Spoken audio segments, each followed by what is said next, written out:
Yo, Abby, I see you, baby girl. Abby says, Uncle B, which one be this music again?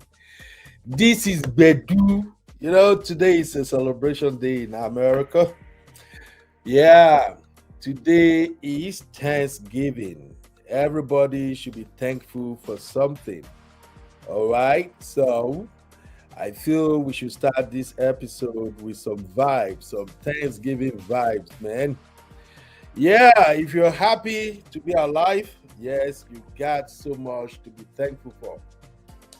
If you appreciate what God has been doing in your life, you should be grateful. That is why we're saying happy Thanksgiving from UB and the Real Fam to everybody out there. Happy Thanksgiving. So, Abby, I'm in a happy mood. Yeah. Make I vibe small. May you know, say God they do miracle. Woo!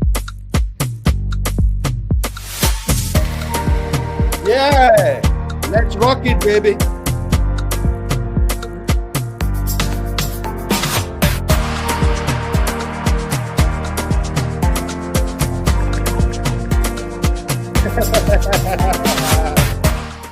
No, Abby, you can't spoil my mood, baby girl. Today is Thanksgiving. I give God the glory for saving my life, for protecting me and my family, and more importantly, for protecting all the members of Real Fam. I'm so happy. There is one question they ask in America in a special day like this, and that question is, what are you grateful for? So, Real Fam, as you come in on this show, drop in the chat what are you grateful for. For me, I'm grateful for life, I'm grateful for family, I'm grateful for my wife, my children, I'm grateful for my friends, I'm grateful for Real Fam, and I'm grateful for what we have been able to create right here on this YouTube street. It's not easy. I'm grateful to God that all Real Fam, we are alive, we're happy, and God has been so good and kind to all of us. At the same time, I'm also grateful for my fatherland, Nigeria, even though we have a lot going on right now with all these bandits, Boko Haram, terrorists, kidnapping, all kinds of craziness that is going on in Nigeria, we still have to be thankful.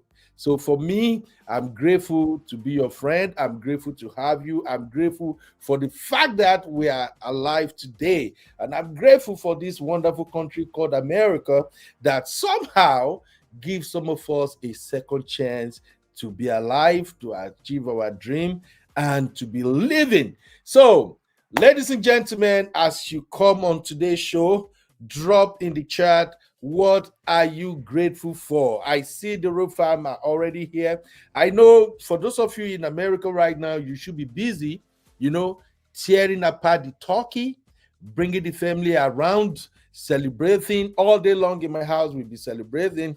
The chicken, the turkey. I've been all through yesterday before I went to work. I was cutting turkey, bam, bam, boo, boo. You got to see me. I was slicing and smashing, and Madam just put the two big turkey there. Say, bros, if you want Thanksgiving food, cut that turkey before I come back from work. So I went to work. I slash, I smash, I cut the turkey, and this morning, we got a great meal, man. I'm happy and I'm thankful. So, Real Fam, drop in the chat what you are grateful for. Before we talk about Danish, how they say, like I pronounce it, Danish. They say somebody say it's not Danish, it's Danish. All right. So, before we talk about Danish deception, let's first and foremost give almighty thanks to God. Let's give God the praises. So, I got to appreciate my Real Fam people. That is how we roll, okay? So while I'm waiting for my guest, my special guest of honor, my one and only troublemaker, you know her now, Sissy. May God help me. Sissy in her case. I can't breathe without Sissy giving me headache. I can't drink water and draw cup without Sissy saying, no, you be. No, Ben, no. That's not how you do it. With her British accent. That lady, oh my God. So, while I'm waiting for Cece to join me, in fact, I'm sending her a link right now. So, my co-host, my special guest, my Wahala, my Bass Bush, number one lady, I'm waiting for you. But before we do that, let us see what real fam are grateful for. Abby, make una dance now. Make I play music small. Make una dance.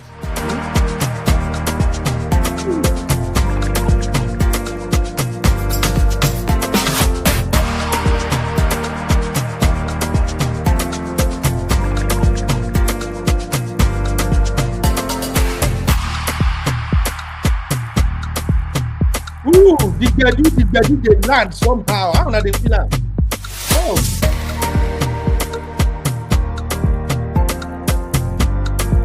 yo. All right. My fantastic friend is in the building. My one and Hello, hello, only hello. Wahala. Hey, hello, sister.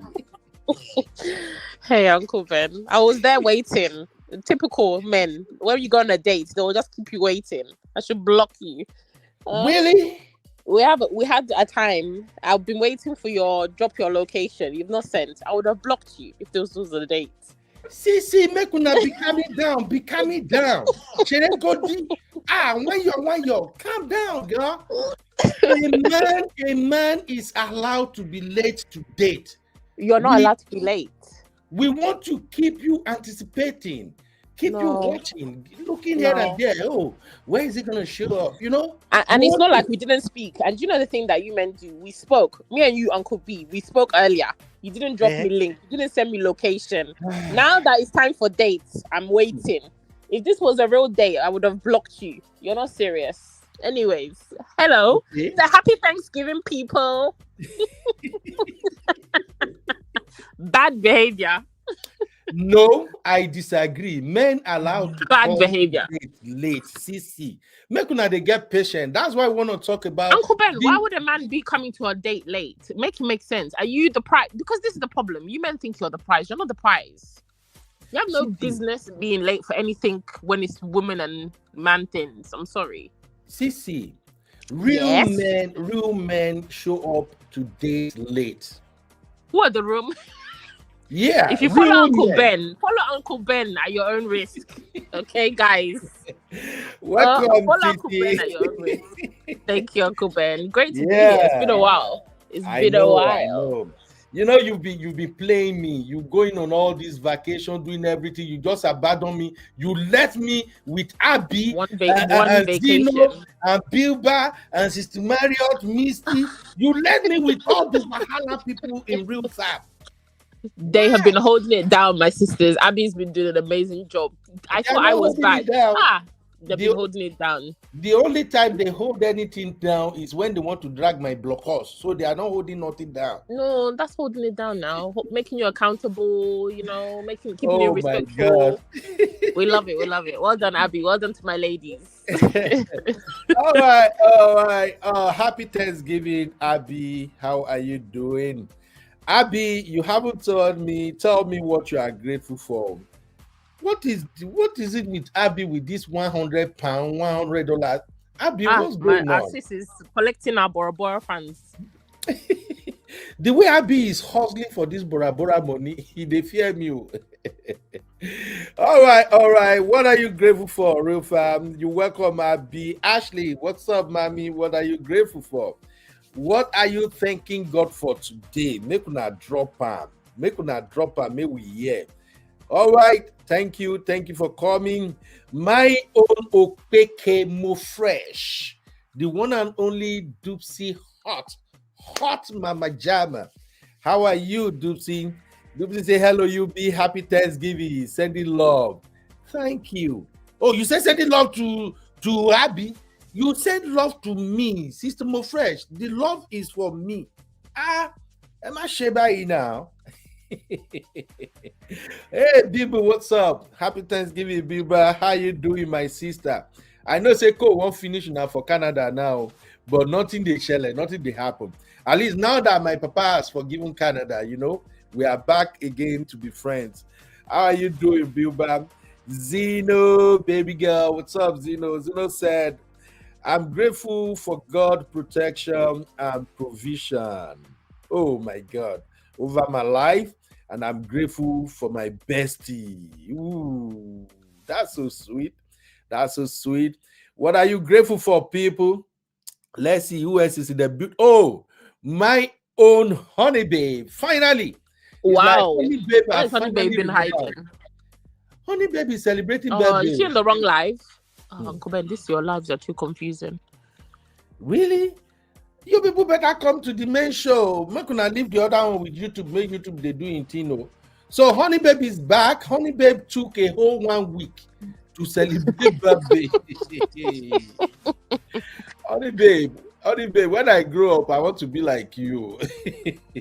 Welcome back, sis. We miss you. Okay. Who else do I have in the building? I can see Uncle Dio. Oh, Papi. Yeah, happy Thanksgiving, Papi.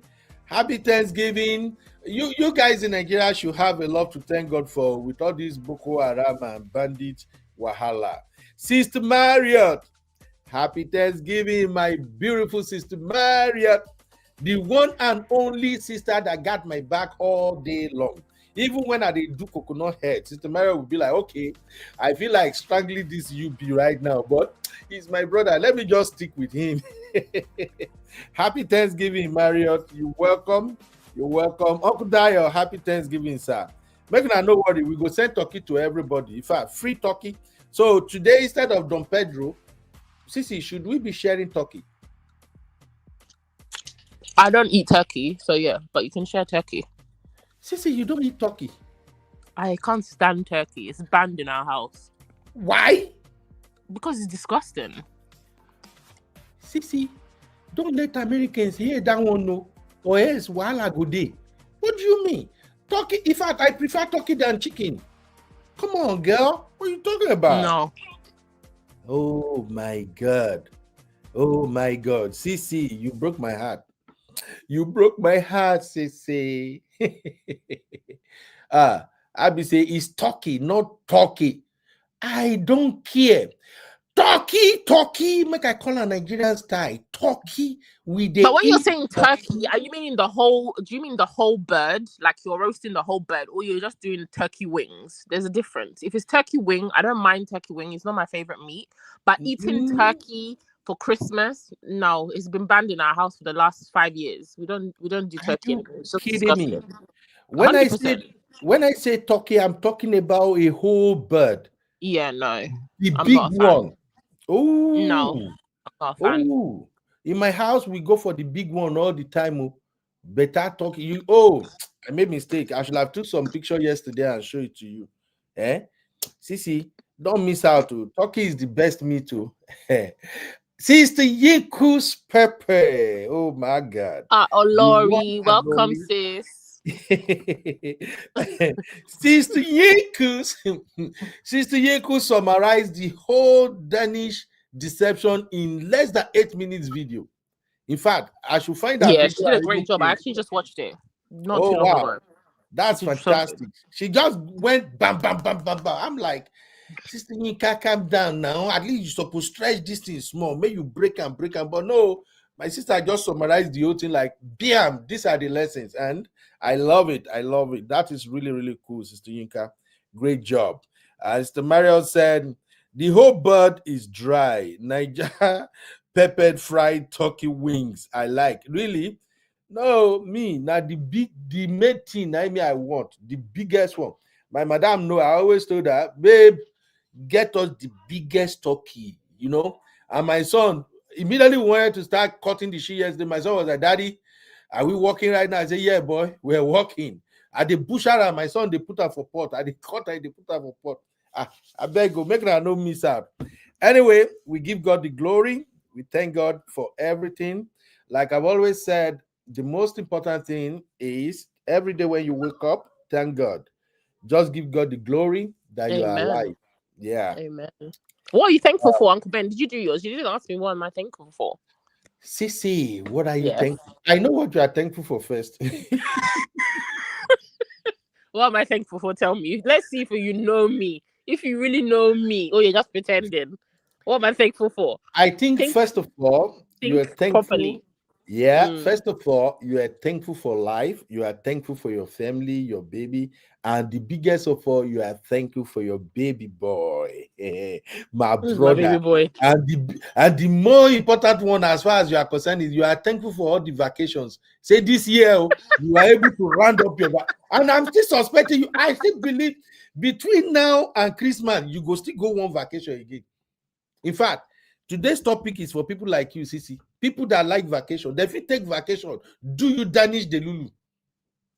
You tried, but I'm thankful for all my amazing friends that I've met on this platform, on this streets of Wow. YouTube. The opportunities that you yourself, Uncle Ben, have given us, Abby, myself, Sister Yinka, with our TCS sisters, Honey Babe, and so many other people. Uncle Patrick doing his thing with Sunday school. Oh, So we're thankful for you too. So oh, we're thankful for you, Uncle Ben. but Thank you for but the but but, platform. but. Thank you for the community as well. Sisi, to be honest, I think it's Yes. the other way around. For me, I'm thankful for all of you. I'm thankful for the fact that Oh, you Ben, all stop can copying me. tolerate me. Copycat. I'm telling you, I'm thankful for the fact that you all can tolerate me. I'm thankful for the fact that you guys will just come here and play and chat and everything. Even when I'm pissing you guys off, you're just gonna look at me like, Uncle Ben, you are a coconut head, and you just let it go. Some people don't know how to forgive. A lot of people don't even forgive me when I do my coconut head, but you guys, you're amazing. You're special. So for me, that's like the biggest thank. I made a lot of friends this year on YouTube that now we became phone We are friends. family. We're not friends. We're Yeah, family. Have so we? yeah, Some of us have we not met ourselves? Auntie you Yinka know, has met Auntie Grace, Chinye. So many people, and there's still other meetups to happen. So yeah. we're like a family. If you know, you know. If you're in the VIP, we're family. Everybody else, we're friends. Of course, exactly. Shout out to my brother Chucky. You see, YouTube brought us Uncle Chucky. Ah, troublemakers in the this house. the sexy voice Chucky. I remember one live show when Chucky was on the show, and I asked Chucky, "Are you married?" And Chucky's like, "Oh yeah, of course I'm married." And Misty just vexed. Misty was like, "Damn you, you be! Why did you ask him?" Oh God. Oh man, God is good. God is good. I know next year we're gonna do a lot of amazing things. I'm glad that we are on this Definitely. journey together. I'm glad that God is watching over all of us, even in our imperfection. God kind of figure out like, okay, all these stubborn people, I can bring them together. And I'm saying it frankly speaking, all the people on our VIP, everybody in our coconut head, make I dey tell you now. I've assessed everybody. Nobody where they our VIP will be calm, cool, gentle, na lie.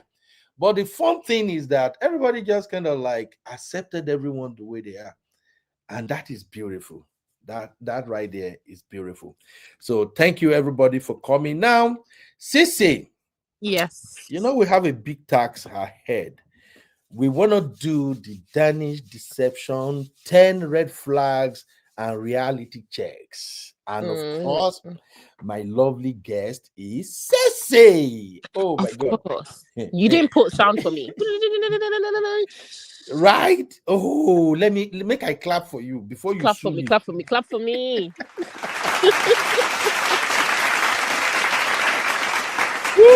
Thank you, Woo! thank you, thank you. Thank you, Cece. Anyway, I haven't thanked you all this while, even though I've appreciated you a lot, but I still have to say it once again. Thank you for being my friend. Thank you for understanding me. Thank you for the fact that when you see me showed up on Auntie B show, I piss you off and you came after me like, who is this madman? And then we took it all the way to Auntie B's backstage. You still came after me like, who's this guy? Who is he? And somehow you just figure out that even though I don't like this guy the way he sounds, but I think I like him. And here we are. And I just have to like admit it. I have to give you the credit. If not for you, I would have been serious with YouTube. I remember when Oh, don't make me cry. That's so no, sweet. yeah. I remember when I started, like You are like the first person who always get on my show. You will call in, and then we will go back and forth. And at that time, my coconut head was Your coconut. canal head was out of control. We couldn't contain you. Oh, no, no, no, no, no, no, no. And after every show, I'll go back and I'll be like, God, what are you doing, God? This guy will not even like me at all. This guy with a British accent, we just they fire me up and down. Now me and I can't they talk for sure. God, what do you they do? So I Uncle Ben, just let me correct you. It's not that I didn't like you. I didn't like your points, and I had to correct you. We're learning and unlearning. So I was here to help you to unlearn some of your bad behavior that you were displaying. what bad behavior?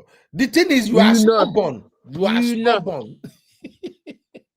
So Sisi, I really want to thank you for that. You gave me You're welcome. confidence, and I just like a lot of things about you, because for me, I found myself attracted to people who can like stand up to me, point out my errors without really kind of giving me negative criticism or try to look down on me and all that. I really, really appreciate you for that.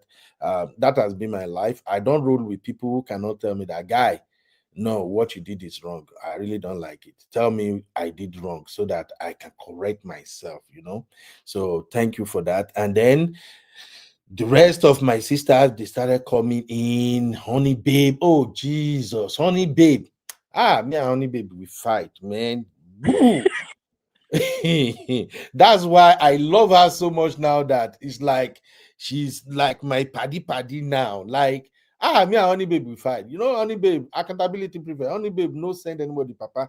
Honey babe will come my show. She go tell me, oh hi, you are so wrong. You can't say that. And I'll be like, Jesus Christ. Now my show, you come this woman now. Why this? For where honey babe no send me. Oh. And then later, I started seeing the other side of honey babe, like, wow, this lady is down to earth. She's just saying her mind. And it's not like maybe she attached any negativity or anything. She just can't stand what she can't stand. Then I figure like, oh, I like her. And that was it. And then Sister Marriott, oh my God, Sister Marriott D, man, I've met a lot of friends here, and I give God the glory all the time. I don't know where God is taking me, but I'm appreciative of all the sisters and brothers that God has brought onto this platform. I don't even know what I'm doing most of the time, but I just feel like, you know what, I go continue. And sometimes, when you guys started all this, your grammar, all this narcissistic, I just be like, if I can squeeze these women there, would they be narcissistic? And then I started learning. And I really want to thank Auntie B, who a lot of people, seriously speaking, I learned so much from you guys. Make I just admit now, make una know. I learned a lot from you guys. I'm a very, very good student. I learned a You lot. are. You Every are. time I will go back and check, okay, what this sister talk, what is it? I will research and I'll be like, oh, I'm so fucking wrong. Oh. So thank you, everybody. God will continue to keep us together. I see my lovely sister LaBelle in the building. Thank you very much. So I just want you guys know that I appreciate you all, and God works miraculously. Somehow I went to Mom of Five show. I found Abby. Just the way I met Sissy, now so this Abby self be very stubborn girl, very articulate. Abby was parrying on Mom of Five, so I'm like, Jesus Christ, who be this girl? And then just like that, Abby showed up, and then Abby energy is I love Gen that Z girl, man. energy. Oh, Gen We Z love her. energy. We love And her. then I I'm went like, away on holiday. I went on vacation and see how you replaced me. I was upset. I'm like, excuse you? Who's this? Who I do is not this? replace you, You replaced me. Abby, and this 1 week Gen Z. They have vacation, their own will. ladies. It's If you not don't hold me. your man close, anybody can snatch them. Sissy is not me. You can see Abby energy now. Abby is a lovely girl. Absolutely. You can listen to her and not like her. And she won me over. I'm just like, I love this girl. I like her energy. This is how I want my Yeah, sisters to be. And that's absolutely. me. And the funniest thing is, just the way Abby they do. Now, so my own daughter self, they do. Like my daughter, they follow me back to back to back. Me and my daughter will fight in the morning. In the afternoon, we are texting each other. If you see me and my daughter chat, you go to say now boyfriend, girlfriend, they chat each other. And we go not fight too.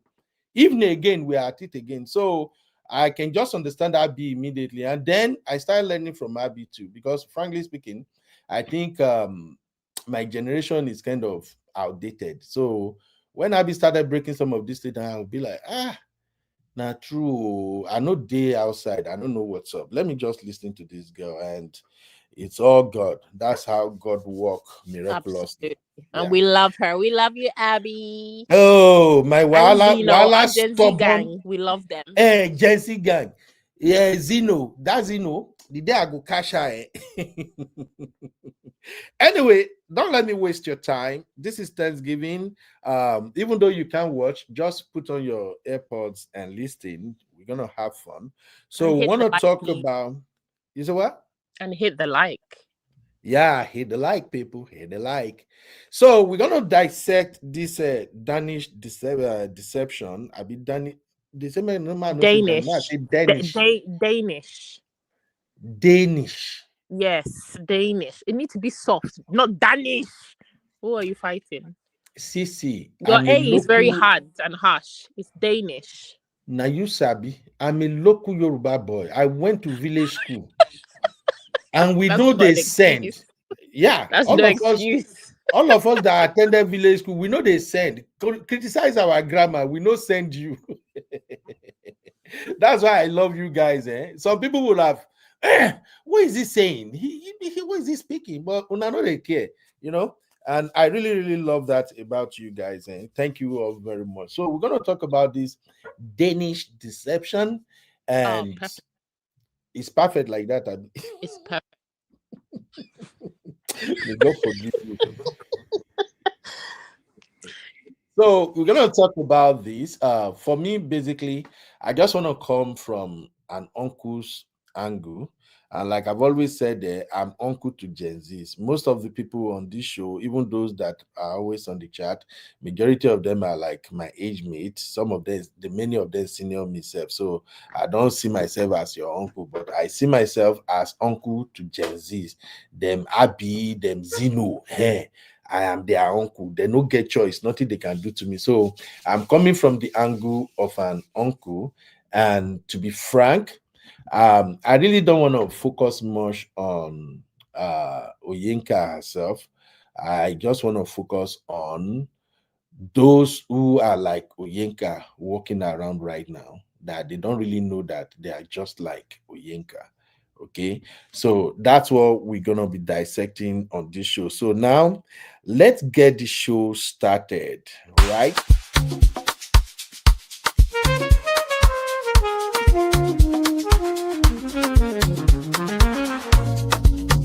Yeah. You be in the building. Hey, vibe with Uncle Bino. Let's go. Now happy hour things, Hang out with you, babe. It's our vibe tonight. Hey, laugh and learn. We shining bright. Oh yeah, you be stories, life lessons time. On the Uncle Benno show, everything feels right. Like, subscribe, and leave your thoughts in the comment.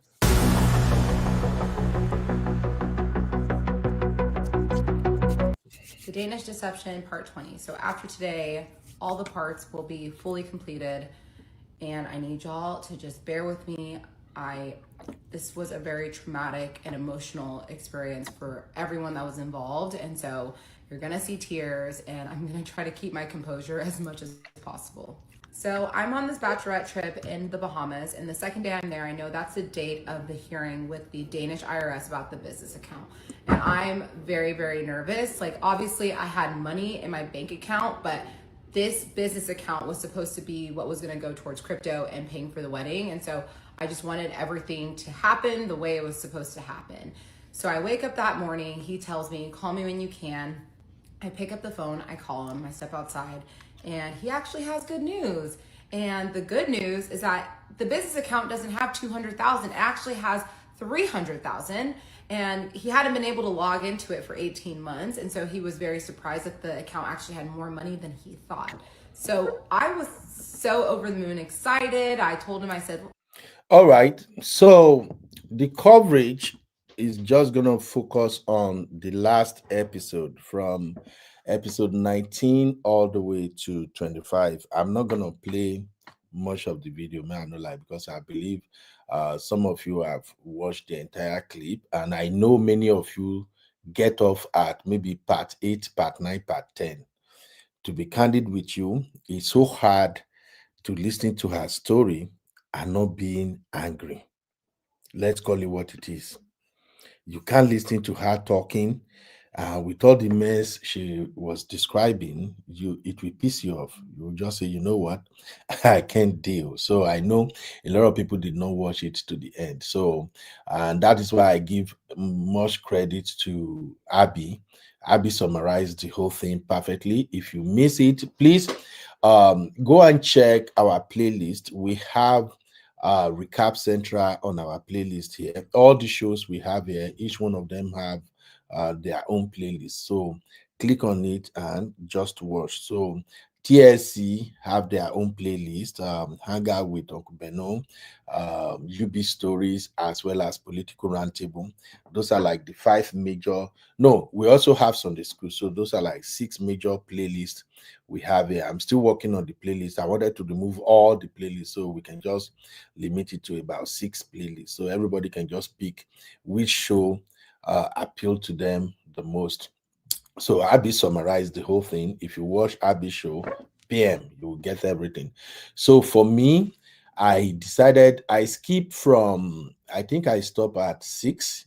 Then after Abby summarized it, I went to watch from 19 to 25. And if you watch 19 to 25, it's more or less like a recap of everything she said from 1 to 18. Okay. So 19 to 25 seems appealing to me because that is where she really took accountability, and then she really spoke about how painful and hurtful the relationship was to her. Something about her, which I'm gonna say right now.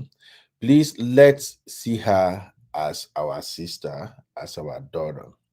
Like I said on Abby's show, the mistake she made, a lot of girls will make the same mistake. And I have my own talking points.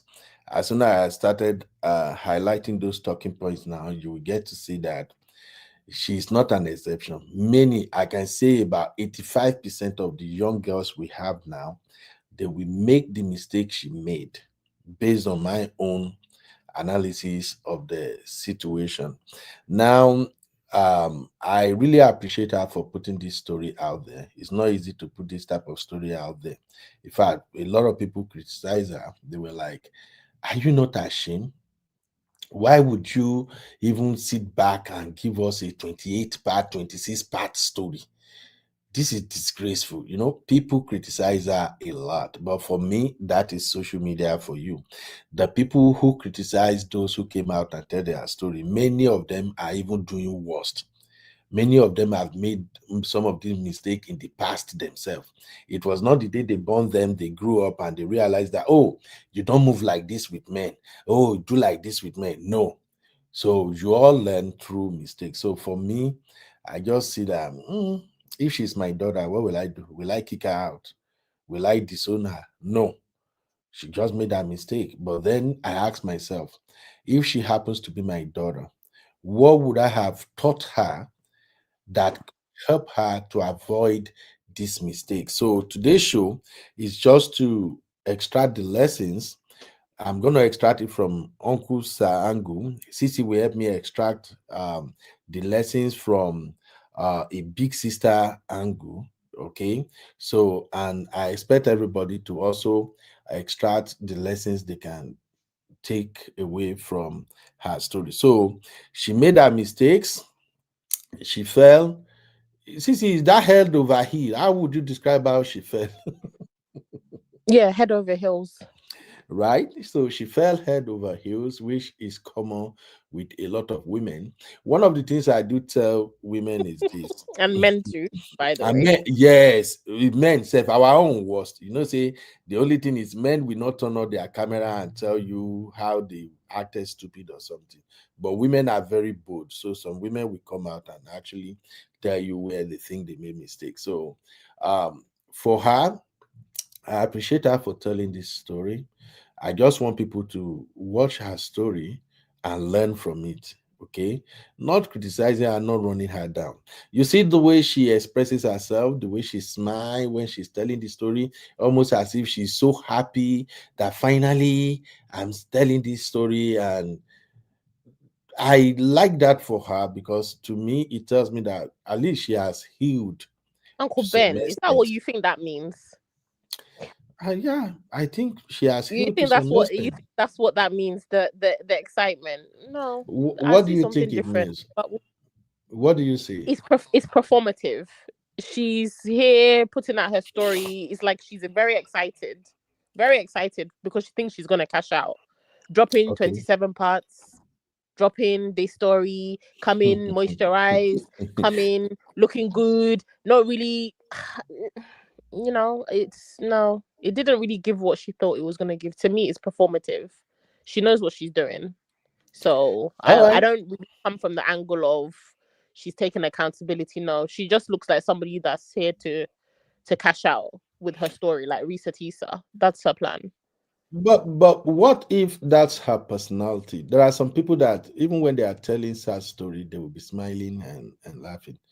Like for instance, I can even see some element of myself in her. If Sometimes the if when the story included herself and the Mhm, story wasn't as serious as it was, and it didn't affect other people, then by all means, be moisturized, be laughing, tell your story how it is. But the fact that it involves other people, mhm, there's nothing to be laughing and nothing to be joy because as I'm sitting here, if I was the person, the crypto couple that she's owing money, because it's her and her mhm, husband, they're both together, right? mhm, If it's me, I'm watching you sitting on YouTube, on TikTok, narrating the story the way she's narrating it. But the only time you seem to be upset is only when your dad was affected, family was affected. We're gonna have problems. We're gonna have problems because I don't see really? any genuine concern. I don't see any care.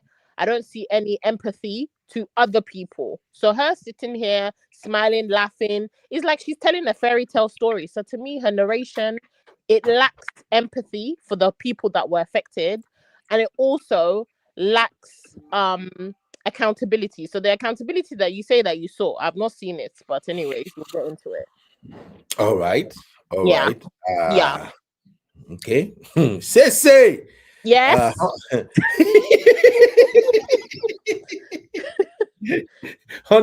honey babe already said you are wrong. Shout out Uncle Patrick. Oh my God. How did I miss Uncle Patrick? Shout out to Uncle Patrick. Good evening, Happy sir. Thanksgiving, sir. Happy Thanksgiving. Happy Thanksgiving, Uncle Patrick. Welcome, sir. All right. Okay. Honey babe say you are wrong. Okay. Okay. That's what me I see anyway. Right. Sister Mario said it is the North American white girl effect. Yeah. They perform bubbling. Exactly. I think Performing. I think she's excited that okay, finally I'm telling this story. And to me, it seems like she has accepted that she made several mistakes and she just wanted to like share. And of course, if she has to make money out of this, let her make the money, please. I see that she has opened a YouTube channel and all of that. So she Uh, needs it. She needs it. Uncle Patrick say, that lady needs to be spanked. She takes everything like play, wasted her time with an irresponsible guy. Of course, you can tell that Uncle Patrick, of course, Uncle Patrick is a Nigerian dad. And Nigerian dad, they don't condone nonsense. So I'm gonna extract 10 lessons from my part. Cece will also tell me if she agrees or not, or Cece can help me modify my own lessons. Of hopefully it will make sense. So, 10 red flags and reality check. So, Flag number one, as far as I'm concerned, red flag number one is you can't take the truth. Yeah, you can't take the truth. In all her stories, as well as the stories I've heard from many other young girls out there who usually struggle when it comes to finding their own man. If you look deeply, majority of them, they can't handle the truth. They can't handle the reality. And it's not just when they started looking for men. Some of them, right from when they were younger, as a teenager, they just can't stand the truth. And it starts with character criticism. When they behave certain way at home and parents try to correct them, if you're gonna correct your child, definitely you have to tell the child what the child is doing wrong. I be no be so sissy. Yeah, Eh, absolutely. So, so when you tell the child, no, you behave like this behavior is not right. You don't know, they will start revolting, they will start fighting back. No, I am right. Why, daddy, mommy, yo. So many times, a lot of girls can't take the truth, and because they can't take the truth, after a period of time, as they are growing older and older, and they still believe that telling them the truth, they can't handle it, it somehow become part of their character, become part of their profile. Anywhere they go, people can easily say that, people can easily tell that, no, if you tell her this is what I observe about you, she can't take it. And it's not just girls. In fact, boys are worst. Boys that cannot take truth, their own is even terrible. They become aggressive. You know, they will start throwing tantrums. They go to school, they behave certain way, they come back, they tell you, our teacher called you, you ask them, your teacher say you behave like this at school. Why did you do? They will start fighting. No, it's the other boy's fault, it's the teacher's fault, it's this, it's this. Then it boils down to them not accepting the truth about themselves. So, how can this one affect you when you want to start a relationship? First off, some really crazy guys, especially all these guys that are good at lying, these very, very deceptive men, they are good at profiling people. As soon as they discover that you can't take the truth, they will decide not to tell you the truth. And so they start lying about themselves first, which in the case of Oyenka, that applies. If you listen to her story, how she met this guy, how even the way she conducted herself, the guy already knew that, oh, wow, this guy probably have some expectations. If I can just, program myself to fit that her expectation, bam. So even when she asked him some questions, the guy did not tell her the truth. He simply What told her questions did she ask him, some Uncle Ben? bullshit. This is you, Uncle Ben. What questions did she ask him? She did not say a lot, but of course, girls What like this questions did she will ask him, ask Uncle Ben? questions. We have sat on this show. We've done when you go dates with a guy. Mm, Certain questions you should be asking. Standard procedure. Not even anything complicated. Did she ask him mm. those questions? She asked him, what does he do for a living? She asked Uh, him, where you from? And dude started lying from the very first time he opened his mouth. So and I'm from just then, saying that's that. okay. Yeah, no, I'm just saying that if a girl is the type that can't take the truth, it becomes so easy for people to lie to them easily. That's just the first red flag that I found. So, the real fan, over to you now, Auntie Grace. Happy Thanksgiving, Welcome man. on stage. Thank you. Thank you, Auntie Grace. Auntie Grace is the first person I saw a message this morning, even as I opened my eye like this. Now a message 9 day for my notification. Happy Thanksgiving, you be. I'm like, oh, my Auntie Grace, remember me. Oh, I was so happy. And then the next, my WhatsApp is always real fam number one. Una know they sleep, una know the rest. If I carry my phone, now real farm you go see on top. So the next thing I saw that real farm have plastered everywhere with happy Thanksgiving. So thank you, Auntie Grace. I really appreciate that, man. God bless you. So Sissy, that's my number one red flag from her story. She can't take the truth. Do you agree or disagree on that one, Mama? I agree. Hey, today I agree. gonna be a good day. Mm. But I agree. But the reasons that you're saying she can't take the truth are not the reasons that I believe. The reasons, to me, the reasons that she cannot accept the truth is because she was more invested in portraying this facade, having this life of, oh, being the next Meghan Markle. She's going to be a Danish Thank you so much princess. for She has this good looking man, he's white, he's like, oh, out of the GQ magazine. It fitted a narrative that she's always been looking for. This woman has been on 3 dating shows, all of which are to date white men. So she has been looking for something. This man just happened to fit that thing. And in accepting that that was not the reality, she was not prepared to do that. So to me, I don't believe it's an upbringing thing. I believe at some point she just got into her head like, I want this type of relationship. I want this type of love story, whether that's to put out for social media, whether it's, I mean, she was using social media, like posting and doing all this interracial content.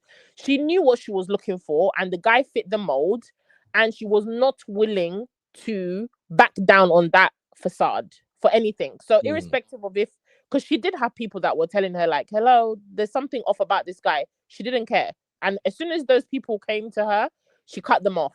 So to me, that is intentional. You don't want to know the truth. You're running away from the truth that you also, it's whatever it is not what it is. But instead of you to peel back the layers and see, you're like, nope, I don't know. I'm blind. I can't see. I'm not seeing it. You that's telling me this.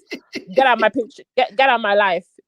So she's avoiding discovering the truth. That to me says more that there's something that you yourself want to gain from this relationship and what it's presenting to be, which is true. So I don't think she was necessarily because of like upbringing or whatever. Sometimes people just want a certain lifestyle, they want a certain thing, they want to be accepted a certain way by people because of insecurities or whatever, and they're unwilling to accept the truth. Even if you said this is what it was, somebody could have brought her all the information, she would have still denied it and found a way to cover up for the guy. That's just her personality. All right. Shout out to my brother all the way from UK. One man went to Mo. One man don't buy us turkey. The only problem is my brother one man say, I want CC for my side chick. Pardon? God forbid. My brother, one man. What kind of offer is that? See, brother, my brother, this one, I don't even want I'm not side chick. chick. I'm main chick all day, every day. Sissy is my brother's woman, My brother is taking good care of Sissy already. So woman, unfortunately, I don't know. No side chick, sir. No, sorry. Thank you, my brother, for that £2. That means so much. Thank you for buying us turkey. Thank you very, very much. Chucky is already fighting self. Chucky said, woman, hands off, oh. Oh my God. This one Chucky is fighting already, man. Thank you, sir. Thank you. Welcome, everybody. I see you, Faith. Faith, how have you been? It's been a while. Faith said she has a fetish for white men. Agree. And Mario said, lol, laughing out loud. She's a little nuts. Mr. Marriott, which time you become Chinye now? Now, Sister Chinye, they para like this if she is disgusted about something. All right, let's keep it moving. So, my second red flag is you embrace fantasies over reality. Absolutely. This one is super, super common with a lot of Gen Zs. They embrace fantasies over reality. It's like almost majority of Gen Zs. Yes, I know Zeno, Ashley, and Abby, they will come for me. But don't worry, I will survive. They know nothing they will take me to. That's why I'm their uncle. So many of these young, beautiful girls that we have now, they already have this their dream of, okay, my dream wedding, my dream husband, my dream home. And to their credit, the vast majority of young girls that me I know, they are actually putting in the work. You can literally see that the way they structure their life, they want to live that dream. And on their part, they are doing the work. Honestly speaking, I can say it. Okay. The only problem is when it comes to finding your man and relationship that may eventually lead to marriage. What I discover is many of them cannot figure out the fact that that man that fit into your fantasy may not be the man you will get to meet in reality. So when they finally found a guy that fit all the specs, all the aesthetics, and all of that, in their head, that man has become the dream man. So sometimes they really can't look deeply and say, does what is his reality? Does it really match what I'm looking for in character? So, in the case of this, our beautiful sister Oyeka, she have her fantasy and she had got a dream. Like Faith said there, she's already looking for her white man. She has always believed that, oh, I'm gonna end up getting married to a white man, which Ex- is there is nothing wrong with that, in my No, own opinion. there's something wrong with that. You say something is wrong? Something wrong with that. You shouldn't have to go out of your way to say, if you have a preference, that's fine. But if you're specifically going for one type of race and excluding all other races, then there is a problem. It's just like when black men do it. Oh, I only want a Latino and I only want a white woman. But you're black. So all the black people, all the black women, they're not good enough. There's a problem. So same as we say that for a black woman to say, I only want a white man. It's not that she said, oh, I've dated interracially, I've dated Chinese, I dated this, people are like, oh, I don't care about color, I just love who I love. If she was saying that, there's a difference. But my problem is she was very specific in her requirements and it was very discriminatory against other races because she was only beelining for white men from her record, going on dating shows that only cater to Mhm. looking for white men. So as a black woman, it's like, sis, what's going on? Who hurt you? Right? So there's a problem with that type of behavior. So it's no longer a preference. It's like you are looking for something and you only want that thing in that race. And as a black person, that is a problem. That is self-hate. Yeah, this is why I actually personally invite you to be my guest in analyzing these things because you always bring out the aspects I might overlook. Now, just to agree with what you're saying, Cece, the lesson that I can derive from this is that many of our black young sisters, they know what they want, the physique, the character, the aesthetics, the expectations. When it comes to status, what this guy should be, the family the guy should come out from, um, career, money, and all of that.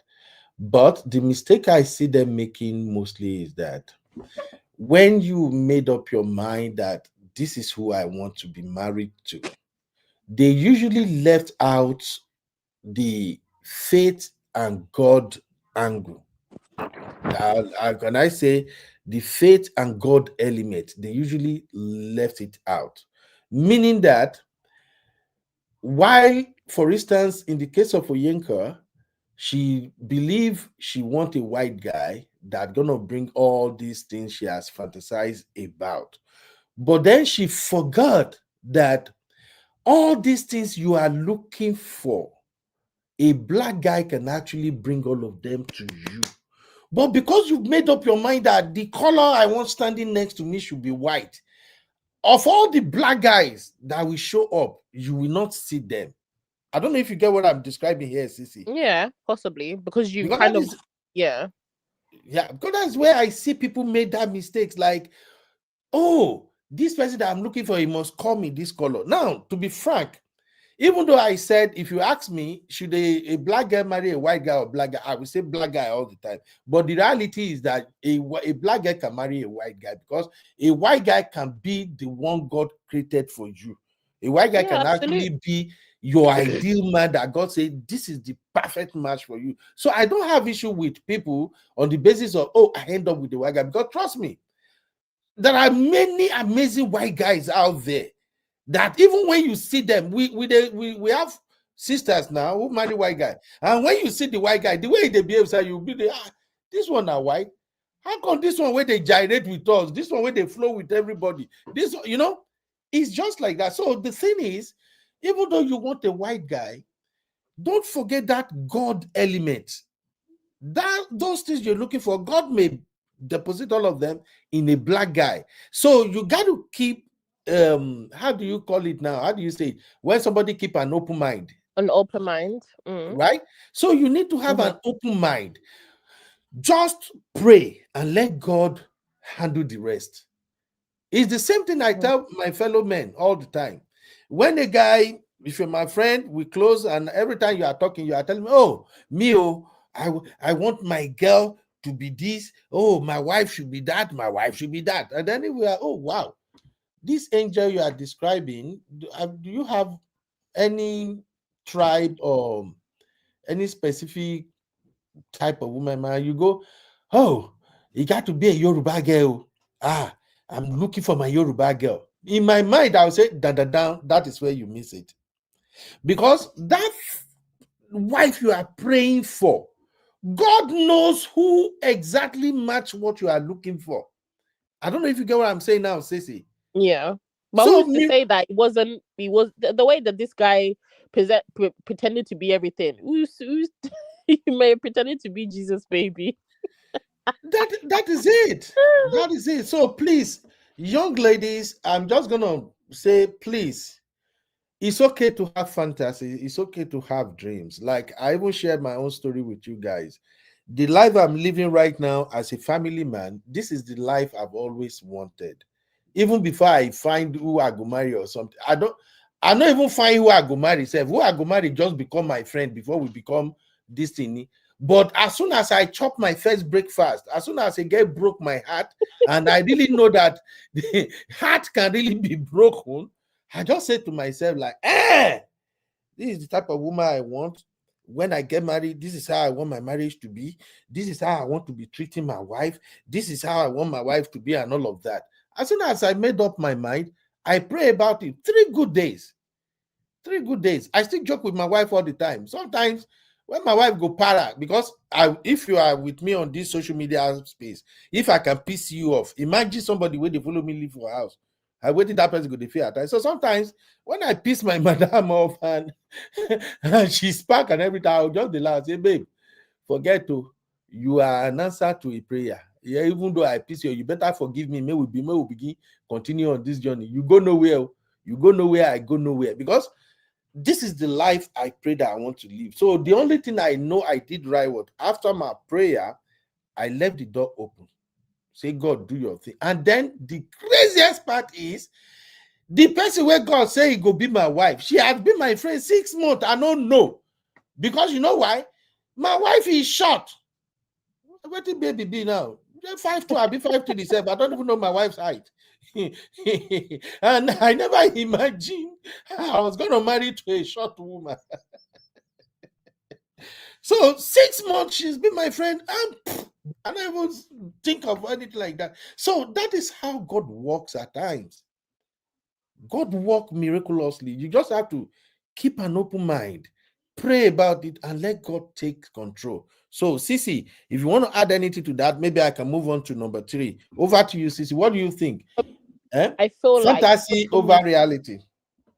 I think social media in this day and age nowadays, for a lot of these, it rewards this fantasy that a lot of these young people or people in relationships now get into, the highlight reels, the aesthetic lifestyle, all this fairy tale love, the perfect partner, you know, a lot of it is exaggerated, and you exaggerate that life because you're going to get the likes, you're going to get the engagement, and if you're a good looking couple and your story is interesting, you'll get the brand deals, you get all these things. So a lot of the time I feel like people, especially somebody like this girl, Onyeka specifically, she was trying to go for that online validation. She loved it. So once you taste that, if you live for social media and you live for online validation, of course, anything that you do, it must be a fantasy, because you need to present that fantasy as your reality to people, right? Because then that becomes your identity. Because people want to know, oh my God, Onyeka and her man, like, oh, black, interracial love, hashtag interracial love, all these ridiculous things that start to validate you as a person. And that in turn becomes addictive. The attention, the views, the validation, the praise, it feeds into that narrative that she already carried because of her self hate. I will say the girl hates herself. She doesn't like to be black. She doesn't like blackness.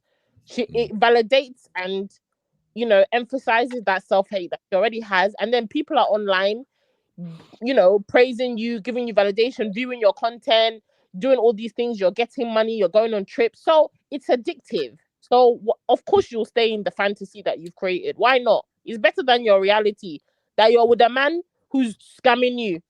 He just happens to be white. Exactly. Thank you. Shout out to Mama 5. Mama 5, where my turkey? Send my turkey, Mama 5. Oh. Top man say you never know where you're gonna find your man from. Mama 5 say white guy self are now Oyibo demons. Sister Mario say you can either find white or an Asian man. Sister Mario, you won't carry me go where my leg no go touch ground. I beg go, Auntie Grace say, you thought. Auntie Grace, I'm proudly 5'9". 5'9" is tall. When it comes to Nigeria, I'm 5'9". At least my wife kiss up. Sissy, is it not kiss up? You guys, my wife kiss up. She not kiss down. Yes. Oh, this Jersey, they don't teach me nonsense. Chucky say you want to sleep on the sofa on Thanksgiving Day. Mba. I go tell madam say na content I dey create. All right. Abby is in the background though. She still dey wait when she go attack, but God day. So number three, my red flag number 3 is no man is good enough. Oh, Sissy. I won't even waste too much time on this one. You should know where I'm going with this already. As a young girl,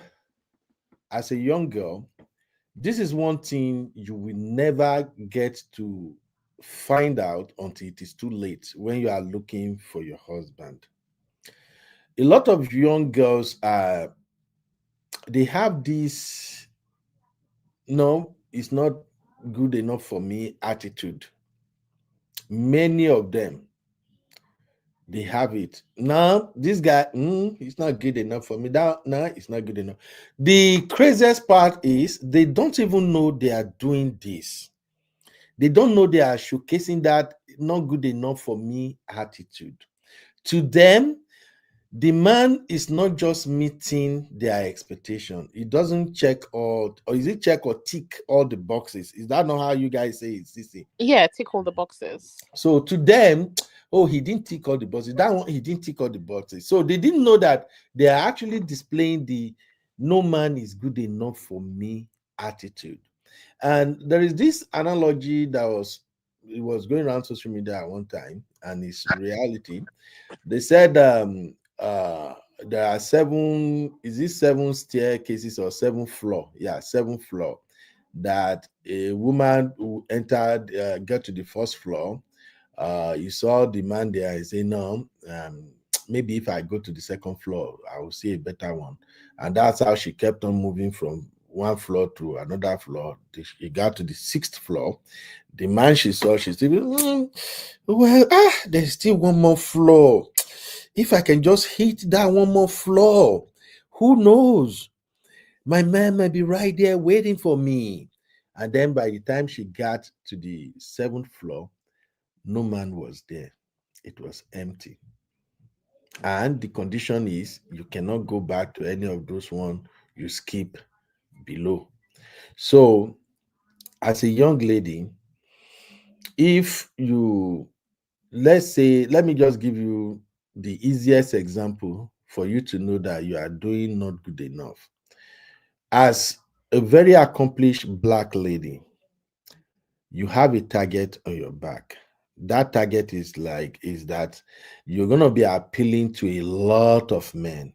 You have good job, you take good care of yourself, you are beautiful, you carry yourself in such an intelligent and graceful manner that all men will desire you. Now your DM is going to be filled up. Check yourself right now. If you have at least 5 men in your DM asking you out, toasting you, and of all these 5 men, none of them is good.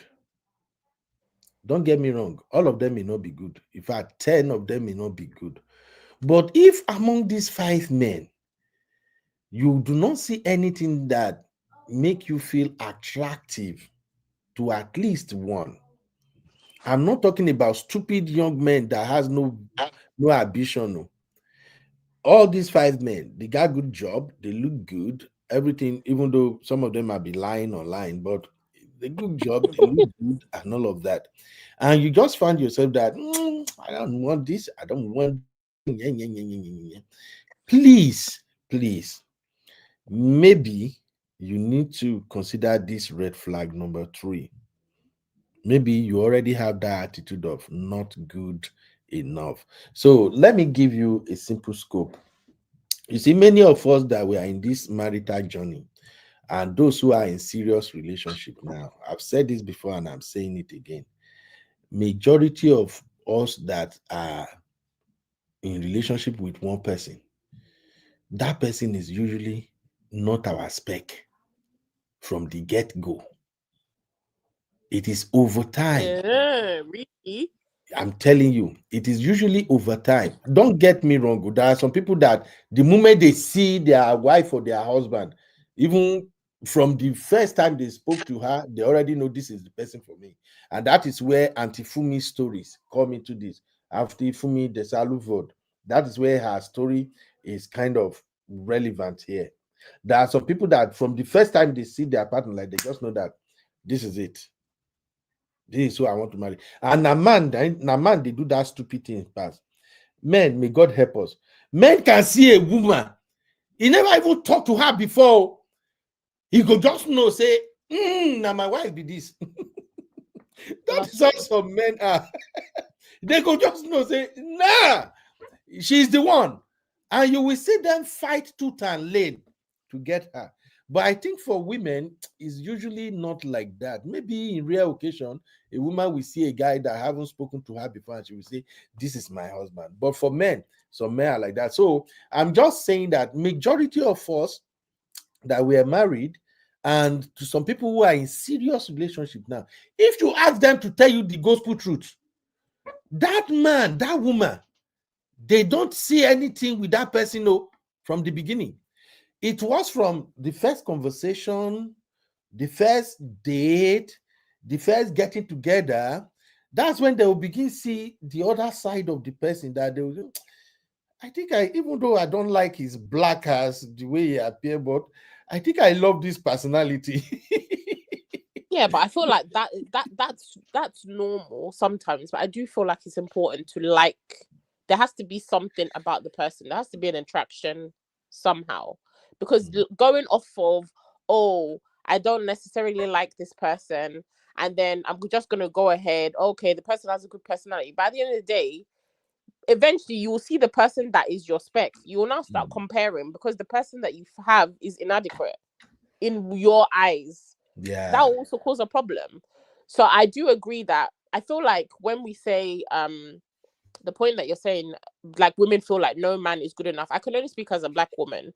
I feel like the problem why men feel like black women think like this is because a lot of the time the pool that we're having to fish from, there's not that much good catches in there, right? We're already fighting with white women that seem to be the preference for everybody, Chinese, Indian, whatever, right? Black women are like at the bottom of that totem pole. So if you're a woman who has got your shit together, why should you not have the best? Why should you have to then manage with somebody who is not necessarily your... I'm not saying you have to tick all 100 of your boxes. That's unrealistic. Nobody's perfect.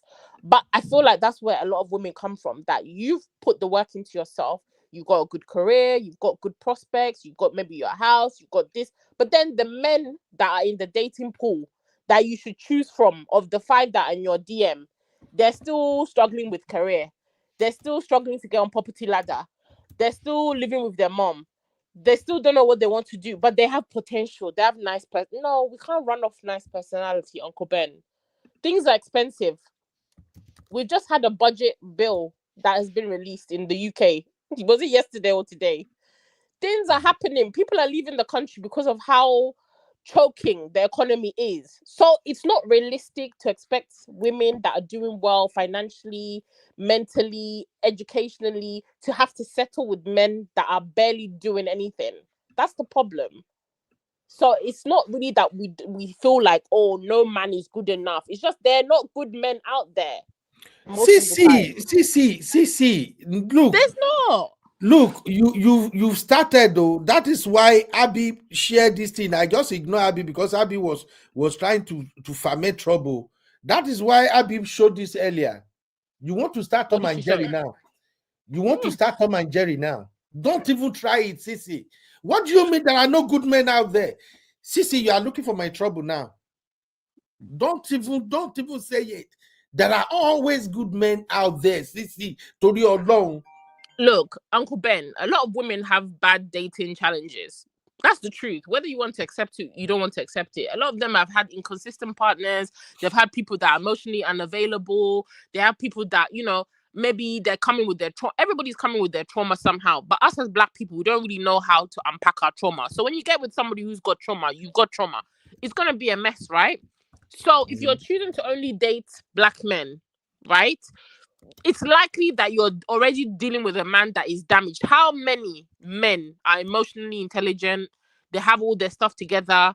They know what their outlook is. Yeah, they're there. I'm not going to say they're not, because I don't really look at things from a glass half empty mindset. I always say they're good men.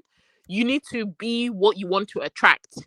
If you're not hustling, you don't have a good job, you don't have your own shit together as a woman, you'll never attract a man that has that. That's just the truth. That's how I think. That's my opinion. Okay. So if you're looking at it from a scarcity mindset, like, oh, there are no good men, I'm just saying, at the moment, the pool that is out there, from stories that friends are saying, those that are single, I was single maybe a year and a half ago. I know how the dating scene was. It was a little bit stressful because men have too much choice. They're not really that serious. They've become the princesses. They're the ones that women have to be running around. Uncle Ben, see how you kept me waiting. I mean, 20 years ago, you wouldn't do that. Men are the ones that want you to take them on dates. Men are the ones that want you to chase them. Men are the ones that want you to be fun. I mean, it's unrealistic. So that's why I say there are not that many good men, unfortunately. Because good so we're not going to manage. We're not going to just manage them. No, we're not. That's because good men are the prize. Good men are the prize. And sometimes a good man want to test your patience. That's why sometimes No, we we, don't need we, men that we are gonna test us. We that's don't why need men that are sometimes gonna test we us. kept you guys waiting on a date. We want to see how you are going to Continue. react. You will not see me When, again. when we finally showed up, we want to see how you're No. going to react. You will not see me again. That's the end of that. Because that's just rude and disrespectful. Right? So I feel like for black women, I do feel like the pool of good men that have everything together. You know, I said I've already taken the last one. I don't know the one that you people, single ladies, will be fighting for, because my own is emotionally You've intelligent. already taken the last one. I've taken the last one. I've said it already. So I don't know. You people can fight with yourselves. if I be here, you see, my hand no deal All with the now your best. own. No, Abby doesn't want to date my age bracket, so Abby still got chance. But Okay, Abby won't date your age. Okay, it's true, Sha. in age Abby bracket, will not right? date older men. That girl. Okay. I So had the to ones take that that you are girl. fighting with, all the best. I'm just praying. But I said I've already taken the last good one. I It's think I had okay. to take Abby to Odumeje for deliverance. Odumeje will help me deliver Abby. Abby don't even want to do any man that is 10 years older. We have to deliver that girl. Okay.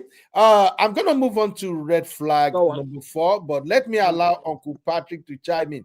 Uncle Patrick in the Good evening, building. sir. Oh, Uncle Ben. Good evening, Yes, sir. Uncle Patrick. Happy Thanksgiving, sir. Happy Thanksgiving. You know, I prayed for Sissy to be here today. Oh, Oh, wow. really? Your If you prayers look have at the been answered. charts, if you look at it, I know these British people will not leave us alone for our Thanksgiving. They want to come and eat our turkey. Now, Don't every mind time them. they will have bank holiday, we know they drag that one with them. These people, I say, I need Sissy and Abby to be here so that at least they will be relieved at these people. I will bring Uncle Abby in. Patrick, don't worry, Abby I'm will hate here, me. but I don't I want know. problems. Oh, are you Bye. here? I've been No, here but since. Yeah. Abby has Uncle been here Ben. since we started. I knew. I just leave her. I know wahala. That's why I leave her where she did. JJ. You Oh, go know, out, sir. Actually, Uncle Ben, I'm the one that does not have Wahala because I can add myself to the stage, but chose not to. And I yes. thank you for that. Okay, bye. Bye. So, Go Uncle ahead, Ben, sir. you know this case. I said at least I have. We're all Americans, but my family, but two were born in Nigeria. So I sent the story to the baby of the house that she needs to listen to the story of the Danish deception. Meanwhile, I sent it to my 22-year-old girl. I said, Daddy, I've seen it. I said, well, you are street smart. I know my last baby, she's a bookworm. She may not know anything about that, but at least she's reading it. So, Uncle Ben, what I see in this case is we parents, I'm telling people that are in diaspora that have female daughters grown up, we need to be in their life positively. And some of them they are not street smart. And all this Gen Z, they think they are smart, but what we know as men, it goes a long way. I'm going to blame that lady's parent as well. If the guy can go to the extent of even borrowing money from the dad, that's a no, no, no, no, no, no. That's not good enough. My daughter that we moved here together, she was 1.5, and she's basically an American. And all the school my kids went to, they were 99% white, big school. At the time, my daughter was saying she's an Oreo. It means she's white inside, brown outside, because all her friends are white. It was when they show her who they are, she said, no, she doesn't have any white friend now. Even the university she went to, she was the social secretary of the African Union, whatever they have there. Nigerians now. And even when she went to Nigeria, all the friends they met in Lekki, one of the friends, parent up house in Banana State, they went to Davido's concert. So she's blending with Nigeria. Last week I called her, she didn't pick up my phone. not knowing that she has traveled to Atlanta to go and watch the video show with her friend. And I like that because she's street smart now. She's blending. So this girl background alone, and Uncle Ben, you shared that picture with her. She was, she has white friend. I'm not saying having white friend is not good. You know what I mean? But you need to be street smart. She tolerated that guy so much. She fell in love. Nobody was able to say, hey, stop. She wasn't listening to anybody. And that's why I said the role of a parent is very important. One of my friends, the first daughter, she's a doctor. A doctor was dating a guy, a Ghanaian guy. They went to high school together here. Meanwhile, the guy's parents, they are, the father is a king in Ghana or whatever. So they are here. The mother said they are well to do. For 5 years, this guy was not serious. Can you believe my friends, the professor, called the guy and said, what are you doing? What is your problem? The guy was giving an excuse. He kicked the guy out. The daughter has been married almost 4 years now. Are you getting me? Almost 4 years after what's this guy doing? He's not even making any effort. You think you are growing any younger? So, the wife was like, oh, leave him. No, they said, no, I'm not. I know how much I suffer for this girl. I know there are some kids that will say, Dad, leave me. I'm going to do my own. Let me do. But you will have played your own part. This guy just came and time to anybody, cover lies upon lies. This lady didn't tell the parents. Get into their business. They will hate you for that. I'm not saying you go to Walmart to go and check your son, your daughter working. Because you can go to Walmart and just... Uncle Patrick, you are trolling me. You are trolling me. I'm not saying you can go to Walmart and just spy. You know what I mean? But on a serious note, Uncle Ben, get into their business. Yes, sir. Uncle Ben catching stray bullets. Uncle Ben, we talked about children. Let me tell you, if I tell you how much I paid last month for school fee alone, that we have to cough out. I'm talking about thousands of dollars. Because Donald Trump mess up everything. Yep. And that thing pinched me a lot. It pinched me because I know the other kid, the way they went to college without any stress, because they were, Nigerian kids are smart. So I will get involved. Let me just tell you. Yeah. Even before my last daughter graduated from college, I was paying mortgage. I was paying for apartments from year 3. You can imagine that, Uncle Ben. So if I ask questions, it's not far-fetched. It doesn't matter. I'm not racist. You can bring anybody. But who is this guy? Can we know? And she even, one of the girls was saying, how can a boyfriend go to your village? He even took the guy to the village. They were married on the ground. That is no. The girl do too much. Yes, sir. She did too much. Yeah. And when she's telling the story as if nothing happened, no. No. That's not good. The Igbos, the way they be looking at the dad too. Your daughter can marry anybody, but let him be a responsible guy. Not that guy covering lie upon lie, you know what I mean? Yeah. Cheating and not doing. That's not good for her, even with everything you went through. Even women too. Can't you just think? You can't just give yourself to anybody. That's not love. That's infatuation. The only thing that saved that was that there was no baby. Absolutely. Thank God for that. Yes. But the girl did too much. She wasn't, no. That kind of girl. Uncle Ben said it in one of his review. That those are the girls that don't want to listen to people. Even when they tell them you are entering the hole. So parents, if you are listening to me, be involved. They will hate you, but then they will thank you later. Once you see, they may not see it. Is it the money that is wasting in you that is getting YouTube now? That doesn't really matter. It's going to affect her in the long run unless God help that somebody that was okay. Whatever has happened has happened. Yeah, she's an accomplished, business, smart girl. just because somebody is tall and a liar. No, it doesn't work that way. You know, Yeah. covering lie upon lie. You two knew. No, I don't like her attitude. The way she says, it's a big deal to the family. And the picture of your parents are out and all those things. They just look at them, just allow her to lose and do whatever she wants. You don't have to let your family involved if you want to be independent. Do it by yourself, whatever the consequence. It's not good. Yeah.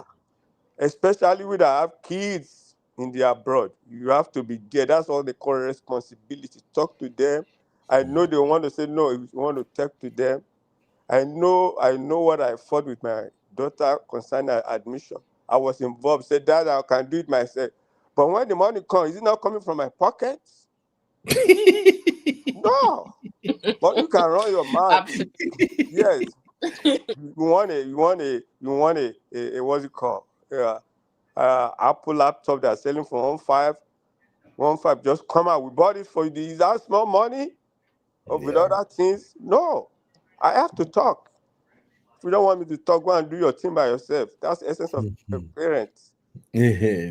Yeah, we have to be Patrick. frank now. But you just catching cruise on one episode and no, that's not right. Yeah. I'm so disappointed in her.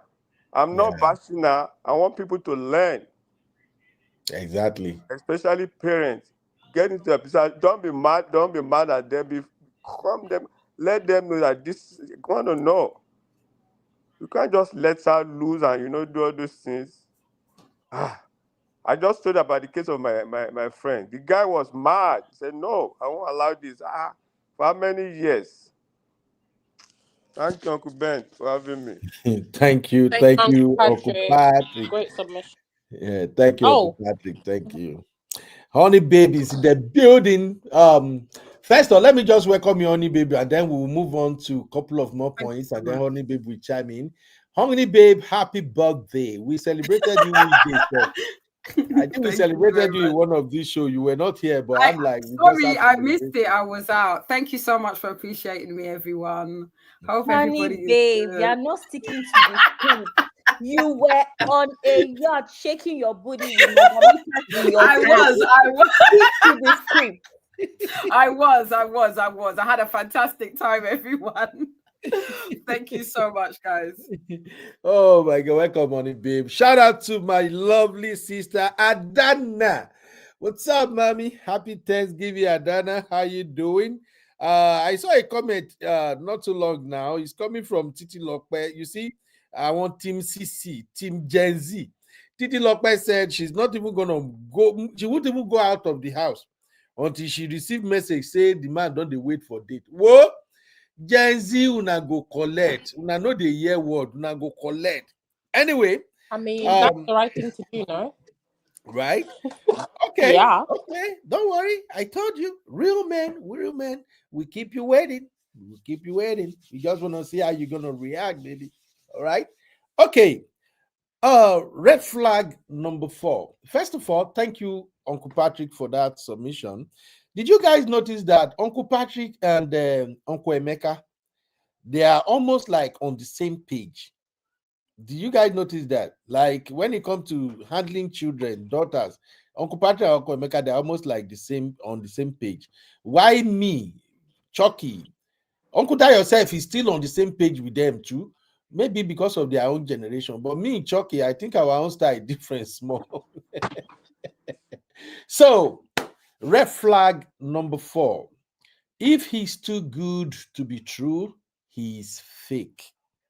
I will tell you right now, without missing any word or without romancing it. If the man you found or he found, if from the get-go everything seems super, super perfect, he tick all the boxes. Oh my God, he's so perfect. Can you imagine when I talk to Tony? Tony already know what I wanted before I even say it. Did you know Tony? I like to go on a date like 3 times a week. Did you know Tony offered to be there all the time? Oh, have you seen Tony dance in the club? Oh, Tony is so cool with all my friends. All my friends like Tony. Sis, if Tony is too perfect, if your instinct tells you this guy is just too good to be true, he's freaky fake. And we are telling you now as a man, I'm telling you, Gen Z, as your coconut head uncle, if you bring that kind of man around me and I see that the guy is super perfect, I swear to you, I go tell you, say, if that guy come our house, if you give him my water drink, the water go choke him. So please, any man that sounds so good, he's just everything you expected in a man. He meets everything. He check all the boxes. Run! Maybe I should play Auntie Yinka video. Auntie Yinka repeat that thing like twice. Run!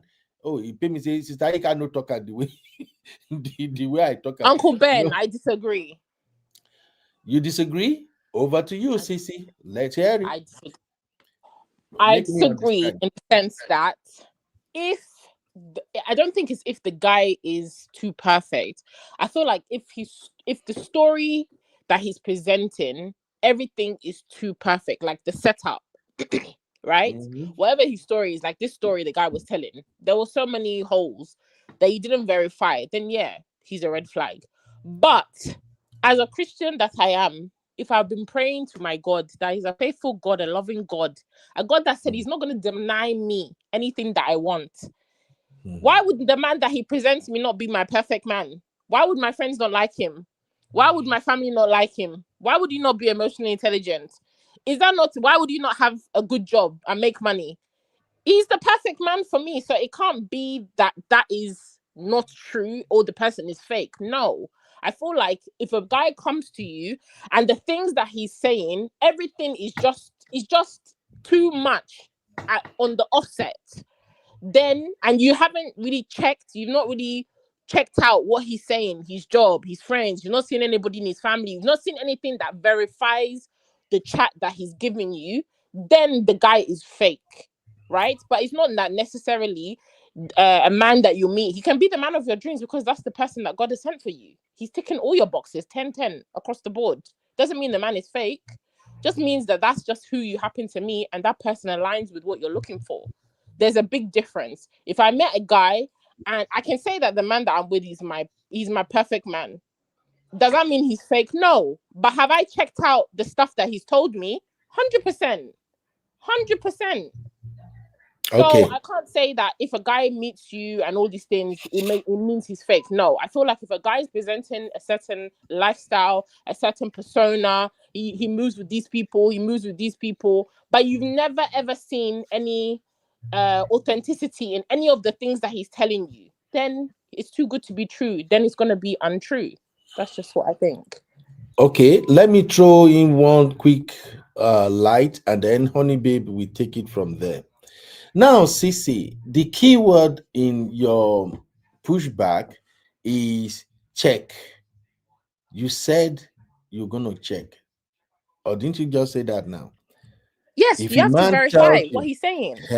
Verify. If a man tell me this, he say that, I verify. That right there, my dear, is the key word. Now, where is that verification coming from? That verification is coming from a place of experience.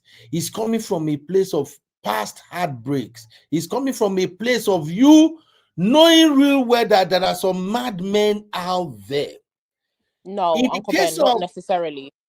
Not necessarily. Some of these things is just common. It's common sense. If I met a guy at the basic level, let's take away the fact that the man is saying that he's a prince, he's not a prince. Those things are ridiculous things, right? Okay. On a basic level, me and you would go out on a date. You tell me, hey baby, you meet me in the grocery store. Fine. On the presentation, I don't know anything about you. Fine. We go on, we have conversation, we're speaking on the phone. You'll tell me, oh, I work in, I do videography, I have my own business. The things that you're saying, are they making sense? Okay, fine. We meet face to face. and I will ask you, oh, well, so what do? You now tell me, oh, I work in engineering, or I have my own business, blah, blah, blah. But in my mind, I'll be like, oh, but when we spoke, I remember you told me you have your own business. You never mentioned. This is the problem. When people are dating, you're having conversation with people, you're not taking time to listen to the information that they're delivering, and you are also not following up. If you go, it's the same skills that we use when we go to work. So this thing of, oh, it comes with experience, it comes with this. At the basic level, there's some things that you can just pick up and say, oh, I remember that you said this. I remember you said that. Can you double check? You ask the guy. If the guy is flipping and flopping, you already know that his grasp of truth and reality is already skewy, right? You proceed to start dating the person. The guy says, oh, I work here, I work there. Oh, my work colleague Abby. Oh, my best friend is Abby. You've been dating 6 months. You've never laid eyes on Abby. He's never said, oh, babe, let's go out with Abby and her boyfriend. Let's go for double date. Or speak to my friend. Or you even hear Abby and your so-called boyfriend having conversation. You've never seen these people. You've never heard of them. There's never been a situation where you guys are together. Yet you live in the same London. You may even live in the same area. Does it make sense to you? That doesn't have to come with experience. It just is common sense. There's some things as women that you can just ask, you can see, and you can follow up. It's not an inquisition. It's just you're asking because you need to check. You need to verify. Oh, babe, how come I've not seen any of your friends? Oh, let's go out with, you've always talked about Abby. I've never seen your best friend called Abby. Why is the guy not presenting Abby to you? Yeah, Abby's his best friend. 6 months, 1 year, 2 years. You've never seen Abby. Is that not ringing alarm bells for you? You don't need to be in a relationship and have dated 20 men to know that something is off there. No, you don't. Sissy, Uncle Ben, I'm coming, please. You're actually confirming what I said, but you think you are pushing back. Let me put it this way. If you look at Onyeka, do you think she has common sense or she doesn't have it? Let's put Uncle Ben, she has common sense. She does. She's a smart girl. She doesn't have common sense. She has common sense. At all. Not at all. Okay, Sissy, her common sense is selective. Uncle Ben, what she's trying to gain. The girl has common sense. You cannot be in the job that she's doing if she's not a smart person. So okay, Sissy, let's do this. Yeah, let's do this. Abby Noves, let me just hear from Honey Babe real quick. Honey Babe, please give me 1 minute of your time. Uncle Ben, I sent you a message. I have to go and come back. Yeah, go on. No I want to say that CC is speaking from a place of even the barest minimum. Actually, not even the barest minimum. To me, one of the things that older generation don't like about Gen Z is the fact that we're very inquisitive. Oh, you guys are always asking questions. You guys, even Uncle Emeka said it the other day that his son will ask him a question and be like, but Google said exactly. So my thing now is that CC is even saying it as a routine. The average woman will be like, oh my God, let me see your Olympic medals. Not because she doesn't believe him, but because we get excited about stuff like that. Exactly. I know that's even random people. Like, I spoke to random guys and I'll spend all night looking at their LinkedIn, researching their workplace. Not because I don't believe what they told me on the first date, but because I'm excited about what this could be. That's what I don't understand. It's true because you think it's too good to be true. It's not because you think it's too good to be true, Uncle Ben, if you mention something to me today, because I'm Gen Z, I'm going to Google it. So I find it very it's true. That's why I'm saying let's even leave Cece's angle of common sense alone. It's just natural to young people to want to find out more. At what point was she going to say, oh my God, show me your pictures from when you swam for your country? Oh my God, show me your medals. Oh my God, really? Let me see your house. Let me see pictures of this house that has 10, space for 10 penthouses, right? That's even the problem I have with Onyeka. It's no longer a common sense thing. I think she wanted to live in her delusion. Uncle Ben, I'm leaving now. I'll be back in an hour if we're still here. Bye. You have to come back so you can hold down the studio because I think this conversation is going to be very, very long. around. I won't be back until around an hour, if that's okay. Around 9. Yeah, we'll No still be on problem. this. We'll still be doing this. All Trust right me.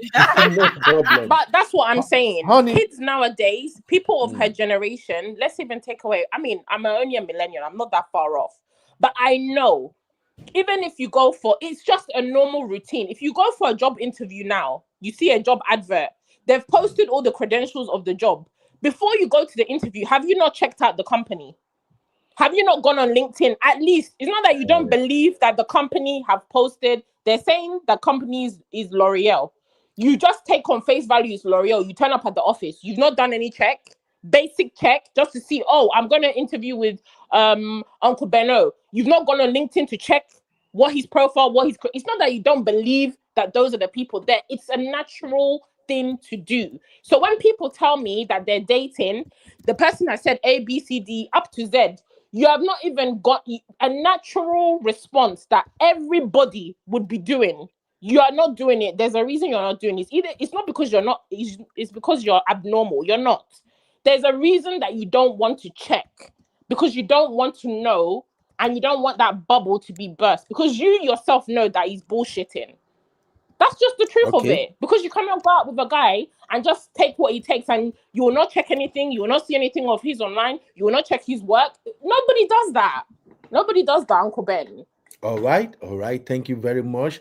Honey Babe, while Honey Babe is addressing this issue real quick, let's take this poll, my people. Shout out to my brother, Man of Prestige. Happy Thanksgiving, Man of Prestige. Oh my God, Man of Prestige just buy us turkey. How are we gonna share this? Is it not turkey? I be turkey. How do you guys want me to pronounce it? We don't eat turkey. Turkey? Is that not how you guys? No, it's turkey. In British, turkey. Well, I am in Niger. It's turkey. We call it turkey. In case you don't know. MOP, thank you, Baba, for that turkey. Thank you, MOP. So, ladies and gentlemen, while Honey Babe give us her take real quick, I still have like now number 4 we did. I still have like 6 more points before I will jump out and jump back in. Let's have this poll. Do you think Oyenka applied common sense? 1 for yes, 2 for no, 3 for undecided. Shout out to my Misty. I've been looking for Misty. I see her comment, but I did skip. Misty, what's up? Happy Thanksgiving, Misty. Misty, I got a good news for you. My uncle said we are no longer going to annex Canada. So I think that's a good news. Happy Thanksgiving. You can come and eat turkey with us now. Okay, Misty. All right. Let's quickly take this poll. Why Honey Babe give us a breakdown of what she thinks so far. Do you think Oyenka applied common sense? According to Sisi and I argument, 1 for yes, 2 for no, 3 for undecided. Over to you, my people. Now, Honey Babe, take it from there, Mama. Why are you laughing, Honey Babe? I've been laughing for days about this situation, because I recently changed my car and it was secondhand, and there was no, there was no driver's manual. So what I ended up doing is that I now ordered it from eBay. Meanwhile, there was an issue with the steering. You know what I did? I got onto that Google and I was like, how do I reset the steering? Because I feel that it's a bit too soft. And it showed me, you turn it all the way to the right, lock it 5 seconds, all the way to the left, lock it 5 seconds, and then you make it to the middle, it reset. So what I'm saying to you is that I'm much older than this lovely lady. And even me, I know there's certain things I don't know the answer to, and I do my research. I'm also doing stuff to my house, rendering. I didn't know what rendering was. Again, I Googled. So what I'm trying to say to you is that this particular lady, she's complicit in her delusion. There was many red flags. From even the first or second, oh my God, how many installments was there? She was talking about she noticed him, the blonde hair, the blue eyes. You understand what I'm saying? Everything was, to me, her chasing him. I don't think he was really that interested in her from the beginning. Now, comment section, tell me if I'm wrong, but that's the impression I make. And I'm going to say this as someone that I wasn't born in Nigeria. I think she was born in Nigeria and came to America. Correct me if I'm wrong. I have done everything here. And I know there's this mindset from a lot of people like my parents that moved to the abroad, where there's this proximity to whiteness. There's this idea that, you know what, speak proper English. You know, I went to a very posh school in Chelsea. Yes, I did. And there was a lot of white, I had a lot of white peers. And for me, I realized that all of my groups and my friendship circle were very much either Asian because of the area that I lived, and white. I had a lot of friends. I didn't have any black friends. And when I went into college, I started mixing with my people. As I said, you know, I noticed that I needed to be around my people. I was going to Nigeria very often for holidays. And I noticed that for me, and I'm not trying to do discredit to my parents, they always wanted me around a certain type of demographic. I wasn't like that. So when I was 19, 20, I went to uni. I was the assistant president of the African Society. That was in university. But that was me being proactive with having a lot of my African and Nigerian people and being friends with them. Church. So what I noticed, and a lot of other friends of mine that their parents came from abroad, there is this kind of unspoken mindset where you would someone like her, it's good to hang around whiteness. Now, if you check, I think you've been checking her social media since this show has started. Have you seen her with one photo with a black friend? In all her photos with her friends, she's the only black person. Please check. UB, tell me if I'm correct. I do. I check. That's the first thing I noticed. Yeah, there is a problem where for you as a black person, why would you not want to see your friends? That's, you know, to me, I want someone like me. I want someone that, you understand what I'm saying? Sorry, honey, babe. Let me just quickly add this. If you go to, I'm on her Instagram right now. If you go to her Instagram, she always liked to have white people in some of the backgrounds of her pictures. That's what I'm talking about. So what I'm saying to you is that there's a difference between, like I said, you know very much that my mum is married to a Caucasian gentleman. That's her choice. I have no problem. He's a great stepdad. I put it out there. But what I'm trying to say to you is that there's a difference between choosing to marry someone and you fall in love and they happen to be white or they happen to be Asian, or someone where you have made it your mission that you want to marry a white person. Do you know her sister is married to a white person? Did you not know that? Oh, really? Yes, her sister is married to a white person. My God. So senior, what you can is this senior or junior sister? I don't know whether it's senior. No, I don't know whether it's senior, but she had a younger one, and the younger one was the one that gave her ex-husband 3,000. I know there's another sister. I can't tell you if she's older. I'm assuming she's older, but please don't quote me. I don't know. But if you notice, the sister is married.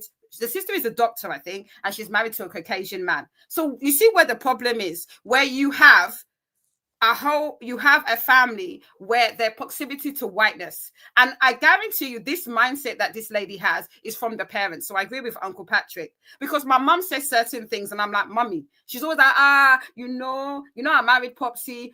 I don't think she'll listen to this show.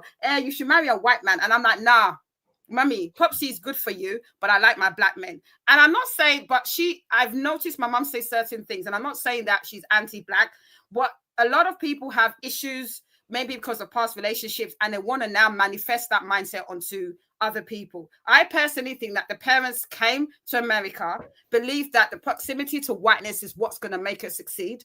Ayinka went to probably a private school with a lot of white people, has always had white friends.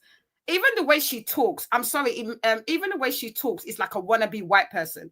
Okay. If you can't, her tone, her undertone, honey, babe. No, but it's what like you almost drop all your point to. Sorry.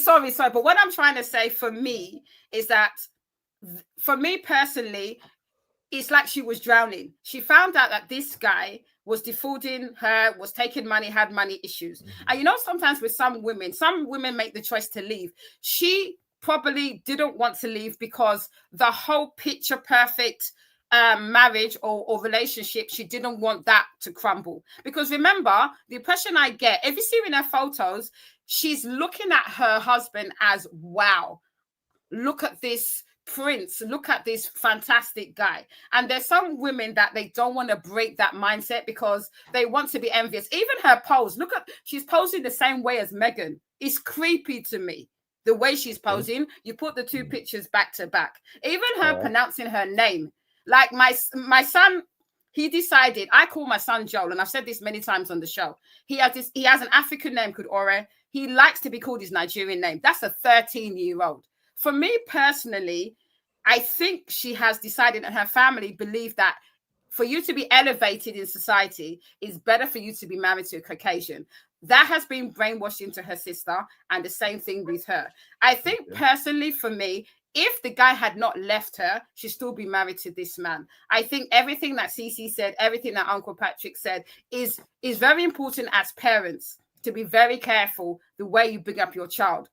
I was very much a child where I had too many white friends, and I had to, when I was older, readjust and reset myself, and I had to actively start looking for black friends. And unfortunately, this particular lady, I don't think if she met another fellow Nigerian woman, I think she'll have a problem having conversations with her, because I'm sorry to say, and I don't want to be rude, but she's been whitewashed. Okay. And that's where the problem is. And I think personally, what she needs to do is basically move on and start again. She has not been scammed. I've probably spoken way too much, but I personally think she hasn't been scammed. I think that because she divorced just a couple of weeks ago. I don't know if you knew that. The divorce finalized this month. So there's a whole lot of things going back. She's now saying she's scammed because he has moved on. I think he moved to China and he did some madness there. This is a woman scorned. This is not a woman that's been scammed.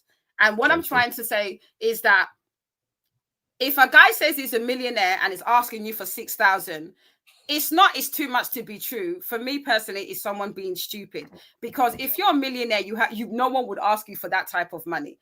Now I'm going to say this, and I don't want, and I'm going to say this: if it was a fellow Igbo person, fellow Nigerian, fellow Black American, or fellow African, she would have never allowed it to got to the stage it was. From the very first time a black man have asked her for money, she would have cut that relationship dead. So I'm going to bring up the race thing, and I know it's uncomfortable for some people, but I believe she did this because of the fact she didn't believe that a white man would scam her. And it's as simple as that. All right. Wow, honey babe, you are back. Honey baby's back, yo. She's back. Honey baby's back. Wahala, wahala, wahala. Sorry, I just had a lot to say. Sorry. I know, no problem, no problem. All right. So we took our first poll, and I asked, do you think Oyinka applied common sense? Let's see what the votes are. So viewer said, man of prestige, you go stay one place, Baba. So Refam voted, and Misty started with INEC 2, meaning she does not apply common sense. Auntie Grace said 2, Uncle Patrick 2, Sister Labe 2, Tosin 2, Honey Babe 2, CC 2. Why is nobody giving her one now? Tori long. Titi said 2, Abby 2, M Jones. Happy Thanksgiving, M Jones. Oh, I was looking for you when we started, but you are late. $100 from you, M Jones, for Bora Bora. M Jones said 2. Natural Hair Hope said 2. Fed said 2. Nobody believe in this guy. What is going on all along? We can't all be wrong. We can't all be wrong. This is the thing. The thing is, with Tisa, what's the one Tisa? With Tisa, whatever, she actually took accountability and said, you know what, I missed the red flags. This is the reason why. And she basically, she did the whole series. I have watched everything, and I'm, she pissed me off, and I'm gonna say it out there. I just think that in everything she said, there was no accountability, even to the stage where she knew everything. She was crying about her sister, her parents, her friends. She still was prepared to stay with him. You heard when she said that she took his passport away from him. She didn't want to leave. She did. She said, so why am I going to feel sorry for someone that still wanted to stay in that relationship? He didn't leave. Why am I going to feel sorry for someone like that? All right, honey babe, don't worry. Let's keep it moving. I can see that you are very angry at her. Don't worry, honey babe. That's why we are trying to teach. We are trying to teach the Gen Zs to mellow down. My Zeno, my Abby, Ashling, all of you that you are 35 and below, listen to your uncle. I'm talking to you right now. Go listen, Dada. Listen, girls. Misty said, what annoyed me the most was her parents giving dude money. Misty, you are wicked. Misty say, what annoyed me the most was her parent giving dude money to surprise her. African parent would have summoned a clan meeting. Because how is a potential in-law asking parent for money? Okay, now that you mention it, Misty, I'm gonna play a video for you guys shortly. It's a video of my baby girl, JC Wu. How many of you know JC Wu? Do you watch JC Wu? Yeah, Sissy, Yeah, yep, she, I you know love her. JC, right? yeah, she's our girl. She keeps it hot. Jesse dropped I think how many minute video? That video is not even up to 1 minute, but I laughed so I almost fell off my chair. Okay, maybe I will see the video shortly. I will show you guys. All right, but let's keep it moving. Let's keep it moving, guys. So Man of Prestige said the guy has common sense like the rest of us. In fact, that's a major cause of that whole thing. Common sense dependency. And I kind of agree with Tony Babe when we are talking about common sense. She thought she's on top of it. She know what she's doing. Oh, I got this. I got this. From the get-go, she thought she got it. So only I agree with Man of Prestige 100%. Chucky said she got jungle fever. Simple. Which one is jungle fever? Sissy, what is jungle fever? What in Chucky they talk? I think it's a movie from the 90s. Is it Eddie Have you Murphy? watched it? But it's like a black and white interracial thing, and it was called Jungle Fever. Yeah. Oh, I think that's okay. what it's referencing. Okay. Yeah. Sister Yinka said, honestly, I think Oyinka actually discovered the lies early on, but things really started getting to her once she realized other people also knew the real him. At that point, it wasn't just about the relationship anymore. It was the embarrassment, the exposure, the loss of the aesthetics she was clinging to. Just my 2 cents. Like I said, I you got to go agree. watch Sister Yinka's video. She really breaks it down. MJ said she speaks like a valley girl. This Gen Z, they go kill me. Sissy, which one is valley girl again? The Valley girls are the girls in, isn't it like those posh girls in the US? And they called the Valley. I think I the value got it's like it's Beverly like Hills, you, no? Or whatever. No, you know, like all them Utah kind of babes, that type of talking. Because when you hear her talking, when she talks, yeah, she does her. I don't want to be rude, but you know when she's in that golf cart, you see her in the golf cart, yeah, and the way she's looking at him like a giraffe, and it's the way her mannerism. It's just a certain way she talks, and like you said, it's very performative. I don't know whether she speaks like that in real life, but as CC clocked on very quick, she talks like she's performing. So Valley girl means I mean, you Americaners will know more than I do, but that's the vibe I'm getting. I am American, but I'm still the local America. Forgive me. That's why I always love all my sisters here. They bail me out a lot. Adana said California babes. Oh, okay. Yeah, California. Honey babe saying Utah. Man of Prestige said the Kardashians. And yes, then the Valley girl are from California. Oh, that kind of my god, like okay, yeah. You'll get it.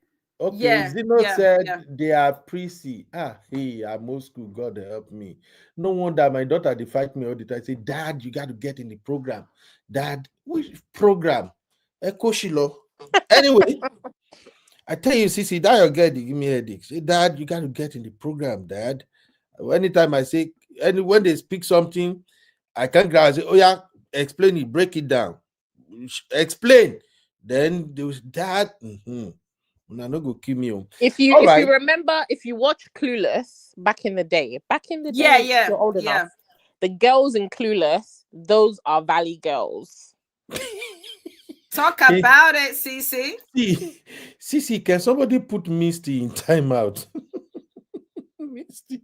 Misty said she cries for 1 second like Kim Kardashian, then she start cursing next second. Is that part of the Valley girl thing? Performative. I said this in the beginning. Performative acting. That's the way she comes across. Blood of Zachariah. Misty, you are a bad sister. All right. So let's keep it moving. I gotta move fast now because I'm gonna go to work and I'll still join you guys. Hopefully, Cece and Abby and others will hold it down. Hey, people won't begin greet me. Happy Thanksgiving. Emoti get talkie tongue you, Emma greet me. I don't finish almost the whole turkey. Me and my son. We take turkey this way. I know say the mama go still won't break my head today when she come, but she no go meet me for this house. All right. So talking point number 5: inferiority complex due to confused identity. Sissy, my special guest of honor.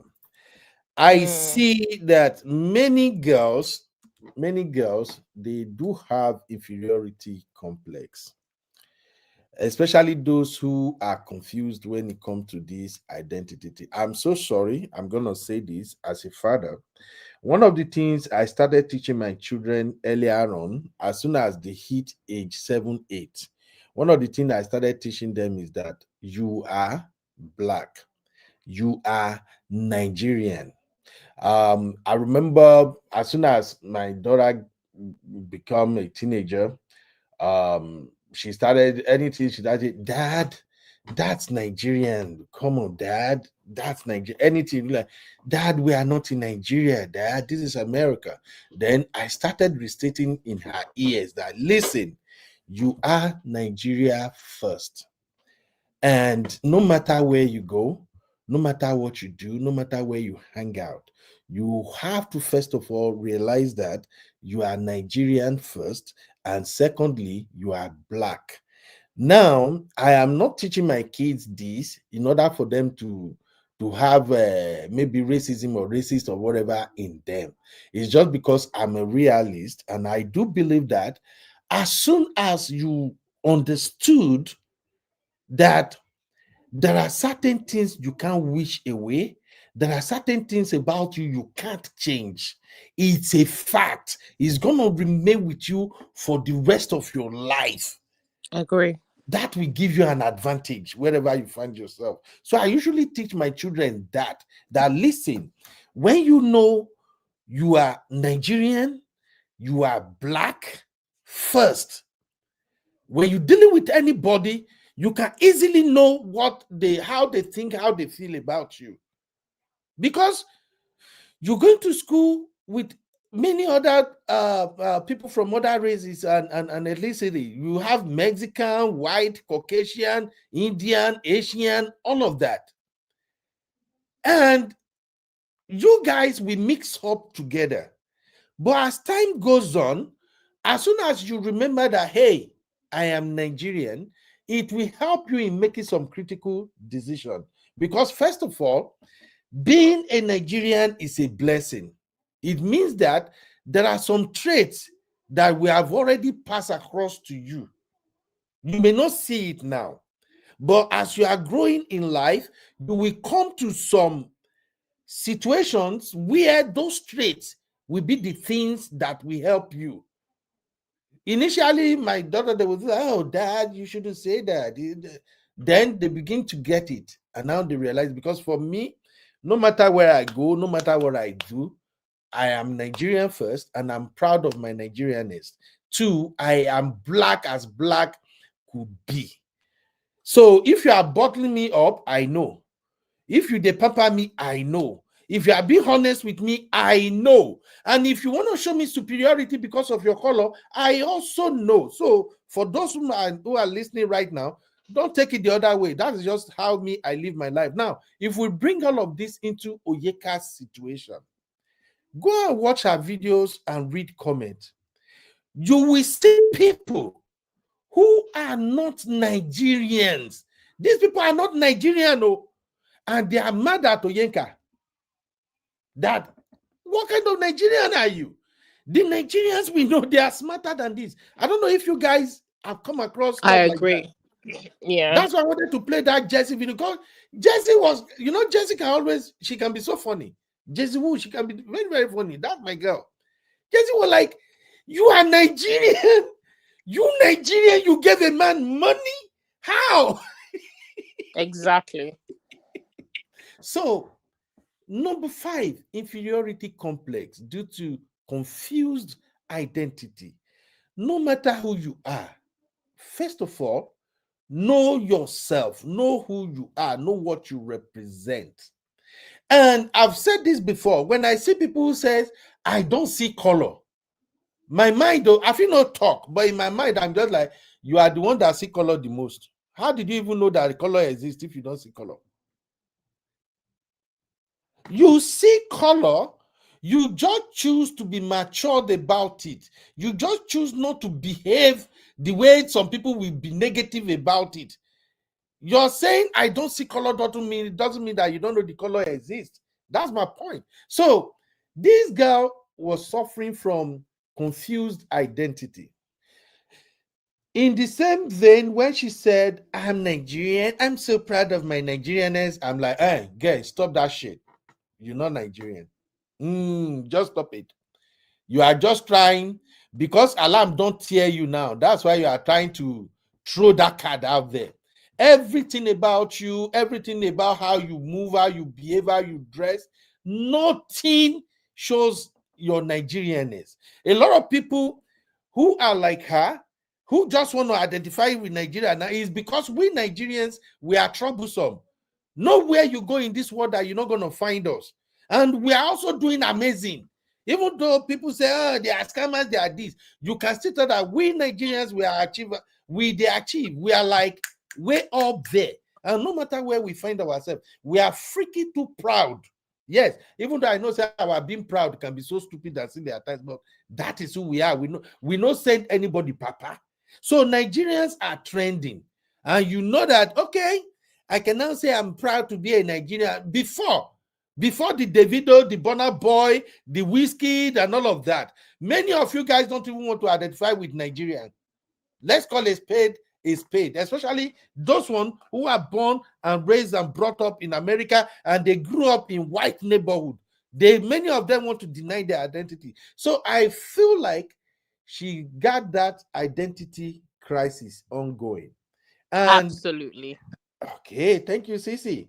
So, and if as a woman, if you know you are having this problem of identity crisis, fix yourself right now. There is no amount of how you want to move or behave like a white man that will make you white. As a girl, no matter how you dress, you jump, you do everything like white people, you are never ever white. My Torah. You are not. If you ask people, especially ladies, who married amazing white men, when I say amazing white men, I mean white men who truly love their wives, irrespective of their color, and they are so proud of their wives. If they want to be honest with you, they will tell you that even them, they are making enemy among their white folks. Because some of them don't want to accept you, even though you are their wife and they know they love you. Some of the men who are white that are married to beautiful black sisters, some of them have come from family of racists. They know some of their family members don't want you, they don't like you. And because of the love they have for you, they will fight for you. They can even cut off their family members for not liking you. Why am I saying all of this? If you are black, you are black. You can't wish it away. You can't pray it away. You can't turn it. In fact, even if you go and bleach your skin so you can be white as snow, you are still freaking black. Michael Jackson did all of that. As they don't still attaching it to him. So coming to relationship, if you know you desire white men, there is nothing wrong with it. So far, you can find a white man that will treat you like a queen, a white man that will not marry you because you compliment him, because you make him feel special. In the case of Oyenka make this guy feel so special. Danish for that. In Nigeria setting, who Danish or whatever you call them, they know what time for Nigeria setting. Make I talk now. Make I know verse. It is what it is. The white people that Nigerians really value a lot is either you are from America, you are from Britain, or you are from Canada. When you take these 3 sets of white people away, Nigeria goes, oh, okay, it doesn't. vast majority of Nigerians don't value shit.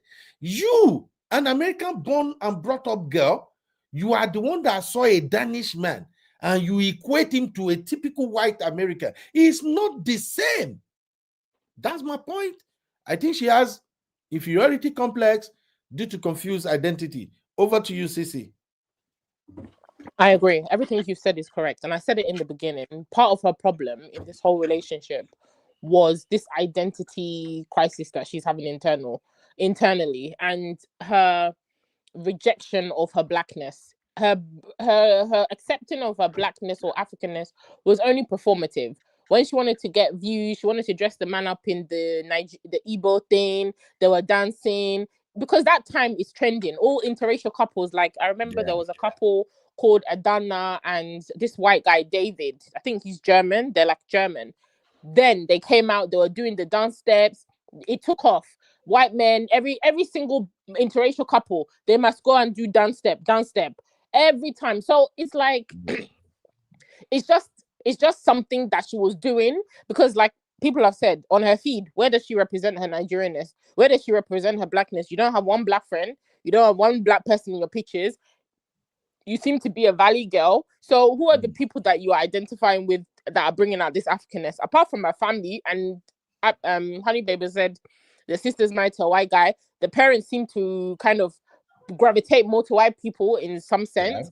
So there's already a lot going on in the family where the family themselves already have a perception of white is right, white is the best, white is great, anything white is right, basically. And then put her in the environment that she's been in, absolutely she'll have an identity crisis. If you are not already built up by your family to be comfortable and confident in yourself. Like you said, you have to teach kids, you're black. My kids grow up in a white area. We're black, we're African, we're Ugandan. Period. No amount of being with your white friend. My daughter has a friend. We always laugh. She has this, my daughter has always had friends come in all shapes and sizes to her. She doesn't care. She doesn't discriminate. But her friends that have stayed the longest with her, she has one white friend that we love. We're literally like, this one can come to the barbecue anytime. She just understands the culture. She blends in and she's white, right? Yeah. I say that to say it's not a discrimination thing, but she still has her black friends. She still has her friends that are Ghanaian, her friends that are Nigerian, her friends that are what is our friend from Guinea-Bissau, all these places. So you still can connect with your blackness and still have your people you relate with, and you can still be with your white people and your white friends as well. There's nothing wrong with that, right? But when you have a child and you make that child only be in a certain circle, then that is an intentional thing. And we said that in the I think maybe it was Abby's show, that it's for her when she got older to try and do that work of, like Honey Babe said, being around her black people, being around people that you can relate with. When I go to work, I'm always around white people. I don't have a problem with white people. But when I come home, I want to be on my YouTube relating with my Africans, relating with my people. Do you understand? That's actually what even brought me to start going onto YouTube, to seeing different communities that are African, not necessarily Ugandan, just Africans, because we all in some way, we still all relate. We can connect, right? Am I going to do the same thing with my white friends, my white colleagues? No, because they're not going to relate or understand some of the things that we go through as black people. You know? So that girl definitely, she feels inadequate for whatever reason. Maybe it's her upbringing, maybe it's the people she's been around, but she has never felt chosen. All those dating shows she went on, she was never the preference. The men that she wanted did not want her. So that over time, it does break away at your self-esteem. And if you're somebody who lives on validation of others, you need people to tell you, oh, Anyeka, you're beautiful. Oh, Anyeka, you look fine. If you're not your biggest cheerleader as a woman and you want people to validate that to you, of course, you'll be running around helter-skelter looking for people to validate you. And it's already proven. I'm not saying it's a fact. Go and check it. People with identity issues, people with low self-esteem, people with broken kind of internal traumas and things, you are more likely to attract these type of men. That is a fact. Because you take your validation from them. You take the validation from them. If they tell you you're beautiful, you believe you're beautiful. If they tell you you're smart, you believe you're smart. So any man can come into your ear, tell you what you want to hear, and because you don't believe it for yourself, it's easy for you to fall a victim of these type of men. It is in the books already. Go and check it. I'm not saying all, but you're more susceptible to being scammed. All these love scams, all these men that dupe women, tell you sweet things, you don't check it because you want him to tell you things that nobody has told you about yourself, things you don't believe about yourself. So you're going to go along with it. Like, that's why a lot of people are angry with her. And they're like, girl, you knew what it was. You just choose to ignore. And now you're coming out to say you're a victim. Are you really a victim? No. You seem to have been very complicit in this scammery. So identity, build up your girls, build up your children to have self-esteem. It's very important. It's very important. You have to be aware of who you are and stop playing catch up. Stop playing hero worshiping or color worshiping, or how do you describe it? One of the things I teach my children is, look, you are a leader. I tell them all the time, you are a leader. Wherever you find yourself, don't automatically assume that you have to follow everybody, or else you will be following them for the rest of your life. Sometimes you have to realize that you can create your own space. You can create your own life. People will identify with you. But if you, as soon as you start looking towards everybody, I want to behave like this, don't you see they have that? You are selling yourself short. And let me tell you a funny story. When my daughter was growing up, my daughter had this very annoying personality, in the sense that she is not a follower. She's not a sheep. If somebody is doing A, they're going left, my daughter will want to go right. Even if the direction is A, she'll be like, no, everybody is going A, I'm going to go B. And that thing used to annoy me so much. Oh, that's my girl. Please send that to me. I am like that. No, but I love that about her. But there were times we used to butt head because she will just be so, she knows herself so much.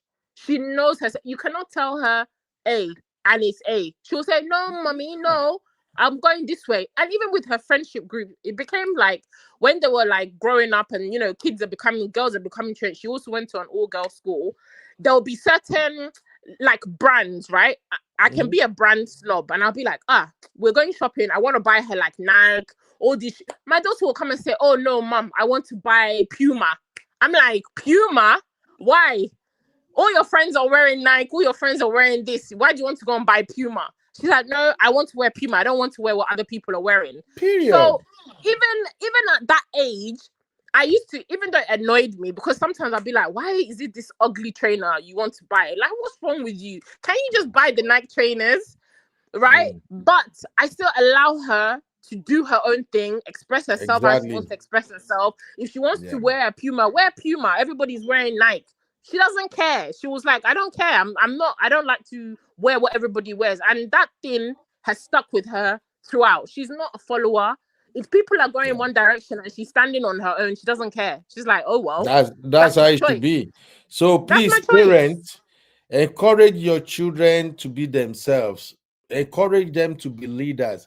Encourage them to know that they are one man mopo, like we say it in Nigeria. And you will see how that will work out for them. Shout out to my lovely sister LaBelle. Sister LaBelle gave us $4,000, man. 4,000 Nigerian dollars. Thank you, Sister LaBelle. God bless you. Thank you, LaBelle.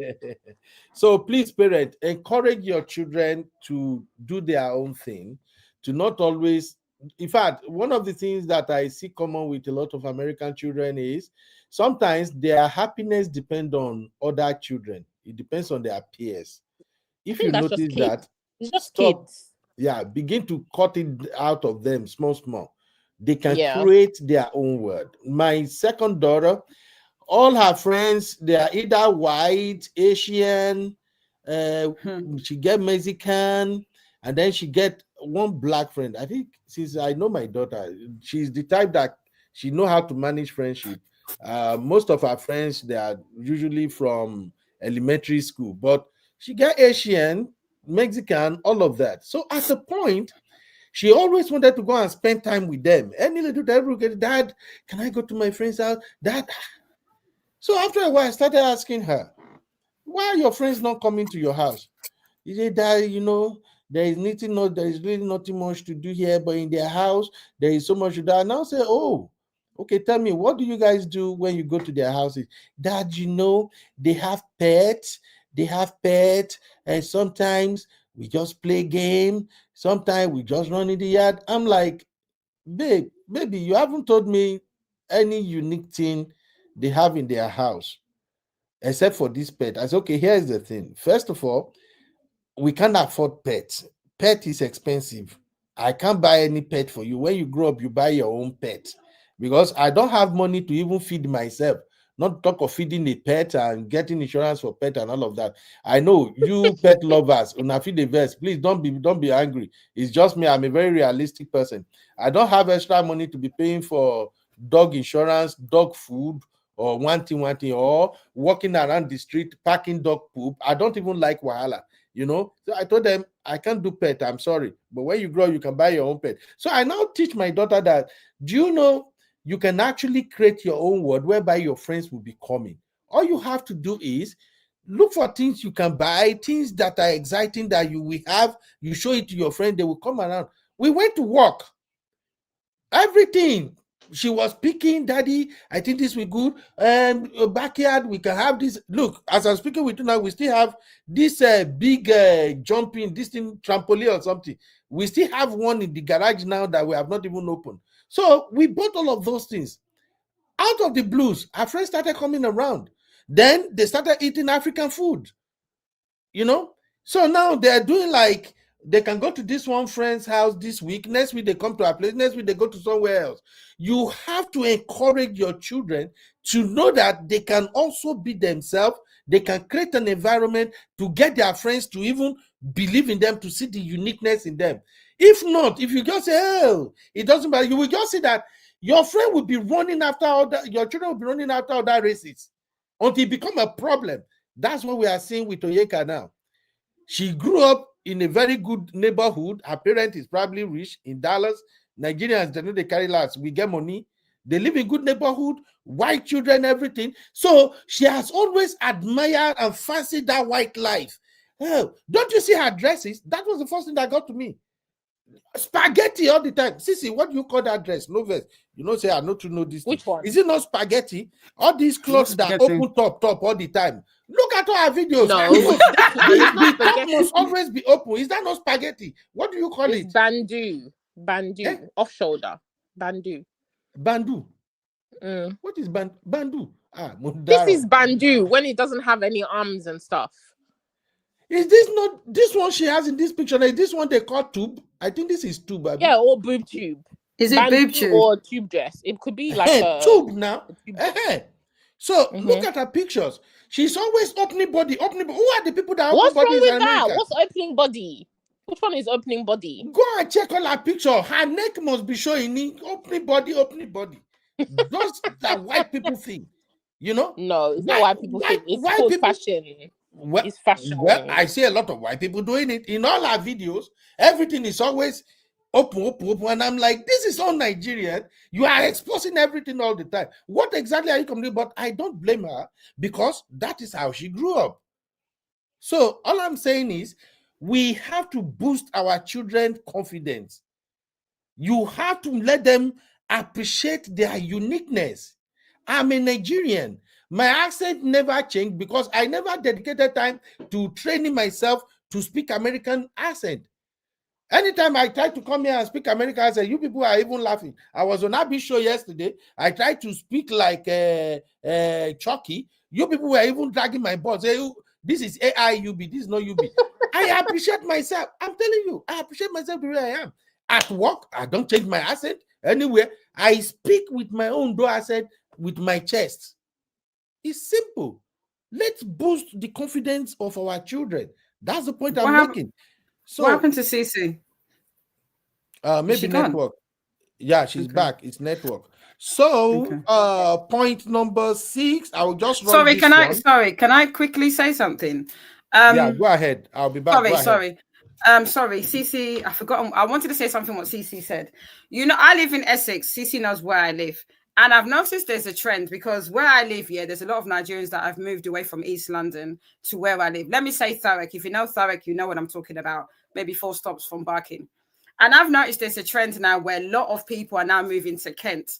I remember I did my hair maybe 6 months ago and I was talking to one lady, and one lady was saying, oh, I really want to, there's no decent schools in my area, so I'm going to move to Cambridge. So there are these trends, and I notice it with a lot of Africans.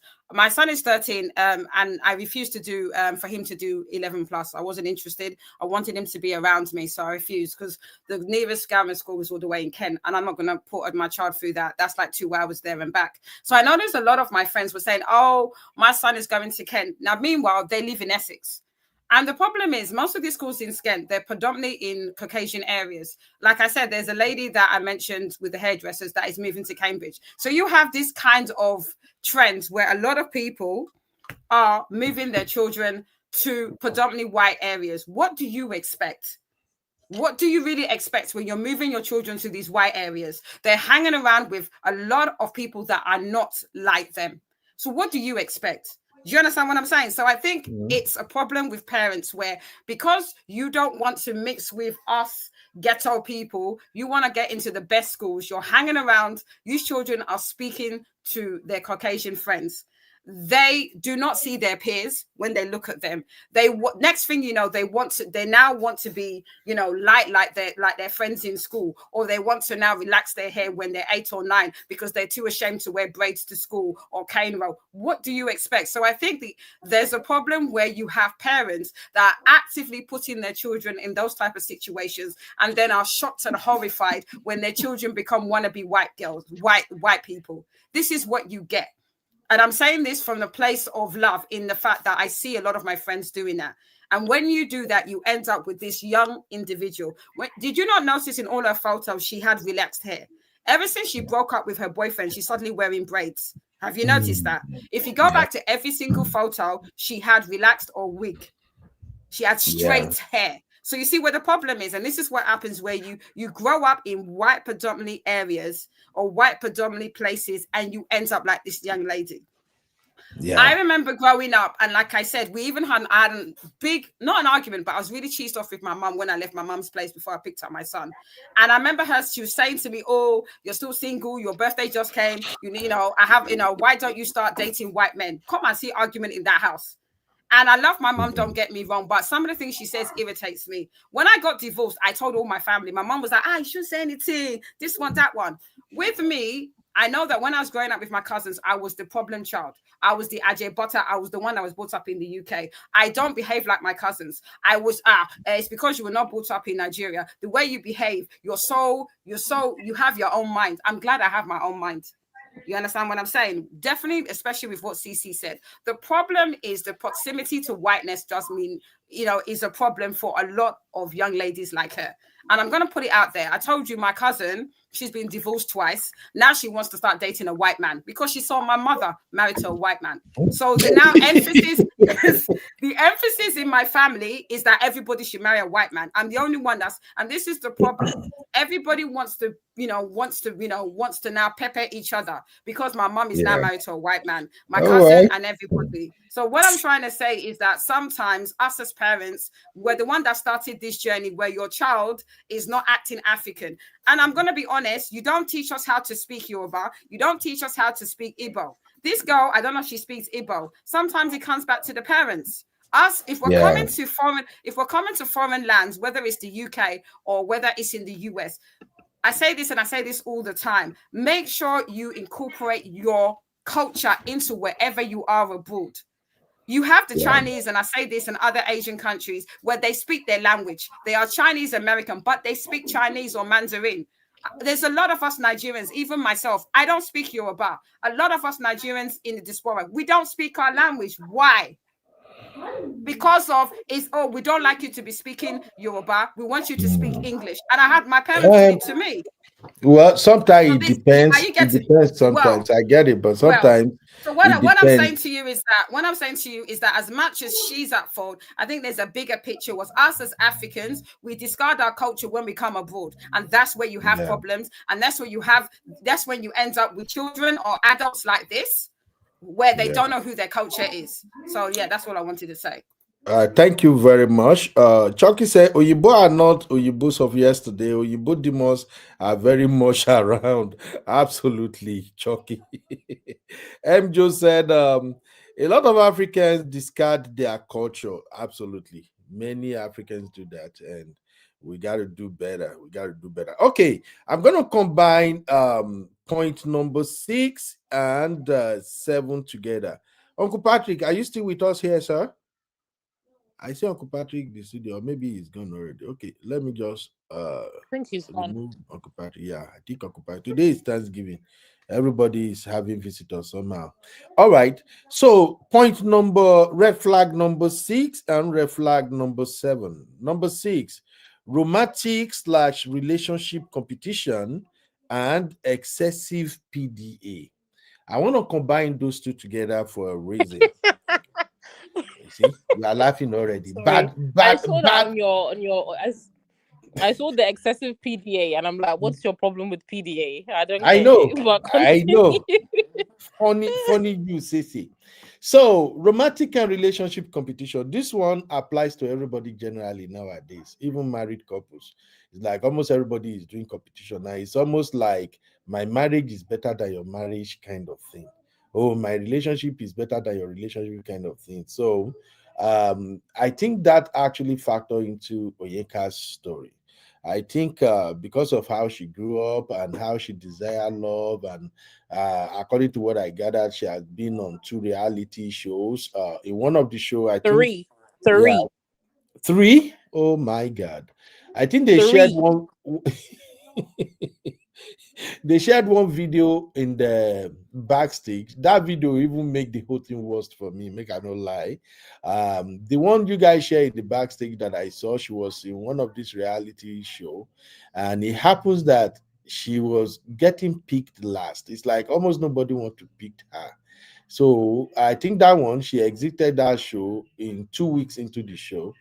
Nobody picked her. All the guys she was eyeing, expecting they're gonna come for her. They were not coming for her. Everything she did, nobody was coming for her. So, and I think it's one of those shows where they give roses. You know, you give rose to somebody, meaning, okay, you find this person attractive. You guys want to do the journey together on the show. So when they asked her to give rose to one guy, I think the guy that was also rejected, just like I was expecting she's gonna give him the rose, but I'm proud of her anyway. She says she's not gonna give anybody roses, so she left the show.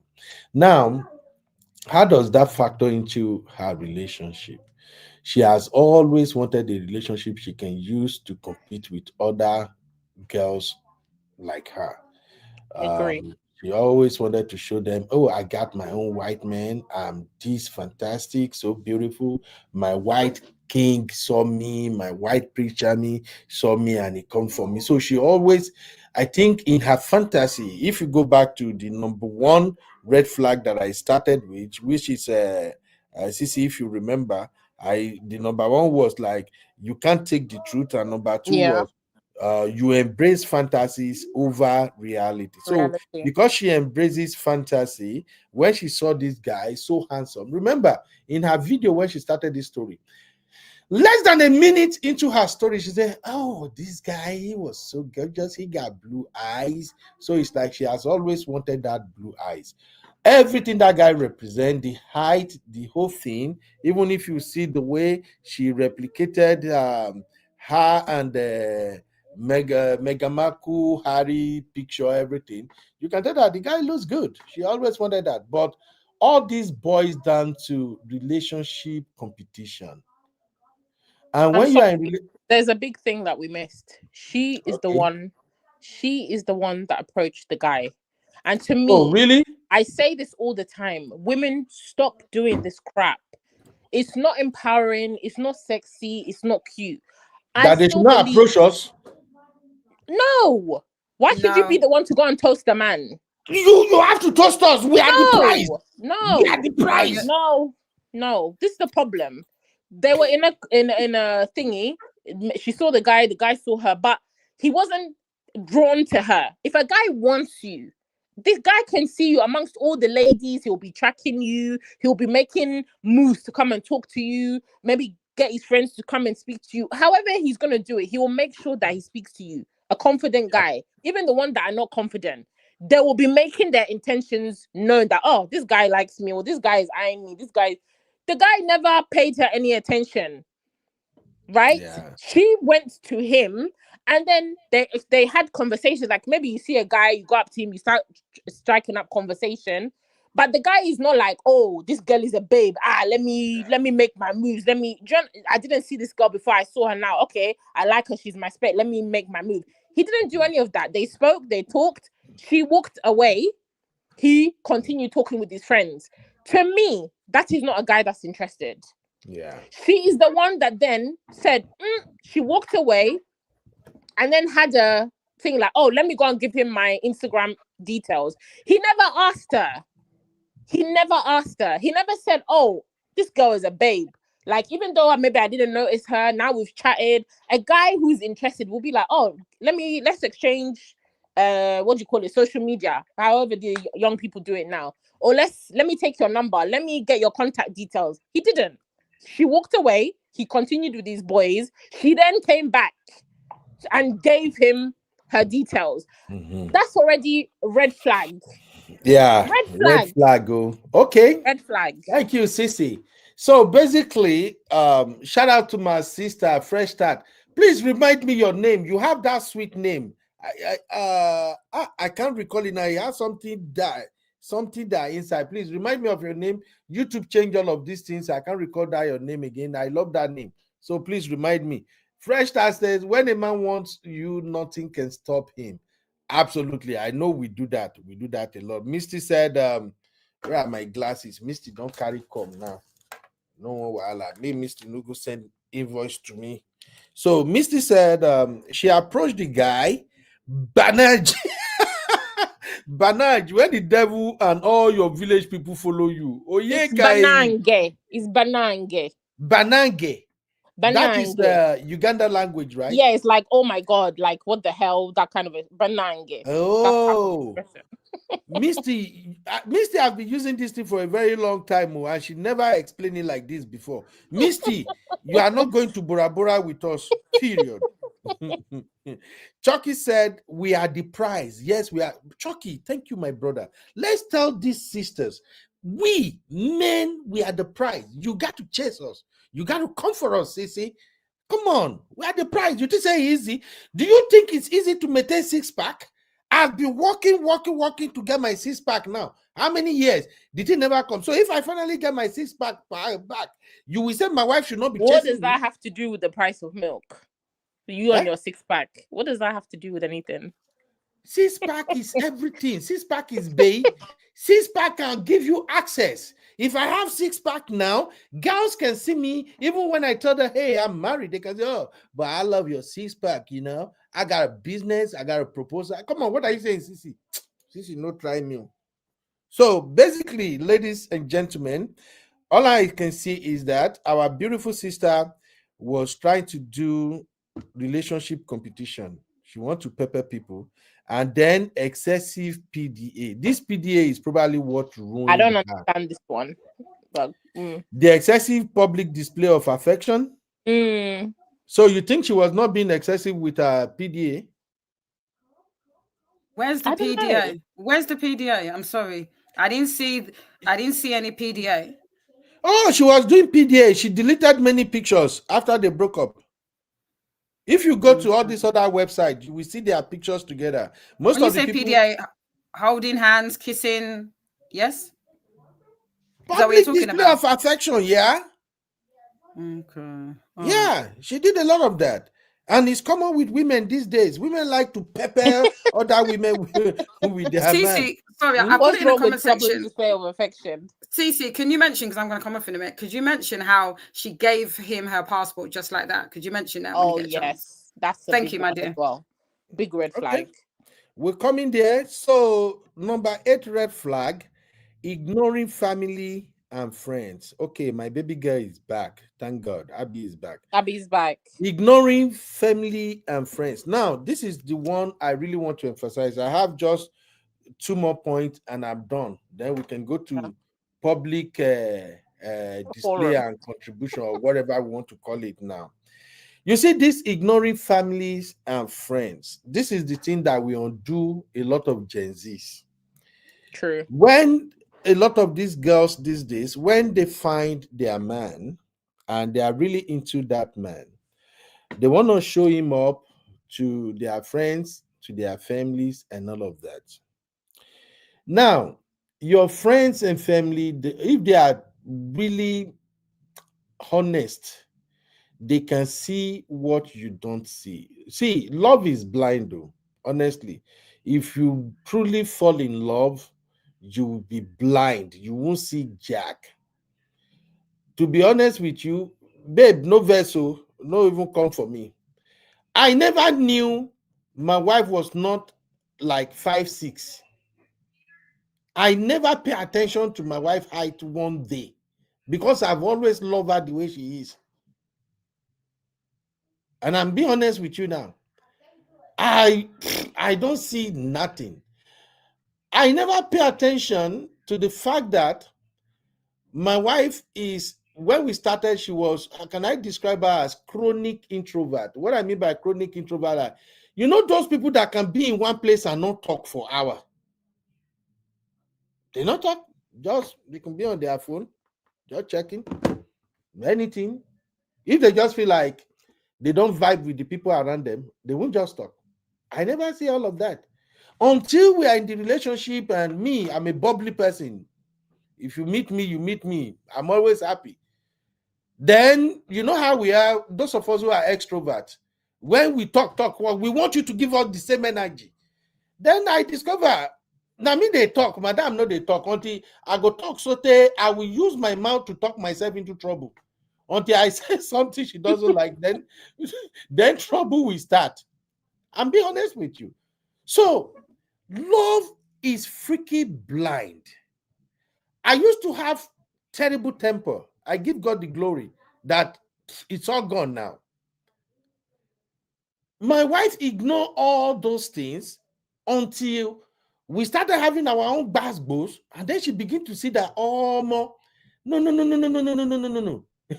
How can somebody go from 0 to 100? You see what I'm saying now? So when you're in love, you don't see shortcomings, you don't see Jack, you don't see nothing. The people around you, your family, your siblings, your dad, your mom, your friends, your close friends, they will see what is wrong in your partner. Now, as soon as they start telling you, did you notice this? Did you notice that? And you started getting offended. That is when it becomes an issue. And that is what happened to this, our beautiful sister, Oyinka. Oyinka used her hand to cut people off. Yes. She shared it. If you watch the last part of her video, that is why I said, ignore the rest, but go and watch from episode 19 to 25. You will see the full picture. Everybody, you talk anything negative about this guy, she cut you off. At the point, they are all scared because as soon as she discovered that she effed up herself and she started getting back to every people, and then she discovered that this guy has borrowed money from everybody. In fact, even in the comments, some people are saying, have you asked Smokey? How much did he borrow from Smokey? How much? You know Smokey. Smokey is our dog. Like the way this guy lent money from everybody around her, he can even borrow money from that pet. So as soon as she started calling everybody, they started telling her, oh, Oyeka, I'm so sorry. I would have told you, but I see the way you're moving, and I don't want you to think that maybe I'm not happy for you. That's why I did tell you. That's what happened to her. So please take this lesson away. If you find yourself ignoring what your family and friends are saying, you are a red flag yourself. They see your partner, they see what you don't see in your partner.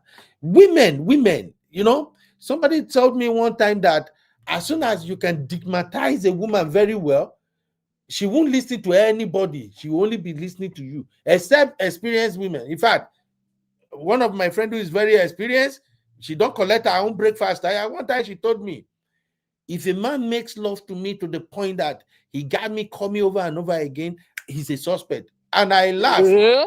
I'm telling you, you know Americans now. Americans are very open. I laugh when she said that thing, and then I process the thing later. She said, if a man stigmatized her to the point she come over and over again, she will start seeing that guy as a suspect. Because there are certain level you get to romantically that nothing makes sense again, except for your Prince Charming. So please, this Oyeka, all her family members, her dad, her mom, everybody, even as a Nigerian, Jesus, to the point your so-called Prince Charming is borrowing money from your father, borrow money from your baby sister, borrowed money from your friend, borrowed money from people that you guys just met once, and everybody just pretend they are not telling you nothing, meaning that they all saw the red flags. They all saw that this guy is no good for her, but she is good at cutting people off. She is good at ignoring advice. That's my point. Ignoring family and friends is a red flag. And lastly, wedding without parental consent. Yes, call me African man, I agree. Call me coconut head, I agree. God, I pray every day, may I never find myself in this situation. And I will tell any dad, if any of your child got married without your consent, especially girls, she go and married a boy without your consent, you were not present, even if it is court wedding. Here in Texas, it's $60. I don't know, maybe they change, but here in Austin, $60, you don't marry, you are wedded. If anybody, a girl, venture marry a guy without you, the parent, being involved, bro, fight that motherfucker with everything you've got. Fight him until your daughter says she disowns you. Because to me, as an African man, that is the highest disrespect you can give to a dad. Yes, I'm going to be angry right now. We as parents, we go through a lot. Here in this abroad, we work our butts off. I got bald hair just because I want to provide for my family. I have been working evening shift now for the past 10 freaking years. I am sick and tired of it, but I don't have a choice because I want to provide for my children. So you want to tell me, after I've sacrificed everything, raised my daughter, she became so beautiful, educated, everything, successful, you now stigmatize her to the point that you took my daughter to go and wed her. You brainwash her to the point you go and wed her without my consent. You did not come to my house to come and dobale. I don't care whether you are Prince Harry. You must come and prostrate in front of me and ask for my daughter's hand in marriage. Ain't gonna work. If you go and marry my daughter without my consent, I swear I will frustrate the living day life out of you. I'm not going to even get business with my daughter. Because I know my daughter have already lost it. That she can go and marry a man without coming, without me and the mom being involved. No. You, that demon that you brainwash her, I will frustrate you. You will arrest me over and over again. I will literally make the I will open YouTube, TikTok, Instagram. I will enter. What is that other crazy one where young people there? Snapchat. Snapchat. I will go everywhere. I will literally make life uncomfortable for all of you. So please, I put my energy explaining this thing now for those of you younger ladies that you might get to see this video.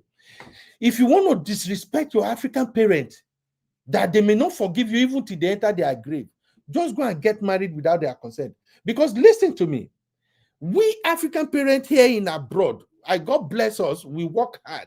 We don't need your freaking money. Many of us, we are now wise. We prepare for our own retirement. We make sure we are good. The only thing you can do for us and for all the Gen Z, listen, you own your parent. I've never believed in that trash. That trash, anytime anybody bring it up, I always fought against it. I don't believe in that crap that you don't owe your parent anything. You owe your parent at least decency. You owe them respect. You owe them going to show, Daddy, thank you for all you did for me. I'm marrying this guy. You owe your parent that respect. Your husband must bring Sima Shinap. If we can't find Sima Shinap, bring Hennessy. Your husband must come, whatever your tradition. I mean, Yoruba. In Yoruba, the highest level of respect you can give us is to prostrate when you want to marry our daughter. If you don't do that, it is BS. So listen, if you think you don't owe your parent, what you don't owe them is maybe money, but you owe them this right. If you do not let your father to have father and daughter dance with you on your wedding day, you are already a bastard. Why are you laughing? Who is laughing? You people are looking for my trouble. It's not me, it's Sissy. It's not me. Sissy Amaja will go fight. You owe your dad father and daughter dance. As I am right now. I agree. That's the only thing I'm looking forward to. If you deny me my father and daughter's dance, I swear, my frustrate your husband can be as white as snow, but by the time I frustrate the living daylight out of him, he go come beg me by fire by force. I rest my case. I agree. Without parental consent is a no-no. And this is where I want to give credit to Onyeka's parents, because they may get to see this video tomorrow. This girl, she is so blessed. Oh my God. I don't know where that her parents they come from.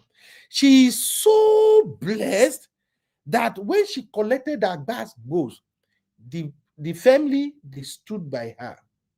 When she asked her dad, because I can see somebody is truly genuine. When she asked her dad, Dad, please tell me, he did not took money from you. And the dad say, don't worry about that for now. And then she said she broke down and wept like a baby. I just say, wow. Oh, God bless this father. Ah, you are lucky. You have an angel as a dad. And I give that her parent, angel when no get sense. Oh, I give that her parent, I give them a lot of credit for the way they stood by her, because I'm not gonna lie. Let me just expose myself now. This will never be my portion in Jesus' name. It will never be anybody's portion. If my daughter go marry one weary, how the guy won't take borrow money from my hand? Say, wait, make I not even go there. It's not happening. You want to borrow money? Oh yeah, from where to where? How which month what they talk about? Let me just say, let me play this scenario. Maybe if it makes sense. But you be Mr. I'm coming, honey baby. I'm just trying to play this scenario. So she will call my phone, Mr. Jude. I want to surprise your daughter. I want to surprise Bibi. I'm working on a business right now. Money gonna come in about 2 months. If I can just get like 250,000, I'm trying to build this world. Let me just stop. Even playing this scenario, they make me they go mad first. Oh, Sissy, you have the first take. Over to you. What's your take? Abby, please, Abby will take over from here. Sissy, 1 second. Can I ask Uncle Ben? No, Uncle Ben, how about as a business investor? It's not a business. That's different. What if he calls you, oh, Daddy, my father-in-law to be, can I have 50,000? This is the business, and he brings all the paperwork and all. And you are seeing different. You're seeing that a year too, you'll be a millionaire for business. Won't you invest? Abby, sir?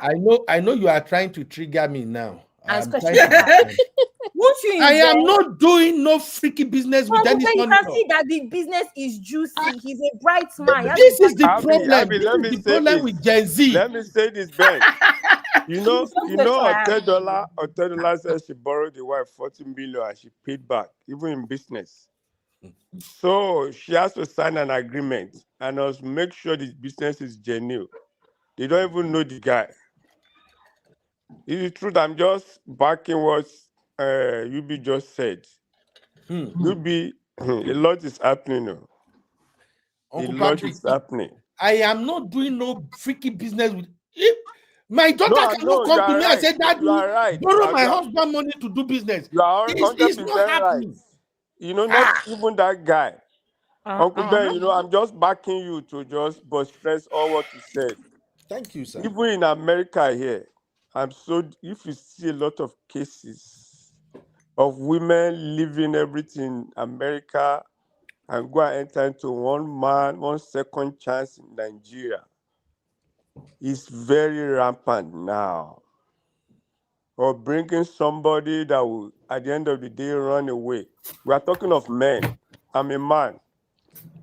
I have a family, Uncle Ben, if you know how this thing is paining me. Somebody that left everything, and you know what, she decided to block everybody in the family. I'm talking about a grown woman, somebody that's made it. She left all her business, everything she had. Even the children don't even talk to anybody in the family. She went to Nigeria to go and stay with one irresponsible man, very low cadre. No, you know, Uncle Ben, I'm talking about somebody that has built, I was involved, built houses in Nigeria, and went and go and meet it. The funniest thing that is that she blocked all her family, just like this guy. She blocked all her family. No, and there are many cases like that, Uncle Ben. Many cases. I don't know what is wrong with our women. You know, Yes, when sir. something is What's rampant, wrong with them is once you put tongue for their ear, you do down there, you don't finish. Boom. That's what's wrong with them. No, what is wrong is that women seem to believe, and I say this, and I agree Let with Uncle CC. Patrick just finish. You're the only but babe. So that no, I'm not Sorry, saying can one I at a just time. say, sorry, Anu babe sir, is right. Sissy, Anu sorry, babe is Sissy, right. Well, let- I just said But that. hold on, Let's- please. Okay. Please. CC is saying your device is not connected. I tried to message Eh. you. So come back. Uncle Ben, any relationship, let me know, any relationship that the guy made you or you decided to block everybody, it's a big red flag. You can't see your blind spots. You can never, I don't know how wise it is. Even a lawyer cannot represent himself. A doctor cannot diagnose himself and be taking care of himself. He still need other colleagues because it's going to be emotional. So you need backup. You need Uncle Ben, I'm talking about people that have made it. Have not made such big mistake. Now it's so sad. It's so sad, especially women. If a man asks you, he doesn't like your friend and he doesn't like your sister, doesn't like anybody, this is a big red flag. Take it or you leave it. I don't know, maybe the man is a Geo or maybe Pope. I don't care. I'm serious. I am serious. Thank you, sir. I am serious. Not to talk of your father, but your auntie doesn't like your mom, doesn't like, so that person is a big red flag. Thank you, Uncle Ben.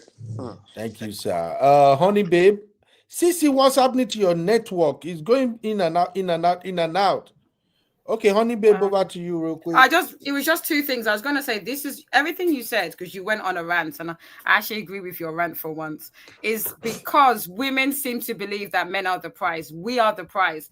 Because like I said, I think, I know you're going to have an issue with it, but when you keep saying building with a man, and I think this is what happens when you think that you can build with a man. You cannot build with a man. I'm sorry, because this is what happens. If you say you're a millionaire, you're a prince, all the stuff he said, why would you be borrowing from my family? You're loaded, right? According to her, you're loaded, right? So why would you be borrowing? And I, as much as I applaud them for not obviously doing a typical Nigerian parents, which was to go ape, completely crash out, I applaud them for being sympathetic. I just think that they're very naive, because I don't understand how someone hasn't married you, or you don't know anything about the guy. And I say this again, if it was a Nigerian brother, a Nigerian Igbo brother, and that he asked for money, I guarantee they would say, hell no. Thank you. I'm gonna leave the moderating to Abby. Abby is still here. Abby, CC, Honey Babe, they are all here. I will Uncle Ben, join you don't guys back go. I'm briefly. going to miss you, Uncle Ben. I'm not going now. I just want to drive go. for like 25 minutes. I will join you back. You want to come and give me heart attack? That's why you Uncle say Ben, I have don't go. questions for you. Did you talk I about know the it. I know you want to about give me heart village? attack. It's not Did gonna you work. talk about Today is Thanksgiving. the village moves? Him being invited to village by her dad. Is that not weird to you? I just don't know, Jare. I don't know. Yeah, because why are you Jare. following us to village? Like, as what? Yeah. You know, I don't know. Just listen to this real quick, guys. Make I hear from my baby girl. Damn, your your Nigerian ass. Then you cock your phone up. Ou leve téléphone ou pour vin di le monde entier. Le monde entier. Well, I want to tell you how I, a Nigerian woman, let a Danish loser scam me and my family out of more than $300,000. Hey. Mboko jam sezi kon sa $300,000. $100,000 kaka voye. You get your phone out and you come to the internet. I know your family is embarrassed. I don't care how understanding your parents are. You are embarrassing. You are embarrassing. I don't know not one Nigerian woman personally that this could have happened to. Nigerian woman, chop money. Chop money. Say chop, chop, chop, chop, chop, chop. Nigerian women, they were created to spend money. Say chop, chop, chop, chop, chop. Not the other way around, sister. What is going on during Black Women's? Them pilgrims stole that food from them Native Americans, Black women's money. And then you get your phone out and you go to TikTok. Let me tell Danish deception, Danish delusion. Okay? Nigerian nonsense. So that embarrass. This is embarrassing. Embarrass. Ou fait honte. Ou fait honte. I'm not even Nigerian. I'm embarrassed. Jesse, go and watch the full show. Jesse, come on, girl. Whoo. Anyway, there are still so many aspects of this story that I haven't covered. I only covered my own segment. Cece will draw her own talking points. Abby is in the studio. Uncle Dio, Uncle Patrick, Honey Babe, they are all in the studio. Anybody want to contribute, please? You are free to contribute. I'm yielding the moderation over to Abby. Abby, this is your generation wahala. So we are going to come for your generation. All the Gen Zs watching right now. We are coming for y'all. We're coming for y'all. Okay? We're coming for y'all. This is older generation, all of them. You people have already ahead by 10 points. Gen Z 0. No wahala, we'll catch up. No wahala. So as I'm leaving to start the conversation, this is my second poll. Abby and Sissy, they may add any other poll, but this is my second poll. And please, let's get your vote. Will you lend money to a presumed rich son-in-law? 1 for yes, 2 for no, 3 for it depends. Me, my answer is 2. No way in the living daylight I'm borrowing shishi to a presumed son. And by the way, Abby and Sissy, if you can cover that nonsense royalty talk, what is wrong with women with this royalty? Do you think that anybody who say I'm royalty, they are from rich home? Some royalty, even in Britain, where they live, the royal family there, they are living on your taxes. What the crap? I don't know what's appealing with that crap. I don't know. I don't want to be he is royalty. That is why it is freaky easy for Nigerian prince to scam your freaky asses. He's a Nigerian prince. We are all prince and kings where we come from. In my house, I'm a princess. So this is my segment. Thank you, Abby, for hanging out with me. Not Abby. Thank you, Sissy. Oh, not Abby. Let's both of us leave the studio. Let both of us leave the studio. We're leaving now. If you want Sissy, we're going. Yeah, you go nowhere. Thank you, Sissy, for being my special guest. You're welcome. Sissy, let us have your take. So we're gonna start this second segment real quick. Give me just a second.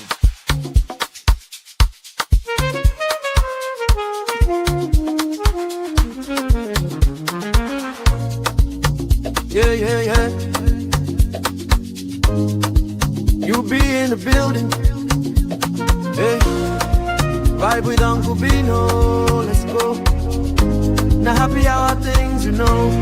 Hang out with you, babe. It's our vibe tonight. Hey. Like, I want to see the phone record. And so he sends me a screenshot and it shows that he was on the phone for 45 minutes. I type in the number in the I will join screenshot you that guys he in sent about me, 25 and I put minutes. it into Over to you, ChatGPT, and it said it RBCT, was and linked everybody. to his bank in Denmark. So I was like, okay, this is real. Why would you spend 45 minutes on the phone? Abby, with the stop bank it whenever guy? you And want he to. said yes, and he showed I wanted to ask you if you've watched the video. me Okay. the screenshot, and it said that the payment was scheduled for August 9th. So August 7th and 8th comes around. I told my mom, hey, you're going to receive the money by August 9th. And she said, okay, sounds good. So August 9th comes around and I asked her, hey, have you received it? And she said, no, I still have not received it. And so I was like, okay, that's weird. A couple of days go by and I'm like, have you received it yet? She said, I still have not received it. So now it's like August 12th and I'm on FaceTime with my mom just chit-chatting.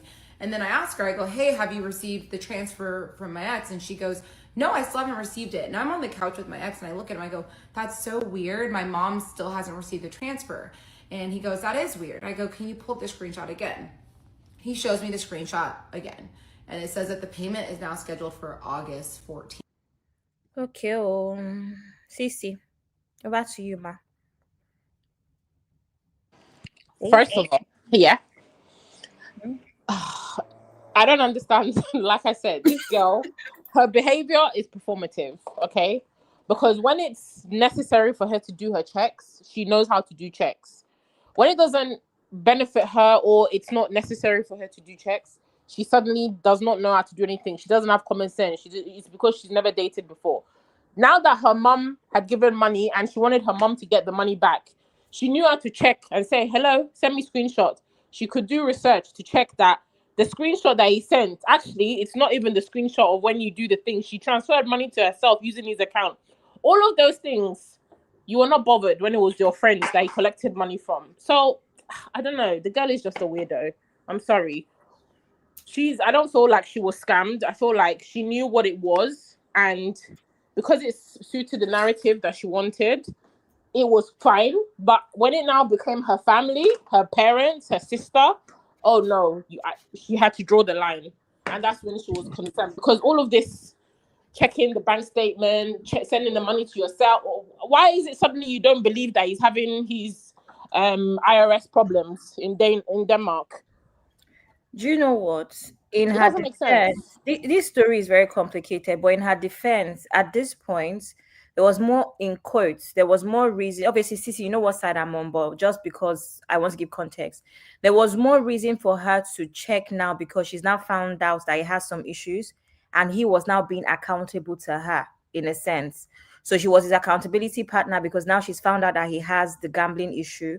One. Secondly, this money now was coming from the fact that he claimed that he had sorted out his tax issues with the Danish tax agency. So technically, I think at this point, she already knew for a fact that, don't get me wrong, initially she was still living her delusion, but at this point, she was sure that something was wrong because she had caught him with the crypto situation, right? And she also had caught him with the whole gambling thing. So I think now her senses were switched on in quotes because she now knew that he was a chronic liar and all of that. So just saying. Okay, fair But enough. Uncle Dio is here, and I think Hey, it's Uncle that Dio. Uncle Dio goes next. Hi, Uncle Dio. Good evening, sir. Welcome. Thank you, Abby. Thank you, Cici. Thank you, Uncle Patrick. Happy Thanksgiving to you all. And I want to apologize because I've been listening in the background and I've been going on and off in the background, but finally I'm able to stay and I can see you guys are doing justice to this topic. But there's something that I want to say, particularly when it comes to issues like this. We need to understand that as African or as a Nigerian, there are some things that we cannot do away with when it comes to relationships and marriage as it is. Most of the points Uncle Bernard has already highlighted them, but the angle that I want to come in from is the angle of secrecy. Please, I respect a child that carries her parents along when it matters most. That child will never go wrong. The reason being that the Bible says that in the multitude of counseling, there is safety. Your parents, when we're talking about parents here, we're not talking about deadbeat parents. We are talking about good parents. Your parents can never fail you when it comes to some aspects in your life. In fact, when it comes to most aspects in your life, because they know you and they want the best for you. I'm talking about good parents here. Now, if you can keep something like this away, it's like you are going on a kind of a self-destruct journey. 50-50 chance you may survive, 50-50 chance you may not. Now, when it now comes to the issue of, because I want to believe there's something that African parent does. When you bring home somebody, oh, dad, mom, this is my fiancé, I want to, we're thinking about getting married, blah, blah, whichever way you say it, they will do background check first, even behind you, that has brought him in. You will not know. Your parent will go and do background check to confirm, is he legit? Is he who he says he is? And all this stuff. But if you deny your parent all that opportunities, and that's why I'm afraid for this generation, because when we're talking about Gen Z, I'm not talking to Onyeka now. I am talking to people that may be like her, because it's not about Onyeka. Abi has done justice to that topic, but I just want to talk to people that may be like her, that think that this generation they can do it all by themselves. They don't really need their parents, because this is where the mentality is coming from. Oh, it's an archaic fashion to be telling your parents about what you are doing. You can do it yourself. So far, you got a guy, and that's why this girl made the mistake. If you are taking that step initially, maybe all this problem would have been avoided in the first place, but she did not. And by the time the thing now went south, the whole thing now becomes issues. But that's not even the issue here. But majorly, let us learn as an African guy to always carry people along. At least listen to friends, listen to family, listen to people that you trust. You have some confidence. Bring them into your situation once in a while to a limited level. Let them advise you, because once you are in love, you are confused. I'm sorry. People that say that love is blind, it's not because you that you're in love that you don't have eyes to see. But so many things will be blind to you, because you will not be able to see the fault of the person that you love. You will not see the red flags. But people that are close to you, they will see it and they say, oh, babe, I've noticed this, I've noticed that, I've noticed this. Then again, I must close with this. I like one thing that I think, Abby, you said sometime before, when we're just having a show, and then we talked about the timing that somebody can kind of introduce your fiancé to your parents. And then you said that you can never introduce a man to your parents under 1 month or 2 months. I felt so proud of you, because you have to do your own testing first as a girlfriend. This guy is worthy enough for me to take him to my parents. Do your own background checks. Unfortunately, Onyeka did not do that. But for people that may be in our shoes, I beg you, if any man, even though you know that he's Prince Charles, for instance, please do your background check. Confirm everything. Dot your I's and cross your T's, so that you know that by the time I'm presenting this, I'm going to present him authentic. Not just what he say. It's not about what people say. I've said this on this platform before. It's not about what people say. It's about what they are not saying that you should really listen to if you want to make it. Don't listen to what people say alone. Listen to what they are not saying. That's where the secret is. Thank you. Well said, Uncle Dayo. I agree, 100%. I always find it really weird when people, like, for example, they know your cultural background. They know that, in your culture, there's a certain type of behavior that maybe should be displayed. Like, there's certain requirements. But then they encourage you to go against that. I just find I always find that very weird behavior. You know that this girl is an African girl, she's Nigerian.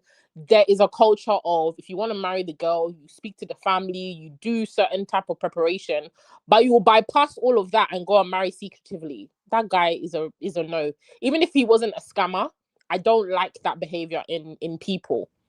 Don't discourage or ignore or push aside somebody's culture because maybe it doesn't serve you in that moment, right? Oh, we want to elope, but you know that her family are the type of family that they want to be involved. At least her parents and maybe her siblings want to be at the wedding, but you go and elope. It's very selfish. And if you have a partner that co-signs sometimes some of these delusions that you have in your own mind, maybe she wanted that, fine, but he should be at least say, babe, this is not the right thing to do. I still want to go and ask for your dad's permission, just at the basic level, right? So when you're somebody that just goes along with any kind of thing that you do, irrespective of what your culture is, irrespective of what the family will think of him, right? It's always not a good sign to me. That's not a good partner. That's not really somebody who genuinely cares about you, because they'll want to present the best of themselves to your family. In all the time. They'll want to not do things that will make their family look funny. Like my partner now, he's 50, right? My mom just turned 60. So we always joke, and he's like, your mom is actually like my elder sister.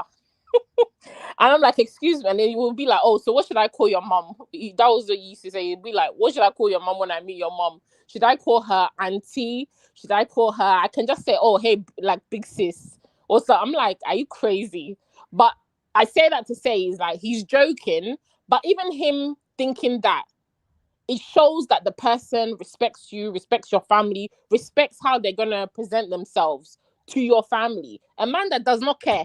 Oh, even if your parents think I'm this, if your parents think I'm that, they don't care. No, that guy is not for you. That guy is a red flag already. So, no. Can I just say that in Onyeka's situation, I know we're speaking generally because the idea is to extract lessons, but in Onyeka's situation, it seems as though she's the one that actually asked for them to get married. Because remember, the major reason for the marriage was not even, I don't think she thought about it as very serious. And we talk about this a lot as Nigerians, where even the traditional marriage, the things that you wear. I remember going through this thread on X about how a lot of Igbo people were saying that they're a bit mad about the things that some people do. For example, everybody's wearing red cap now, but red cap actually means something. Why is a 22-year-old boy wearing red cap to an event? Another one said turapa actually means something. Why are young girls wearing turapa? My point is that Uncle Ben and Uncle Dio say this all the time about how the younger generation don't actually understand culture and are refusing to respect culture. Now, this girl, I don't think she really thought about the process of getting married to him as much more than it gives us the opportunity to spend more time together. That's how she presented it. So it's a case of, oh, okay, for you to stay in the US permanently, since this is the future we want to build, right? Let's get married so we can start processing your green card, and then we'll get married properly later. And when you think about this, Sissy, we hear this a lot with people where we just got married quickly for the process of the paper. How many people have not done? And this is one thing that my dad warned me about. All of these things where you do civil wedding sharp so that you can start living together. My father said no. Traditional wedding is what qualifies that, because now they paid a dowry. They've done what they have to do. You've done every traditional rites. You're not qualified because you met somebody, you got engaged, and you went to go and do sharp civil wedding in 3 months. That's not, my dad has said, I understand the legal implications of that. And especially in the country that you live in, you have to do that. But my dad has insisted that does not give me the right to stay in a man's house because we've done civil wedding. You have to do traditional at the very least. Again, my dad, older generation, is in his 60s. It's what it is. So I'm just explaining that she actually just saw it as, oh, we're going to live together. We're going to be closer together, because remember, she's always crying every time it's time to say goodbye on one of their trips, right? Because they always spend like a week together here and there. So she wanted to make it permanent, if that makes sense.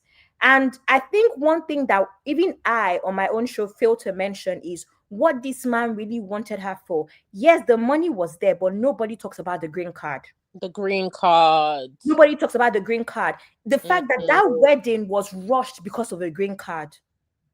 Now, remember, Sissy.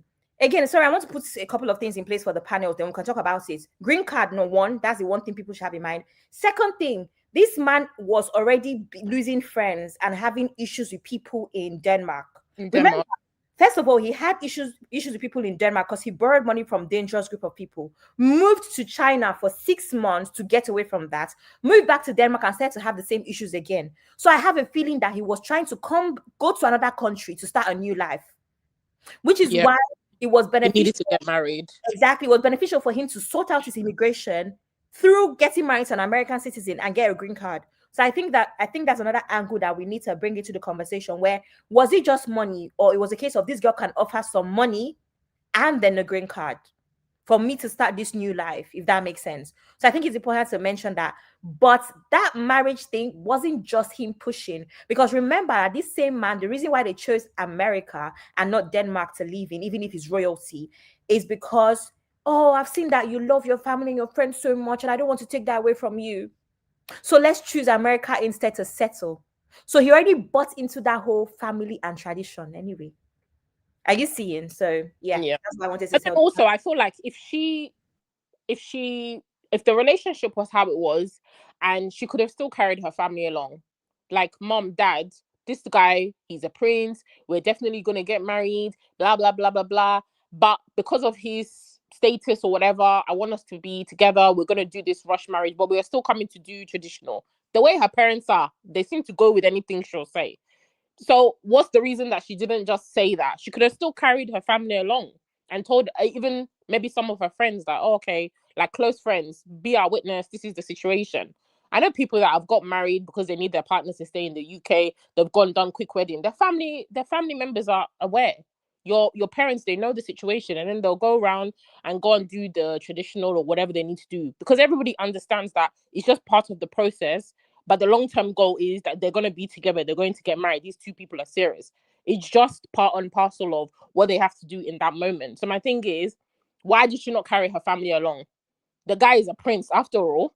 At that point, they didn't have any reason to doubt the authenticity of his royalness and, affiliation.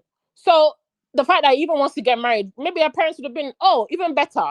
Go ahead. But he's still coming to do the traditional. No problem. So I feel like, again, she was doing things secretively because she was really trying to hold on to that reality or that fantasy just that little bit longer and lock it down very quickly. So she didn't want anybody to have input to say, hey, girl, pump your brakes. Like, why do you need to get married to the guy? Do you know why? I don't know if you know the timelines. I think this was at like month 3 that she got married to him in Paris. This was month 3. So and that's why we are trying to tell Uncle Ben that there's no accountability, because she felt like she knew. You know when you know that something's will not land well with your parents because you look stupid, you look crazy. You can't tell your friends, I'm getting married to this guy, after. That's the reason why she was hiding. Because it sounds a bit crazy that you haven't spent good enough time with this guy. You're young. What's the rush for? What's the rush about? You don't have experience. You don't live in the same country. All of this 1 week. And that's another thing about long distance relationships you need to be careful about, right? Where 1 week holidays is enjoyment now. Yeah. What are the chances of fighting within 1 week?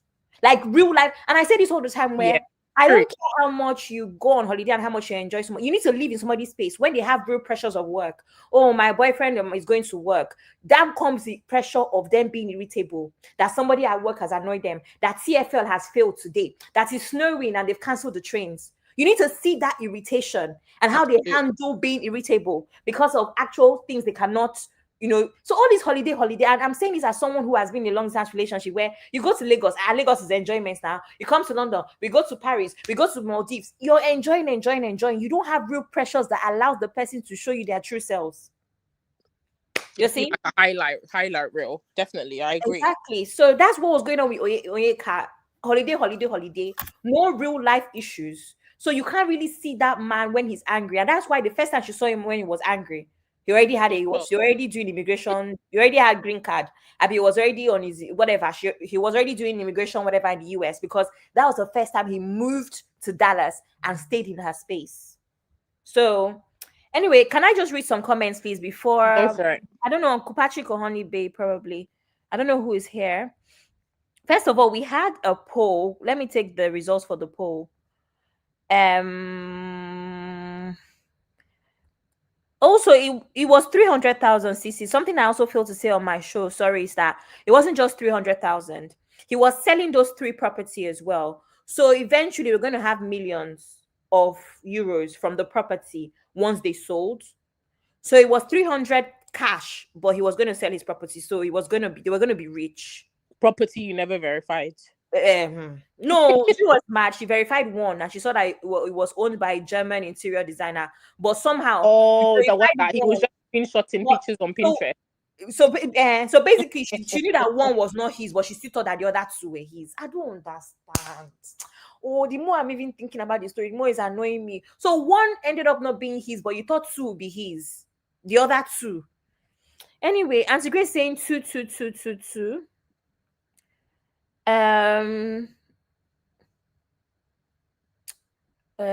What's going on? I can't find the other numbers. Oh, I didn't start from the start. Sorry. What poll was this one for? This is the poll. Will you lend money to your presumed rich son-in-law? And then Uncle Dio, no. Honey Babe says 2. Abby says 3. Faith says 2. Uncle Dio says 2. Ashlyn says 2. Fresh Star 40 says 2. Uncle Patrick says 2. So everybody's saying hell 2, 2, 2, 2, 2, 2, 2. Auntie LaBelle is saying 2. Auntie Grace is saying 2. That's pretty much it. No. You 2, you're saying 2? 2, massively. I said 3 because I know that Otedora is going to invest in Mr. Easy. I'm sorry. It depends. But that's different. They're married. And they've been dating a long time. Not just a random person after 1 month. He just comes and say, oh. No, but at this point, they were planning traditional wedding and white wedding too. Sis, have you forgotten? But they'd already been together 6 years, Abby. It's completely different. No. I'm saying that for Oyeka's parents, at this point, remember they already started planning their traditional wedding and stuff. So it just depends.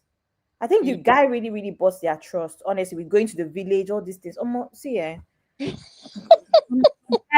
No, let's be honest. He went to the village, was dancing. The man, he was serving food. Have you not seen the videos? He was serving food. He was like go backpacking with just one bag, no underwear, no toothbrush. That's what impresses you, please. But the thing is, he was playing in their faces. And I say this again: if he was a black man, all this nonsense would have happened. Because number one, you're broke as F. You understand what I'm saying? Within a couple of months, like you said, even from the beginning, she initiated contact. He wasn't too bothered. He was chatting to his guys. She came over. I mean, come on, ladies. It's just crazy. And then, like I said, everything else, she made it so easy for him. The passport. Cece, I told you to mention that. You haven't. The passport and everything. Everything. And like I said, I'm a prince. The passport, the fact that within a couple of days, you gave a complete stranger your passport details. And like I said to you, I personally believed, right?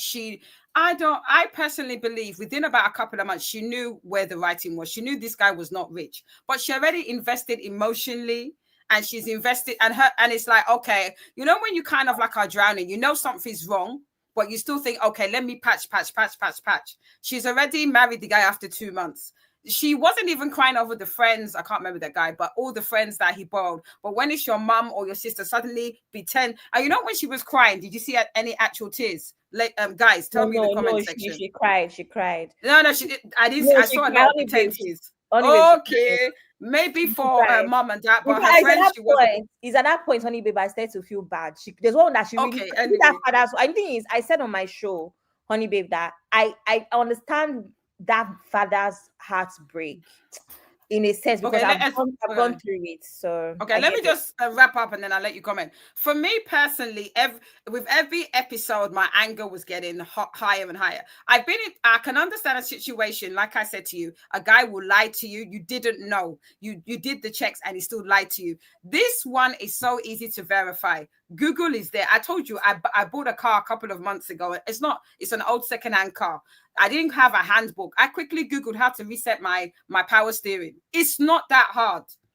The second thing he says to you is that and you know the joke of it, when she went to, because I think she did a video, when she went to collect the mother, how is royalty got a backpack on their back?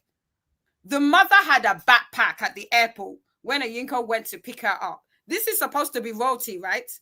I mean, the level of stupidity, I'm sorry to be nasty, but the levels of madness and stupidity is outrageous. She could have verified a lot of stuff. And the issue is she knew by probably 21-22, episode 21-22, that this guy was lying.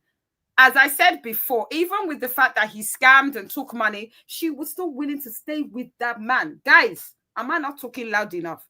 The woman was still willing to stay with this guy. So she's complicit as far as I'm concerned. Even if you say that she was stupid enough and didn't know, she knew by the end of her episodes. Yet you heard what she said.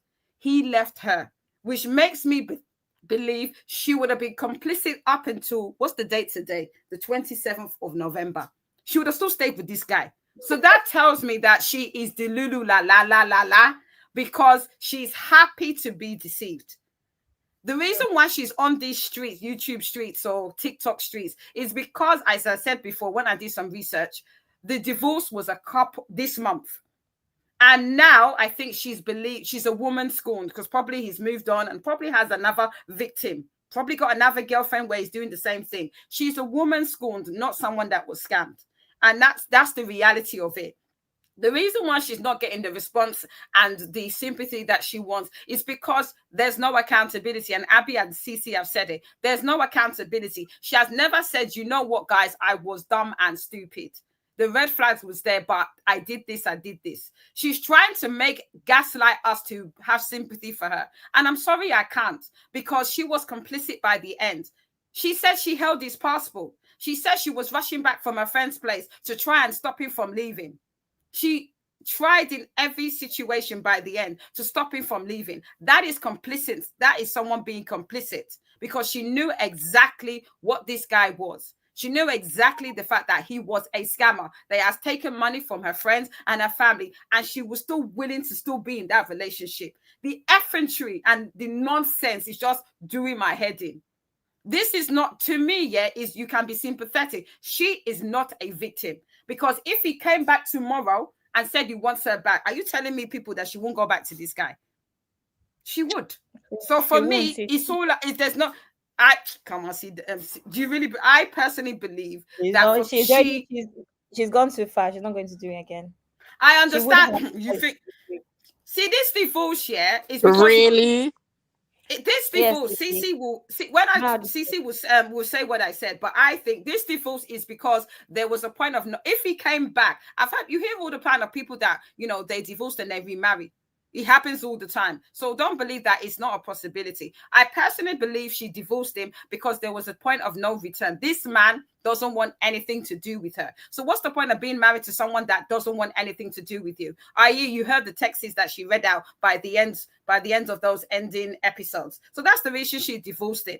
If he came back to her tomorrow and apologized, I guarantee you she'll still go back to him. So the divorce is because the guy has left. He's not even in the same country as her. How can you be married to someone that doesn't want to be in the same country as you? So obviously you have to divorce. But it's only from a point where she realizes this guy doesn't want her. If anything changes and he wants her back, yes, I can see her going back to him. Why has she not been able to cancel his passport stuff? We don't have any information about that. Okay. Can I just quickly read the comments? And then Cece, I need to go down for like 5 minutes. I want to quickly read this. Can I just say something? Even with the point of the green card,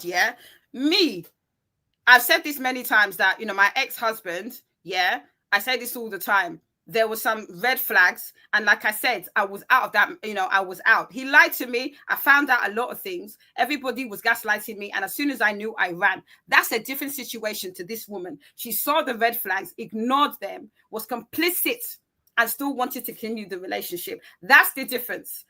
That's what I'm trying. There's a difference between, because we're not all, like I said, know it all. We can be deceived, but once you see the deception, you run for your life. This woman did not run for her life. Cece, I'm gonna go down for 5 minutes. So after Honey Babe, can you just go? I'll be back in. Yeah, so that's all I wanted to. That's all I wanted to say. For me personally, I still believe she got back. And in terms of the green card, do you really think so? For you to get to a stage of calling I don't know what you call it. We have the Home Office in the UK. I don't know what you call it in America. For her to get to the stage of calling the equivalent of the Home Office, the American Embassy, she doesn't have the heart. Even right now, when she speaks about her ex, you can see that there's still some emotion attached to when she speaks about her ex. She's not hardcore and ragga like me, where I will go to any length and I will make sure they remove that green card. She's still in love with this guy right now. So that's what I say. Even with the green card, there's still an element of emotion and love. So she wouldn't rescind the green card. Everything she's saying is basically to capitalize on what happened to Risa, thinking that we're going to have the same sympathy. It's all about, obviously monetizing her trauma. But personally, she's not a victim. That's all I have to say, Cece. I agree. I 100% agree. I think for me, because of the longevity of the short amount of time before they got married, and she discovered he's gambling, all these things that the friend said, and she was still trying to make excuses for him, trying to be that ride or die, trying to be, the stand-up wifey, or I don't know what she was trying to do, help him with his gambling addiction, taking him to AA and all these things. I just feel like it was not needed. What was the point of doing all of that? To be honest, I don't know why women and this ride or die mindset is always like their number one default setting. Let the man face up to what he's done. Should have just got him arrested. She would never do that because she's in love with him. She would never do that. But to be fair, he only asked, they gave. He didn't go in their bank account. He didn't defraud them. So it's really difficult it's difficult for these cases to really win anything like court-wise, because we've seen so many of these women that come and say, oh, the person it's not fraud. Scammed me, they took money from me. Yeah, but he just had to ask. You're the one that gave him the money. But most of the time, the thing is, she offered. Am I correct? Some of the money she offered. In terms of the family, they offered. He asked. They didn't say no. So how are you deceiving someone? It's like me, Cece. Can I borrow money from you? Yeah, girl. How is that deception? He asked. They gave. That's not deception. That's not fraud. And I've been saying, we also don't realize how bad it is at this point. At the point of when she met his mum and sister, I think she already knew that he wasn't royalty. So at that point, why are you still going along with the nonsense? She's complicit. That's what I said. She knew about a lot of stuff. So I don't know if his house and where he was living as well, where they were living. Why would even at the level of poverty that you want to claim royalty will not be living in basically like the hood, right? They'll just be in a normal house, maybe 3-story house thing. They may not be living in Buckingham Palace or whatever, but they have a very good house. I mean, the level of poverty is not our level of poverty. Sorry, so I don't understand. But the thing is, if she, like I said, when she even picked up, you saw that bit, Cece. When she picked up the mother, which royal person has backpack behind their back? What's the backpack done to you? What's wrong with backpack? Obviously, my son has a backpack. I had a backpack when I used to be doing. You wanted to travel with like LV luggages. No, but the thing is, you're royalty. You should be having LV, like I said, design. Maybe she wants to No, that's us Africans, honey babe. That one I won't agree. No, why people that are rich, they're very low key. Royalty, European royalty has got a backpack. They can be very low key. They want to be. I'm sorry, that's a red flag. That's a red flag to me. And Missy, yes, he showed me shaking. Don't get me wrong. And when I found that, what I'm saying to you is that you can be I'm deceived. I get back. it. I'm back. Welcome back. Welcome back. Welcome back. But as soon as you see the red flags, you run. She continued. She saw. She knew, but she continued. That is not deception. That Abby, is being are complicit. you upset about the backpack? Is the backpack is She what needs to Honey be Babe saying upset. right? No, The what I backpack is. mean, no, my thing is that you guys, you don't understand how bad this thing is. At the point the mother came, he was already filing for his green His card. green card. At the time that he was filing, that's why his mother came, right? She was very excited. She said it right. With her backpack. Yes, but she already knew at this point that they were in royalty. She already knew he had money issues, And she right? still stayed. Abby, Yes. and it So deceived her. at this point, she was letting us know that the marriage, right? All of these bad things is only 10%. That 90% of the marriage was amazing. She was happy Wow. 90% of the time. So she saw the gambling issues as a sickness, and her wedding vow said in sickness and in health. And health, yeah. Yeah. Now So she saw it as a now sickness, more. right?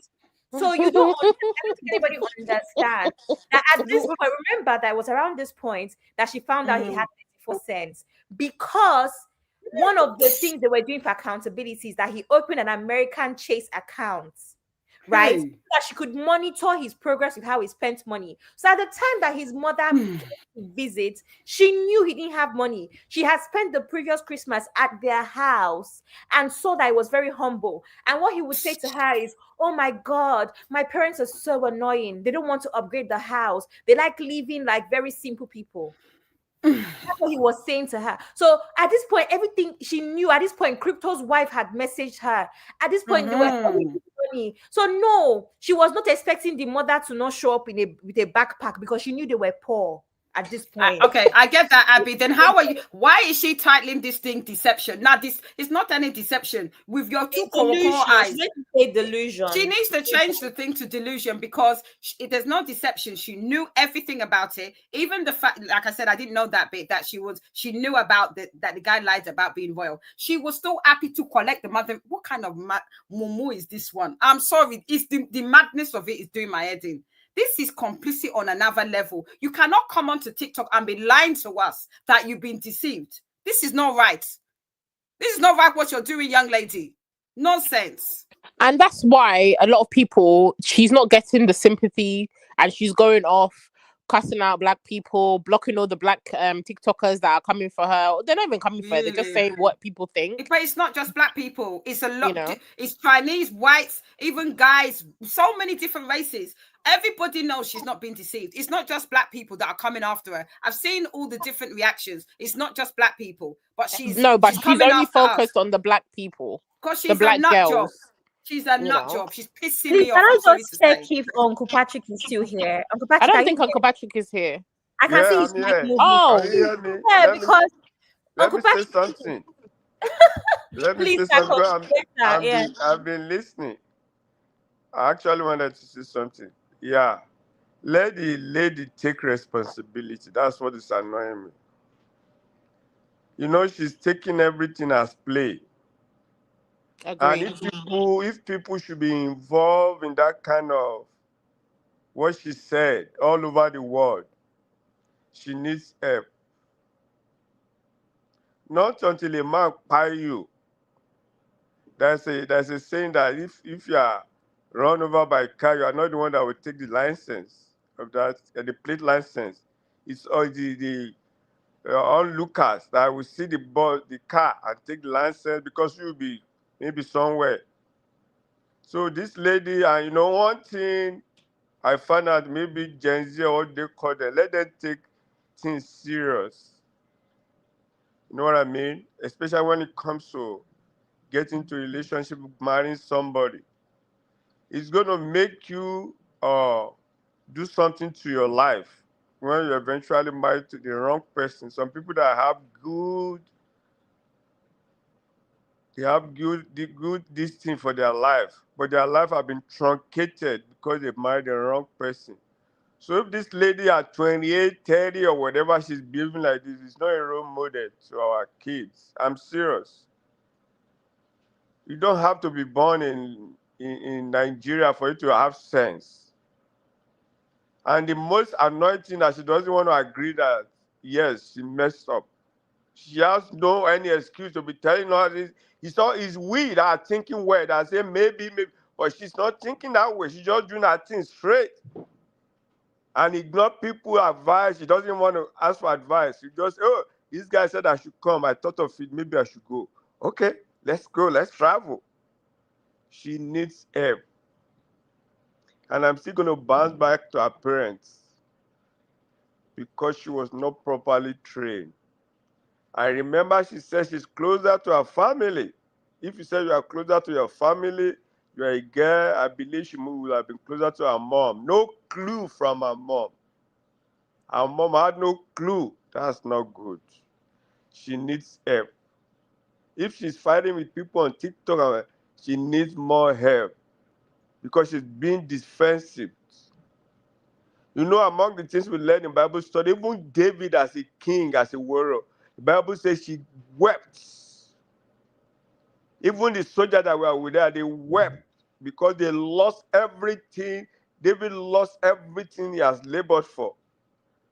And you know, that showed David is human. They say even rich man cry now. Before David could even ask God, what can I do? David knew he had God, but he said, man, I can't do this myself. So this lady, I don't know, she needs help. It's going to be very difficult for her to get somebody. I'm not saying she's not going to be married later, but then, yeah, she's flip-flopping. She needs to get herself. At that level, you're a business, you are real estate, you know, business lady, and young, you have been blessed. No. And this guy that you are dealing with has no career. If she's working at McDonald's, I'm sorry to use that one, and she's earning $15, for example, it's even better than lie upon lie upon lie. No, that's not good. And you carried yourself, take him to the village, you know, your family are involved, your parents borrowed it. That's a serious scammer. Is it true? The guy has an interior motive. Going to the beach, sitting down there, you know, with his chairs, you know, six-pack and all those things. No, what are you doing that for? Moving from one country to another. Is that how you're going to live your life? You start having babies, moving to China to the no. It's a no. It's lying that you have an apartment that you bought. The guy is a big scammer. I'm serious. So this lady should just shut up and let people talk. Thank you. Thank you Thanks, so much, Uncle Patrick. Patrick. Thank you, Uncle Patrick. Can I please take the poll on the screen? Do you think Onyeka is a victim? 1 for yes, 2 for no, and 3 for undecided. What I want to appeal to Sissy and Honey Babe this time Yeah? is no, wait, let me land. Honey Babe, if Honey Babe sees this, she will beat her. I will beat her finish. She will my fight here, my deal with her, Sha. No Please, sense. I want to please take the poll. Do you think Onyeka is a victim? 1 for yes, 2 for no, 3 for undecided.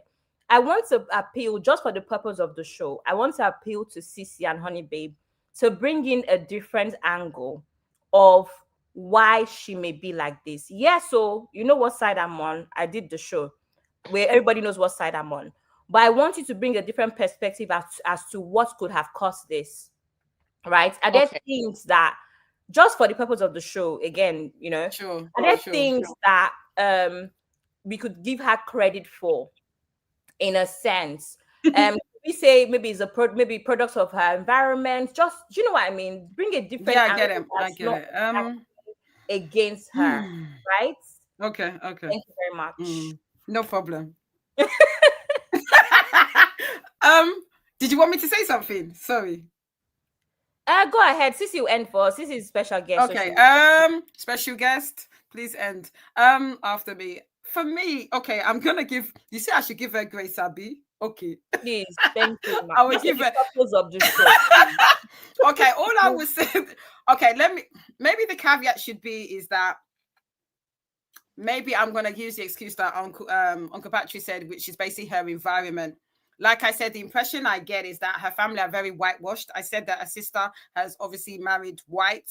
And so there is this perception that to elevate yourself to a certain status, obviously it makes sense, since the whole family are in on it, that marrying whiteness kind of elevates you. I use that as an excuse. So there's nothing she can do. I mean, a lot of behavior, as we know, in terms of the whole psychological thing, is that you basically are kind of like, you learn certain behavior from your environment. I give her that. You want me to say she's a victim, right? I don't know if I can quite say that. All I can say is that I do understand from the point of view of her parents, the point of view of her siblings, and their idol worship of whiteness. So maybe that's the reason why she's the way it is, and I give her grace. But I think another thing I would say is that there's a lot of self-hatred. And definitely that's what I see, because I can't understand, and I say this again, if it was a black man, if he did exactly mirror image of what this man did, she would definitely see the red signs, and she wouldn't even let him go past red flag number 1. But because he was white, she dismissed it, thinking that, oh, a white man can't be broke. A white man can't be a scammer. And obviously we now find out that, yes, men are men, regardless of being black or white, and they can scam you. But what I will say is that I personally think that she has some inner hatred, and I'm going to give her grace for that. And I think personally what she needs to do, rather than attack us black women, even though we're not the only one that are saying these things, she needs to get help. There's something that is broken in her, that she feels that she needs validation from being in proximity to whiteness. She's been on 3 shows, like Cece said, and predominantly most of the men there are white. So it seems that she has an affiliation for whiteness. And what she needs to understand, especially as a dark-skinned black woman, you're always going to be at the bottom of the barrel. And what she needs to understand is that you trying to elevate yourself, being, with proximity to whiteness, is not going to help your matter. Look what happens now. I think she needs to go through whatever therapy, whatever she needs to love herself. Love your blackness. I love my black skin. I love everything about myself. And I think she needs to get to a place, because I find it very, very disturbing that she has no black friends. I mean, people that have gone on her social media, I find it really, really disturbing. And what I will say, maybe I can give her a pass, that because she doesn't know she doesn't really understand the culture and her blackness and her Africanness, that's why she has behaved and moving mad. So maybe her grace would be that she finds herself, loves herself, and gets the therapy that she needs. That's the only grace I can give, Abby. I'm sorry. Thank you, honey, babe. I appreciate it. Okay. See. Okay. So, funnily enough, I actually saw a TikTok video. I was trying to scroll and see if I could find it. I can't find it. It was actually a Nigerian girl that was saying that people are saying, a lot of Nigerian women are saying, oh, Onyeka, because she's Nigerian, if she was in Nigeria, like, this thing would never happen to a Nigerian. And she was saying that actually a lot of Nigerians, because of the way that they're brought up, Nigerian women, the way that they're brought up. Did you see that video? Yeah, when she was talking about how they forced marriage on us. Exactly. Yeah, I've seen it. So that one, when I listen to her point of view, I'm like, okay, I can see where she's coming from. I don't know if it 100% fits, but I can see the argument for that. So the lady was basically saying that because of the way that young black African women, girls are conditioned growing up, marriage is the be all and end all, especially for Nigerian women. I'm not gonna put East Africans in this bracket because our own upbringing has got nothing to do with marriage. Funnily enough, I was actually speaking to my mom about this because I got Auntie B's book for her, like a signed copy. My mom read the book and we were discussing it, and she was just like, I don't understand Nigerian women and this thing of marriage. And I was like, Mom, in our culture, are we like that? Like, as a people, Ugandan, East Africans? And she's like, no. Like, when I was growing up, what your parents were bothered about is you as a girl getting education. The only time they discussed marriage or anything related to like marriage was like, okay, you're gonna get an education, you're gonna do a business so that if you need to, you are able to support your household, support your husband. It's never drilled into our minds like, oh, you're only a woman or you're only worthy if a man is by your side. Never. That's by the way. So I will say that she was saying that Nigerian women, because of the conditioning and the way that you guys are brought up, the emphasis is always on getting married. So maybe for Onyeka, because of that, she is more susceptible to believing certain things because it fits. She wants to get married. She's 30, right? I think she was almost 30. She's at that age where people are already discarding you. You're already over the hill. If you've not been married already, oh God, you know, your life is over basically. So she's chasing that biological clock. She's chasing that societal pressure to get married. And then the girl also said that a lot of the time as Africans, especially girls, we're always told not to question things. When your child questions things, that child is always told to shut up, be quiet, don't ask that, you'll be flogged. And I was like, you know what, that's actually that's actually true. I've seen that growing up. My children are very inquisitive from birth. That's my personality. When I was growing up, if you were always asking questions or saying, "Oh, what is this? What is this?" They'll say, "Can you be quiet? Go and sit down with kids. Go and stop talking when adults are talking." Kids are just meant to be seen and not really heard. So maybe she has that mindset of the man has told her he's a prince, he's this, he's that. As a Nigerian woman who's been told that you don't ask questions, if a man has spoken, his word is gospel, maybe she's like, okay, I take it on face value and I run with it. So maybe because of that upbringing, that conditioning, we can have that sympathy for her. But for me personally, I still don't believe that that's her. That is the hill that we're gonna pitch her on. That's the side that we're pitching her on. But it's a relevant argument. I would say it's possible. Okay, Cece, can I just say something Go that for it. happened to me before? From everything, when I add all of the traveling back to the village a lot from her parents, apparently, all of the village parties, the fact that she was involved heavily in her Igbo community, right? Because we kept saying that, this girl does not have sense. This girl was involved in the Igbo community to the point where she had a position where she coordinated events for them. So she was in touch. She was close enough, but I don't know what the issue is, right?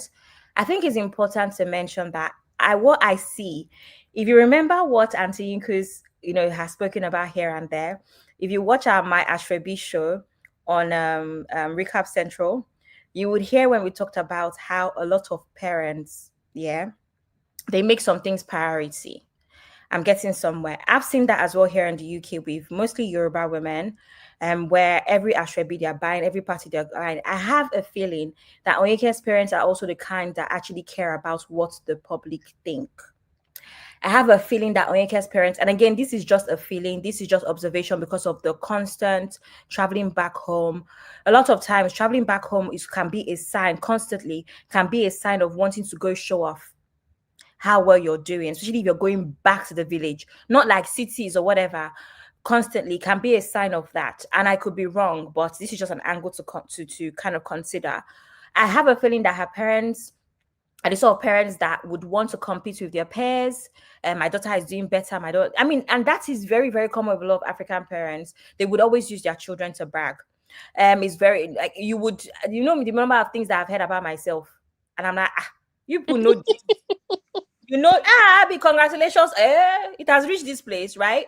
So I said it to say that I have a feeling that her parents are the sort of parents that show off, this is how successful we are in America. I don't know if where I'm going, maybe it's landing. Yeah, I think it makes sense. It makes sense. I don't know if it's landing, exactly. So I have a feeling that her parents may be about that life. That also would contribute to, because I'm trying to give her grace here, that also contribute to her mindset on certain things, not wanting to let her parents down. That will contribute to hiding things, for longer until she couldn't anymore. Because everyone keeps saying, oh, her parents, do you know, at that point and that's why I disagree that she would go back. Because at the point when she called her parents, her heart was so broken. The kind of heartbreak, and I felt that before, where you are close to drinking something if you're not careful. And then you think about your first safe haven, my dad. And then she called her parents and said, guys, I'm about to pass out if you guys don't come here. So she had a community around her. If she did not feel that level of heartbreak at the point where the man left, she would never have called her parents. Now, calling your parents at that point it sets you straight. That's what happened. So she would never have taken you back at that point. Remember that after that episode, the next episode was him now begging to come back. And it was too late because I've told everybody now. I'm getting all the support I need. That is kind of how it works, in terms of that's the structure of things. So I think that the grace that I want to give to her here is that She's from a family that's about that life. It's from a family, and you can't know better when you're from African sort of family. We said the same thing with Regina as well. You can't know better, in my opinion. It's not a case of you are against your family, and people are not often against their families because they don't even know any better. So that's kind of what I wanted to say. I don't know if Cece, you have anything. Yeah, I have one more point that I actually just thought about that can, maybe let us understand maybe where she's coming from in terms of not having black friends specifically. Us as black women, we have this bad behavior of doing this to other black women. When a woman has grown in a certain environment, or she's around certain people, maybe upbringing, like Honey Babe was saying that Essex is predominantly a white area, right? There are a few people that have lived in that area. They have a certain accent. They have a very Essex accent. They have a very Essex behavior. Let's say they're they're not Valley girls, but they have this type of behavior that shows that they're not London girls, right? So if you now come into an inner city, you're in London, let's say they meet somebody like me. I've grown up in London. I'm a city girl. I've gone to schools in the city. So there's a type of way that we'll look at that person and we'll say, oh, she's not black enough to be part of us, right? We'll make, not me, I'm not like that, but I'm just saying for the context. Sometimes you'll meet girls who have been in they've lived in certain areas, and maybe because of the upbringing, they're just well spoken. They just have a different way of pronouncing things. They're not the hood ghetto girls, and they'll be around other girls who maybe have grown up in Peckham, or they've grown up in, I don't know, Abbey Wood area. They're very rah. They're a bit more exposed, and they will start projecting and saying to those girls that you're not black enough. Oh, you want to be one of the white people. So then where do these girls who are black, but it's just because of their surrounding, it's not that they don't want to integrate with black people, it's just that the black people or the black girls shun them. So they push them to the corner. So then they feel like, okay, well, let me stay where I'm accepted. The white girls accept me, the ones I've grown up with. The Asian girls accept me, the ones I've grown up with. I don't have to put on a facade of being a bad girl. I don't have to put on a facade of being a hard girl or a ghetto girl or speaking a certain type of grammar that can make me fit in. I can just be myself. And then white girls or black girls will look at you and say, oh, you're trying to be white. You're trying to be white. No, it's just how I am. Right? So I feel like she could easily also fall into that category where she wasn't black enough to be around black girls, and she was just happened to fit with her white girls, and that's where she's more comfortable. There's not that much judgment. There's not that much competition. And I see it because similar thing happened when my daughter started secondary school. She grew up in a certain area. My daughter's, the type of thing she's interested in is not what the average children are interested in, right? She's more of a studious person. When she started secondary school, there were girls in her class that were like, oh, she's not black enough, she's trying to be posh. And my daughter spoke with a certain type of, she just spoke properly to me, because in my house we don't speak with we've never grown up on an estate, we've not grown up in the hood, so we speak the way we speak, and she's usually the only child around adults. So there's a way that she speaks that's a little bit more polished than the average child, right? That was seen as a problem for those particular girls for the very same reason. So if somebody like that then chooses to be friends with other white kids who accept her, whose fault is that? But can I push back when you're done? So I say that to say that sometimes I feel like us as black people, we have this bad behavior of shunning people that maybe are not necessarily black enough for us, what we perceive as black enough or urban enough. When the person just wants to be themselves, they just happen to be born in a certain environment.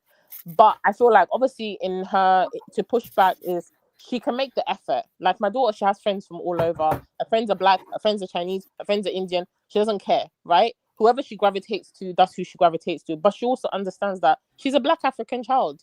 She doesn't have the perception of I'm white. No.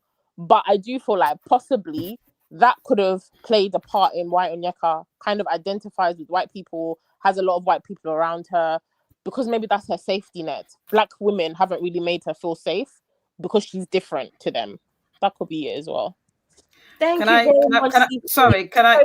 Can I? I just want to say thank you, Sissy, because I Okay. mean, you see, angles. There's always different angles to it. You forced us to do it, though. We didn't want to. No, Isn't but it, we have to Cece? keep a balance. I'm playing. You know. Thank you. Yeah. Can I just wanted to go into what she said. I've had the same problem, especially growing up, because like I said, out of all my cousins, I mean, my mum was the second daughter. There's about 6 of them. And obviously the eldest, and she was the second one. All the other sisters had all of my cousins in Nigeria. So I used to really have an issue with a lot of my cousins hanging around with them. They said I'm Oyibo Pepe, or this one, whatever. So I struggled. Even like I said to you, I went to CC, you know the school, Greycoats.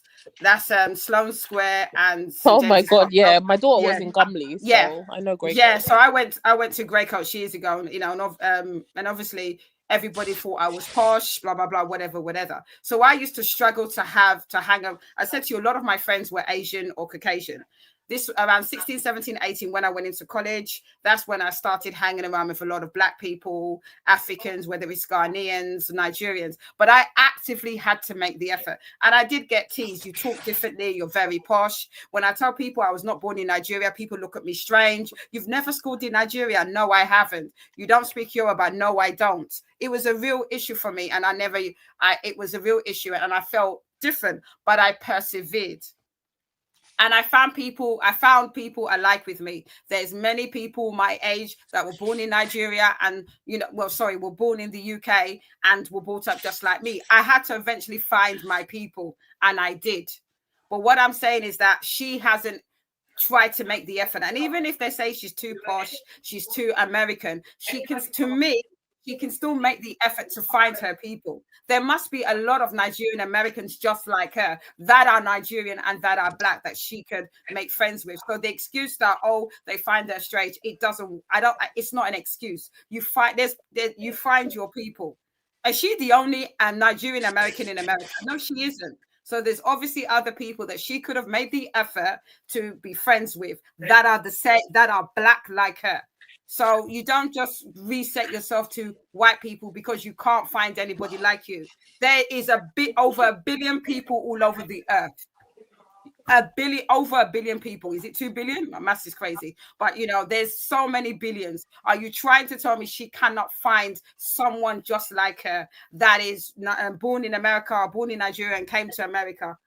It doesn't make sense. I just think that for her, it's a self-hatred thing. And that is the reason why she doesn't want to gravitate to her own people. Thank you. All right. Thank you, everybody. Thank you, Abby, CC, Honey Babe, Uncle Patrick, Uncle Dio.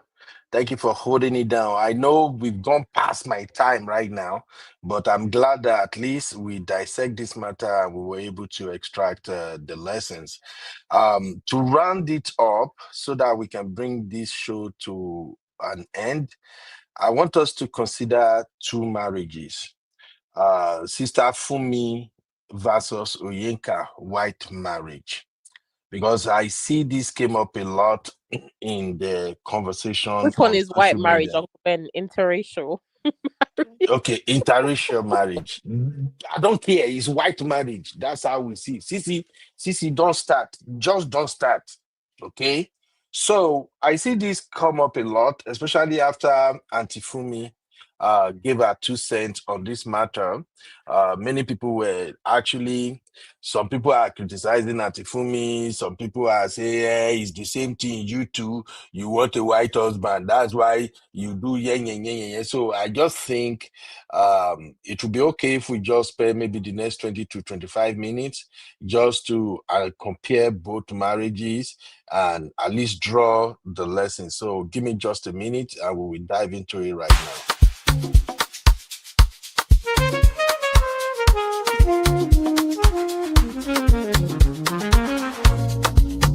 Yeah. You be in the building. Hey, vibe with Uncle Bino. Let's go. Now happy hour things, Hang out with you, babe. It's our vibe tonight. All right, all right. Anytime I play that music, I don't feel like stopping it. I just like the vibe. I Me can too. imagine, I can imagine CC on it, baby, vibing to it. How One did more, you know? one time. If I'd have put my camera on, you would have seen me dancing hardcore, you know? Yeah. So, for those who don't know, Auntie Fumi is one of the fantastic black sister we have on this YouTube space. In fact, like I told you guys, I only listen to a couple of aunties on this YouTube because of their honesty and their balanced analysis in issues regarding relationship and the like. Of course, Auntie B is my number one choice anytime, any day. Even though me and my auntie with the enter and back goes. Auntie B self, Auntie B don't leave me to my own wahala self. You don't know say na trouble at the fine. So Sister Fumi is another beautiful sister. I watch a lot of her video because of the lessons she draw. And Auntie Fumi always kind of guide young girls and she give a very balanced analysis all the time. So when this came up, people were like, Sister Fumi, talk about it, talk about it. So she gave her 2 cents, and in fact people went back to start watching the video she posted, I think about 2 or 3 years ago, before years. I think she posted that video 2001, and she documented her journey, how she met her husband and everything. That video is 2021, not 2001. 2021. Yeah, sorry, 2021. I'm getting old, CC, amnesia. So that video is going viral now, and I just want us to look at both marriages. When Abby did a segment on Recap Central, my take was like, it's gonna be a disservice if people are trying to equate Antifumi's marriage to Oyenka, especially looking at how they both met their husband. And I think in Atifumi's case, what was trendy was that she met her husband and they started getting ready for their wedding maybe in less than a week. Although after I watched the video, she said maybe in about 10 days, they already know the direction they want to take. And I think Auntie Fumi made it clear that she was not particularly looking for a white husband, but as soon as their path crossed, the way the man moved, she can tell that there is something here. This is different, you know. And then she go ahead and explain their journey. And what caught my attention was the check and balances, how she verified, how she confirmed everything the husband was telling her, which in the case of Oyenka did not confirm or double check anything. In this day and time, my fellow brothers, make I just give on this expose. In this day and time, when you start talking to a woman, if it's in developed worlds, the smart one, they will run a background check on you. And like they say, Google is their best friend. Google and ChatGTP. They will run everything about you just to know if you are who you said you are. So to kick off this conversation real quick, Sissy, as my special guest, I would like to start with you, Sissy. Do Okay. you see any comparison or any similarity between Sister Fumi's how she met her husband and how Oyenka met hers? What are the things you think make her own unique? Remember, just like I said on Abby's show, what I saw in the case of Sister Fumi is what I was observed with many of our black sisters, especially once they are in their late 30s, from 38 all the way to 50. These women, they are like winch. Once you start talking to them, they from what comes out of your mouth, they can tell if you are a madman, if they have to move or not. So I think age and experience work in favor of Antifumi. But over to you, Sissy. What are your take? Okay, so they're married. We're not going to look at it in terms of Antifomi or Yenka. They're both two different people, right? Yeah. background, exposure, all those things. Take those things aside. They're both dating Scandinavian men. Her husband, I think, is from Norway, so Norwegian. And the other lady, Onyeka, the husband was from Denmark, so he's Danish, right? That is the only similarity. I think that's where this, and the men are both white. I think that's where it stops. The difference with Auntie Fumi's own relationship and how she went about eventually marrying her husband and how they're still together. I think they've been together now 18 years or 15 years, something like that, and have a child. At the point where she was, or when she met her husband, she had already done a lot of work on herself. She talks about her past relationships. She dated athletes. She dated people in the industry. She dated guys that sold her dreams, told her lies. And she's somebody from like a very close family, loving family. Her parents are together, so she's not a single parent person. She's traveled. She's exposed. But like most women, when you don't really know a lot of things, you're in the dating space, you fall into men that are just not serious. You're looking for something serious and it's just not forthcoming for whatever reason. So what did she decide to do? She went on a journey of healing. She decided, I'm not going to be dating just for dating, casual. I think her last breakup was like the final straw. And she said, you know what? I need to change what I'm doing. Clearly, I'm the common denominator, which is self-reflection, which a lot of us as women, we don't do before we move on to a relationship. She did her own reflection and said, I'm the common denominator, irrespective of the fact that these men, it's not working out. What is the reason it's not working out? So she decided to become abstinent. Okay. She said, I'm not going to sleep with any guy again when I'm dating because sleeping with a man, it clouds your eyes. Personally, I do believe that, but I'm not going to go on that celibacy journey. Me personally, it's not for me. But I understand where she's coming from. So she decided that the next man that I'm going to be intimate with is going to be my husband. And whilst I'm on this dating journey, I'm not going to lead with my coochie. I'm not going to lead with my tingly digmatization feelings. I want to see the guy for who he is. I want to understand who he is before we even get to that level. She met her husband in America, California. I think he's like a banker or some finance person. They started talking, and the guy had to eventually go back to Norway. He's not living in the US, and they started doing long distance relationship. During that time, you're talking, but what is the conversation that you're having with the guy? Is it just, oh, I love you, you love me, this is that, that is that? No, they're having deep conversations. They're having things that is, okay, are you looking for marriage? I'm looking for marriage. Do you want children? I want children.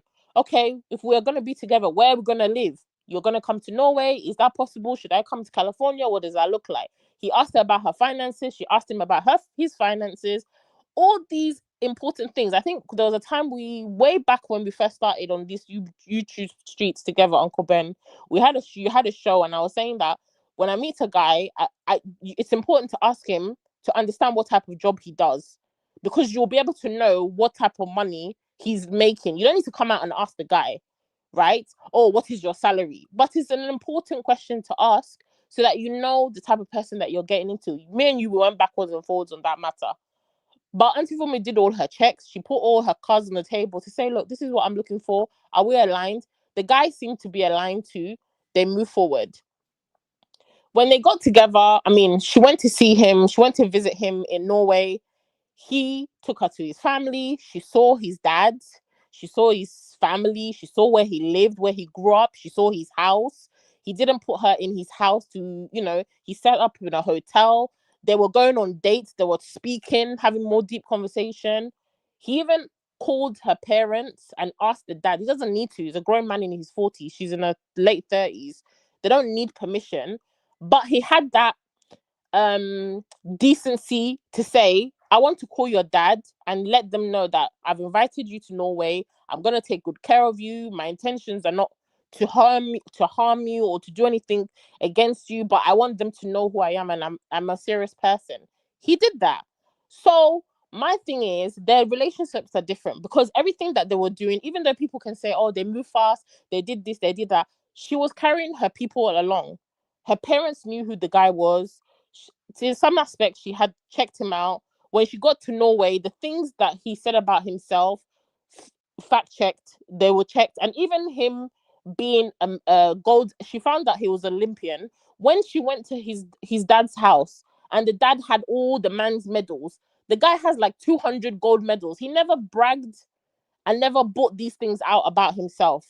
She just saw like the dad was like, oh, look at, Ole's, all his medals. He's an Olympian. He won this gold, won that gold, won this gold. She was shocked. So I just think their relationships are completely different. And then also, I don't feel like she was coming from the viewpoint that I want to marry white. I never got that perception. Other people may say differently. She wasn't looking for a white guy.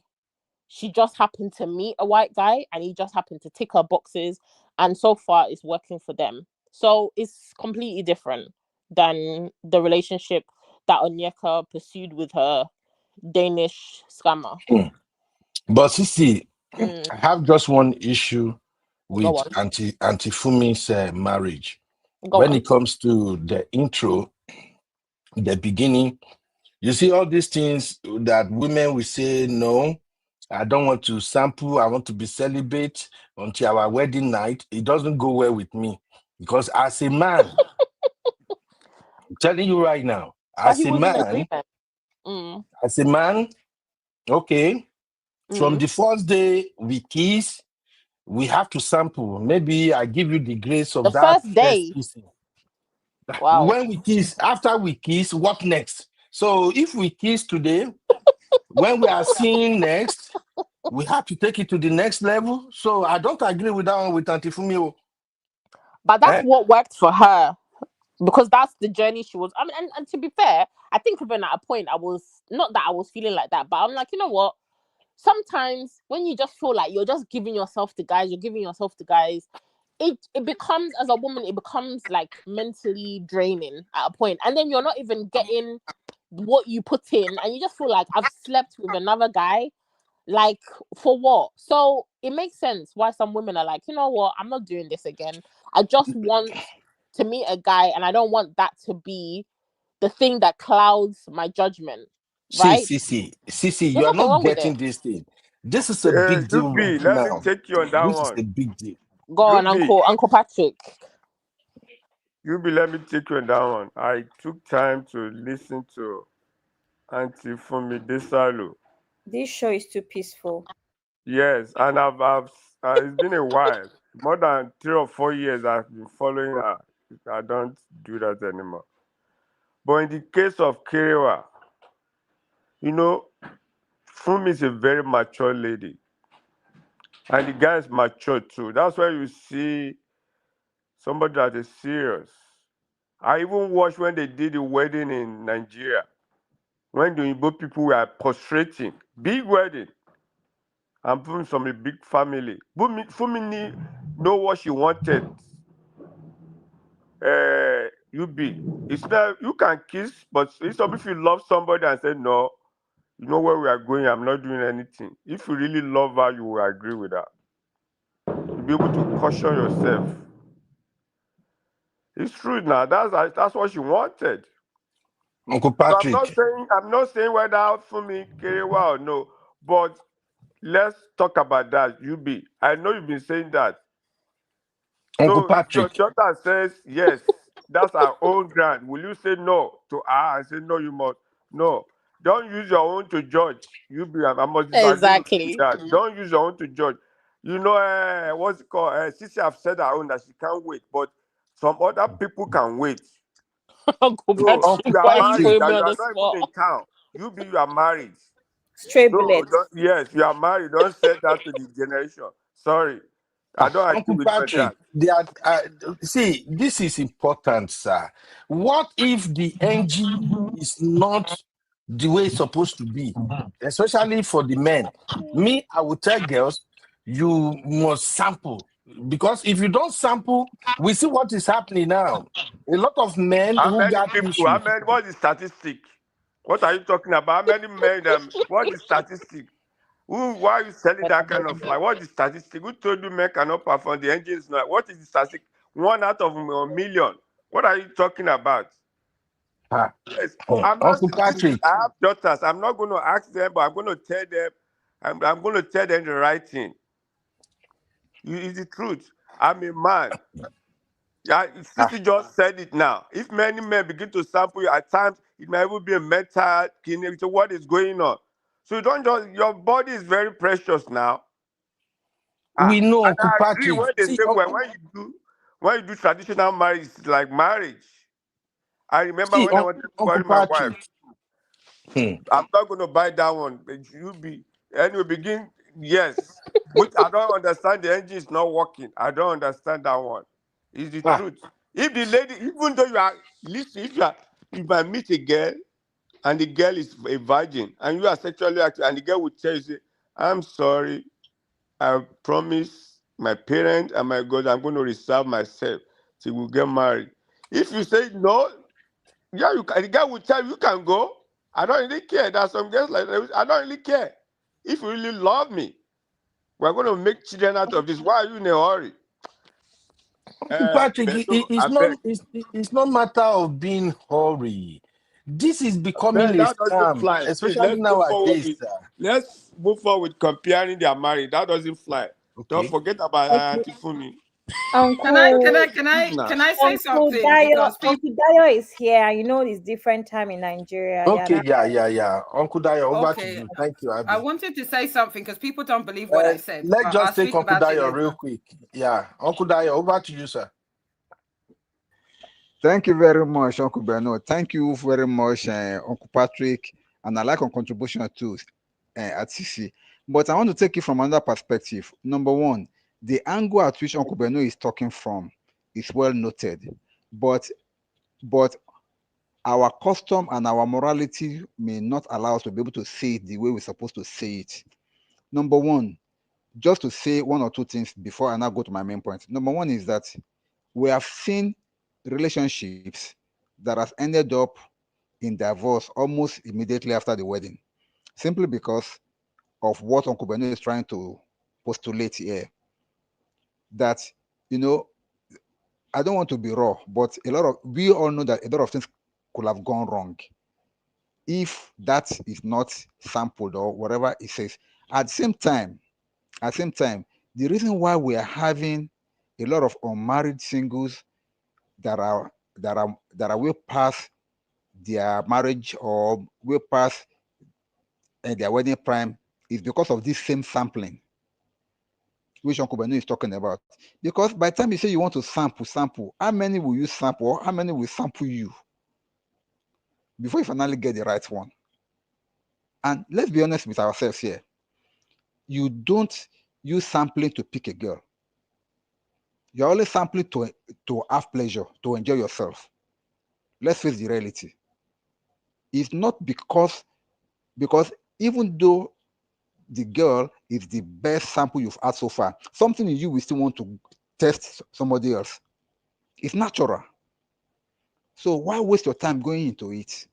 Devil will make sure that you don't get satisfaction no matter what from that sampling. Because once you will do it once, then it now becomes a normal thing. And before you know it, you get tired of each other, you look for somebody else.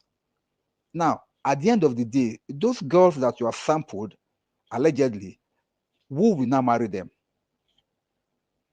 So these are the issues. That's why it's better not sample at all than for anybody to say, okay, I must sample, I must do this. Having said that, let me go back to Antifumi. The difference between Antifumi and this Danish matter is simple. The Norwegian guy was a perfect example of good, perfect married man that we normally talk about. High value married man that we talk about. You can see in his character. He knows what he wants. And mind you, both of them are matured. Maturity plays a major key in their marriage. Antifumi was well matured in her late 30s, and this guy was in his 40s. So both of them have had experience.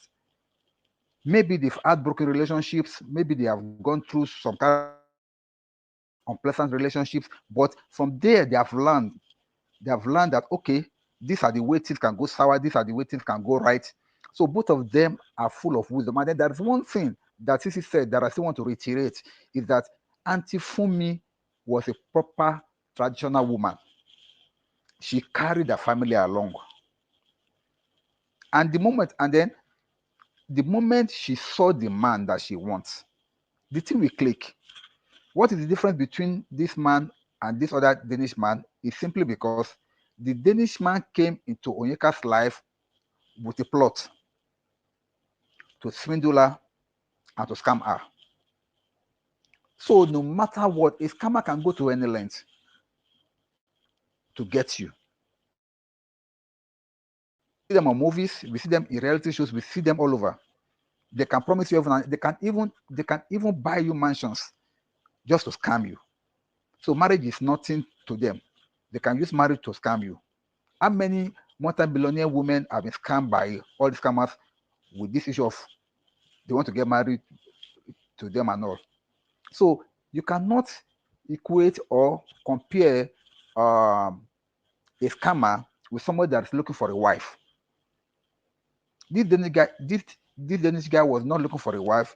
He was actually looking for who to scam, and Onyeka happens to be the victim. And he not only scam her, he scam everybody around her also, for you to know how bad that guy is.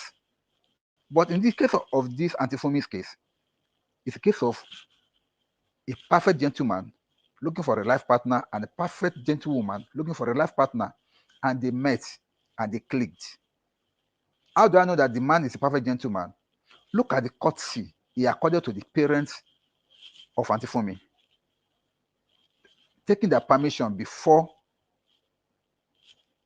the lady came to visit him. That shows you that that guy respects tradition. And that also shows you that Fumi and I have been talking. Question that I normally ask all these Gen Zs. I'm sorry, I have to go to Gen Z. Abi, please don't call for me. And Zeno, please don't call for me. I Is did that when you are in courtship, when you are in courtship, what do you people talk about? Stop talking about which show is going to happen next week. Stop talking about gossip on social media. Talk about matters. Talk about issues that will affect you, that will affect your marriage, that will affect your feet. Start talking about it now. Don't say, see, there is this mentality that I normally see in most Gen Zs, that they just believe that everything will just fall into place. So far, we are good with each other. Everything should just fall into place. No, it does not work like that. Sissy said something just now. She said that if you are going to talk about finances, she made some points. Talk about the practical things that can make or mar you in your marriage. Be open. And for my brother, Uncle Beno, you don't need to sample. You can talk about it. Talk about it. Talk about your sexual orientation. Talk about what you like. Talk about whatever. No, I'm telling you, Uncle Beno, talk about whatever you feel. Talk about how you feel. Talk about how you want to be touched. Talk about how you want to be taken care of. It's all part of courtship. Talk Uncle about it, but Dayo, please, me, I Uncle Beno, believe in please. practical. Practical can never give you what you want, Uncle Beno. Let's be fair with ourselves. Practical can never give you what you want, because practical will only just what your appetite for more. It's only just what your appetite for more. We've been there, we've done that, Uncle Beno. Been there, done that. You and I, we've been there, we've done that. It doesn't satisfy. It just what your appetite for more. So, and now going forward, for a young guy seeking for marriage, know exactly what you want. Be convinced within yourself. And please, do not negate your background. Do not negate your culture. It helps. You cannot say because the world is not the world of social media, we just discard all these things. That's why we're having problems. Let's be sincere with ourselves. But for this guy, this Danish guy, and this Norwegian guy, they are miles apart. One is a scammer, one is sincerely looking for a wife. And both of them, I'm sorry, got what they wanted. Thank you. Okay. Okay. And Oh, also, just pay me. sorry, just to finish the the two people, Antifumi and her husband, they have never been a social media online couple, even at the height of interracial couples where everybody was doing couple, white couple, you know, all this goals, interracial couples. There was a period on YouTube that it was like choking people, right? She never really put her relationship. One, her husband is a very private person. He has a normal job. He's just a regular guy. He just happens to be dating a woman that does YouTube, right? But I think they've always had the understanding that you can be in the spotlight, but I'm gonna be your biggest cheerleader. I'm in the background. I think he does all her filming, he edits, he set up bought her all her tech, did this. He's there normally. When she does a video, she'll see Ole just kind of dipping out and going off into the back. He'll once in a while he'll wave, but their relationship is not centered around them being an interracial couple. It's about her channel, her views, whatever. She just happens to be dating a man that's white as well. So I think that also is important. When you value your relationship, your marriage, sometimes you just want your stuff to be private. You don't want everybody to have access to you, your husband, your child. You don't need to put it out there for the world to consume. Sometimes have things that is your thing, your privacy, your family. It's away from social media. But Onyenka and her husband, they wanted to be the social media, the Meghan Markle of YouTube and Harry of YouTube. Everything they were doing was for online people, for likes, for views, for validation. So when you you kind of sell your relationship for that kind of scrutiny, it will always unravel. Even if you have the best relationship, sometimes it's good just to hide your relationship and put yourself. Once in a while, people can see your partner or whatever, but keep them off social media if they're not really a social media person. Okay. Thank you, Sissy. You see, that's why you are my paddy when it comes to analyzing this thing. Uncle Patrick, I'm so sorry. I completely forgotten that you and Uncle Dayo are here. If not, I for not even go there. I don't know so on a day because you won't let me do my craze at times, Uncle Patrick. But anyway, I don't hear you, Uncle Patrick. Uncle Ben. Now, yes, ma'am. I think Honey Babe wanted to say something before. Yeah, Honey Babe. Yeah. Let Honey Babe drop her take before I move on to another angle of this stuff. Oh, I've forgotten what I was going to say now, but how do you know from? I know what you want to say. Let me finish. Yeah, you know what CC said.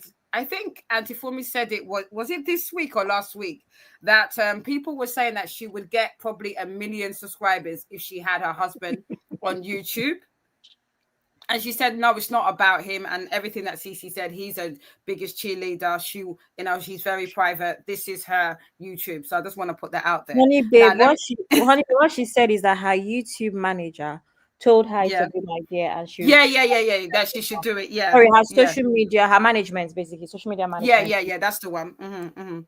Thank you for clarifying that. Right. Basically, what I said in the comment section is I did not have Kara with my husband until we were married and on our wedding night. Yes, it's unbelievable. But yes, I did. And I did that very similar to what Auntie Fumi said. I had, obviously I told you I was a single mom with my eldest child, who's going to be 14 next year. And I was like, I'm not doing this crap anymore. It's clouding my judgment. And I thought to myself that, you know what? Let me be focused. Let me not be guided by my nunu nana or my coochie and, make the smart decision. Obviously, I'm divorced, right? So that didn't work out. But what I will say is that one thing, I'm glad that I did do it simply because of the point of view. No, it wasn't 6 months. Simply from the point of view, it really honed in, but there were red flags and I didn't see certain things. And when I finally saw madness, I was out. I'm gonna put a caveat. Would I do it again? I'm not sure I would. Simply because I'm gonna be quite candid. The camera was whack. It was absolutely it was he doesn't come on his show and my son is not around. But yeah, it was whack. And I'm gonna be quite honest that maybe it was because it was whim, but I'm gonna be quite honest. If I was to get into a serious relationship, would I abstain? I really don't know. Simply because in my situation, when I didn't do it until the wedding night, it was really, really bad. But I do hear what Papi's saying. And I do get it. You can't just be doing body. You can't be smashing people left, right, center. It's nasty. It's disgusting. Their spirits. But I'm going to be honest. Maybe it was just me. It could have been a case where it would have worked out very nicely, a bit like Auntie Fumin still being married and the carer was fantastic. But I'm just telling you the reality. You know me, I'm too transparent for my own good. So that's what happened. But I'm going to be honest that I think the right thing to do is probably to abstain, because definitely you're not clouded by the emotions of being intimate with someone. So that's what I would say. Whether I would do it again, I don't know. All right. Thank you very much. So Uncle Ben, another please, thing can I I say want to, something? all right, go I on. want to say that I think I want to add a few things. So first of all, I think it's very important for us to understand that when it comes to successful meeting someone and it ends up, being something, is also down to luck, and or you can call it grace, if that's what you want to call it. That's my opinion. I don't feel like it's just all about checking everything is perfect. Well, because most of the time everything is good, and that's the reason why you could be with someone for 3 years and it still ends, because at some point it was good. Maybe it's just little incompatibility issues here and there. Maybe you were evolving, they were not evolving. People even break up because they are now changing career paths and moving to other countries, not because the person wasn't great. People are breaking up because of things like even blood group, genotype, things like this, right? Just incompatibility that they can't even help. So I think it's important to know that a couple of things also matter, like grace and luck. I think luck is a very, very big factor, because a lot of people do their due diligence. And that's why I said on the last show, and to clarify, I never spoke about Auntie Fumi on my show on purpose. It was on your last show, Political Roundtable, at the end, that we spoke about her. And I think that I was even trying to say at the time that it's just worked out. And sometimes that's just how life is. And that's why there's people that miss their partners and they get married in 3 months and it works out. And other people, they get married after 3 years of knowing each other. You would think that they're the ones that know each other well, and they break up after 2 years. There's a reason, because a very big factor of it is actually luck and grace, and maybe the God as well. I also want to say that another thing that Auntie Fumi did that Sisi left out while she was doing her summary is that Auntie Fumi actually sought the counsel of a soothsayer, right? She has a video, I never forget. She even advertised the lady. She went through a spiritual process as well, which a lot of people were Christian here, so we're not believing it. But yes, she went to meet all of those women that use tarot cards and whatever. And apparently her future was read to her. And she also claims that to date, a lot of things that lady told her, this was back in America, keep coming to, she knew that her trajectory was going to be late. She knew she was going to have a child late. She knew she was meant to have only one child, because that woman told her all of that stuff, and she was basically even advertising the woman's services. So I'm actually saying this part to say that whatever it is that you believe in, we that are Christian, you have to understand that there's also a process, even if you're a Christian. This is not Sunday school, but I'm just saying that sometimes you have to hold on to what you believe in spiritually as well, and it can help with clarity. Personally, on the celibacy journey, that is a journey that I am currently on. I've come to a point where, yes, absolutely. Yes, I've come to a point where I'm calling Pastor Odumeje. Odumeje, we hear about this. I've come to a point where I don't see the value in meeting men. Good girl, Abby. Good girl. Well done. Well done. It's not worked out in the past, and I feel like when things are not working out, you might have to change slightly. The only thing I'm going to say about that is that I believe that you have to find ways. Whether I don't believe in not touching, I don't believe in not spending time, because again, that's my own opinion. I feel like you need real experiences. I said it a couple minutes ago in another segment of the show, where I was saying to Sisi how all of this travel, we see each other. It's easy to not step on each other's toes when you're seeing each other here and there. I don't see the benefit of sleeping with men anymore. I don't. I've done that in the past. It hasn't worked out. And also, I think you need to know yourself. I'm very emotional and I get very attached. I'm a very of Zachariah. Right? So I know that there's, how Sisi said it doesn't work for her. Maybe Sisi is not like me. I need clarity. Sisi might be strong enough to. Do you understand? I can't push past anything. I'm a very emotional person. Anyone that knows me, I need that clarity to stand up. Guys. So I What is cannot, it? What is it? Abby. Cece I wants to say cannot do something. it. What That's do just you- Why are you saying I not think, like me? I think it's important to check that it is working. I think it's Yeah. important to check the size and things like that. And I think there's other ways to Sorry, Abby, what did you Well, say? Just repeat that one more Uncle time. Patrick, because Uncle Patrick and Uncle Dayo are here, I cannot say Okay. that here so that Yeah. Uncle No Patrick will wala, not no scold wala. me. Will not scold me how to check. Will not scold me on how to check. But that's what I'm going to say. Thank you. All right. Guys, don't misunderstand me. It's not that I said I'm not out here saying sample. For me Yeah, I get it. personally, if I like a guy, if I'm dating, I'm not sleeping with men until I know that guy and myself there's a connection and we're now dating exclusively. Then we can get intimate. But dating and talking to guys, I'm not going to be sampling all of these guys. No, I'm waiting for the one that I feel is my person. And once we're connected, we're like, okay, we want to do this thing, then we can be intimate. But being celibate and all these things, for me, until marriage, at my age, I'm not fooling myself. I can't do that. I'm sorry. It's not for me. Okay. But it's a good thing to do for clarity for Ladies, yourselves. There's don't nothing wrong with it. worry. When you have your show, we will try and block Uncle Patrick and Uncle Dayo so we can dive into this. But because Uncle Patrick and Uncle Dayo are on this show, we got to move on. Okay. Thank you very much. Abby, I will start 21 days fasting and prayer, but we will talk. Don't worry. Now, another thing I just want us to touch on between Auntie Fumi and Oyenka situation is money. The issue of money. Now, Auntie Fumi said something that caught my attention. She said ever since her man came into her life, and they both know that they were gonna walk this path together. The husband will not let her handle any finances, even though she got her own money. A man be And that. Real man. and that really resonated with Fantastic. me. Yeah. Fantastic. Because at that point too, I'm beginning to see Auntie Fumi's husband like a typical African high valued man. And can you guys still hear me? We can hear you. Okay. So, because real African men, real high valued African men, we take pride in taking care of our woman. Oh, we take pride in that. Our woman trying to spend money where we ought to spend money, it's more or less like an insult to us. It bruises our ego. It's like you are trying to take control.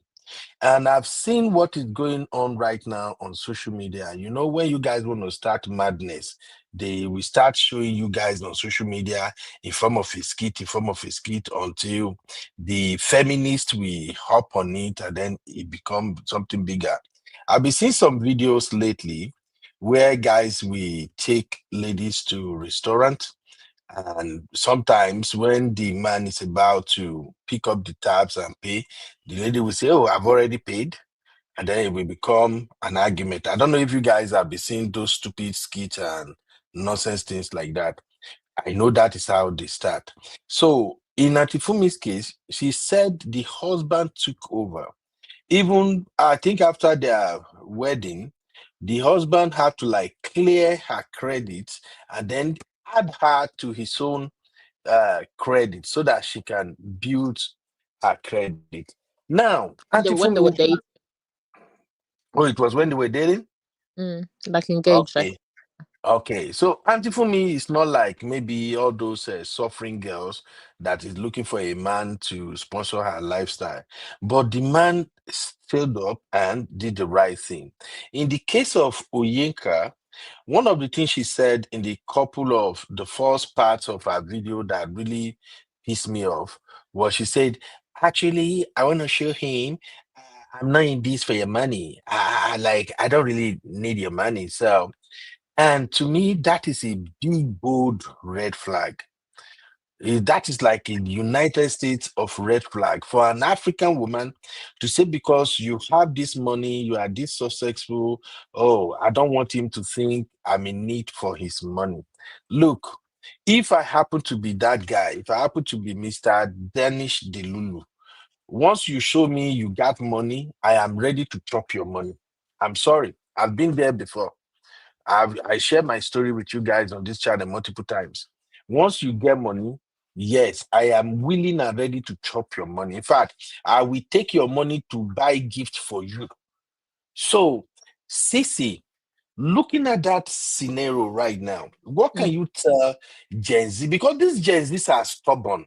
They are beginning to show, oh, I don't care. I got my money. You know, like we preach, make your money, make your money.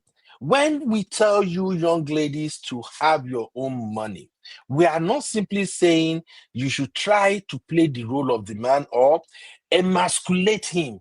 I mean, not be the grammar one at the youth. Where is Yeah. Abby? That's the Yeah. grammar, right? Eh. Yes, yes, sir. Sometimes when you Can say, "Oh, I want to take care of this, let me pay this, let me do that, I can do my thing, you are emasculating that man. Every reasonable man, a man that is really serious that want to marry you, can actually open up a line to have that communication to say, hey, babe, when you do this, it kind of belittle me. I'm the man. I got to be in charge. You know, I've said this here several times. When anytime my wife is going to do grocery or anything for the house, she do that. I don't even know how many times she do it in the month. If I happen to be in that store with her, I don't care whether she is buying $400, $500 shit. I'm pulling my card, I'm paying. Even though the money is already there to spend. Because to me, I just feel like, why should I follow you to the checkout? And then you are paying when I'm there. Like, what the hell? I'm still the husband.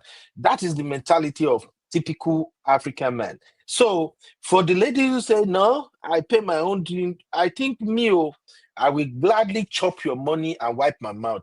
Over to you, sis. Kuben and Cece, please, I need to Yes. add context to this thing to help this thing land better. I think I wanted to add that in comparison, Onyeka, when she went to Saint Tropez and went to the Dior store and she said, oh, she was trying to impress Martin by not picking that $3,000 or 3,000 euro Dior bag, and she went to pick something $200 instead, 200 euros from Dolce and Gabbana. Do you remember that? Yeah. I want to also say that Auntie Fumi also said that when she went to Norway, he took her shopping and he said, pick whatever you want. And Auntie Fumi went to the sales rack because she wanted to impress him.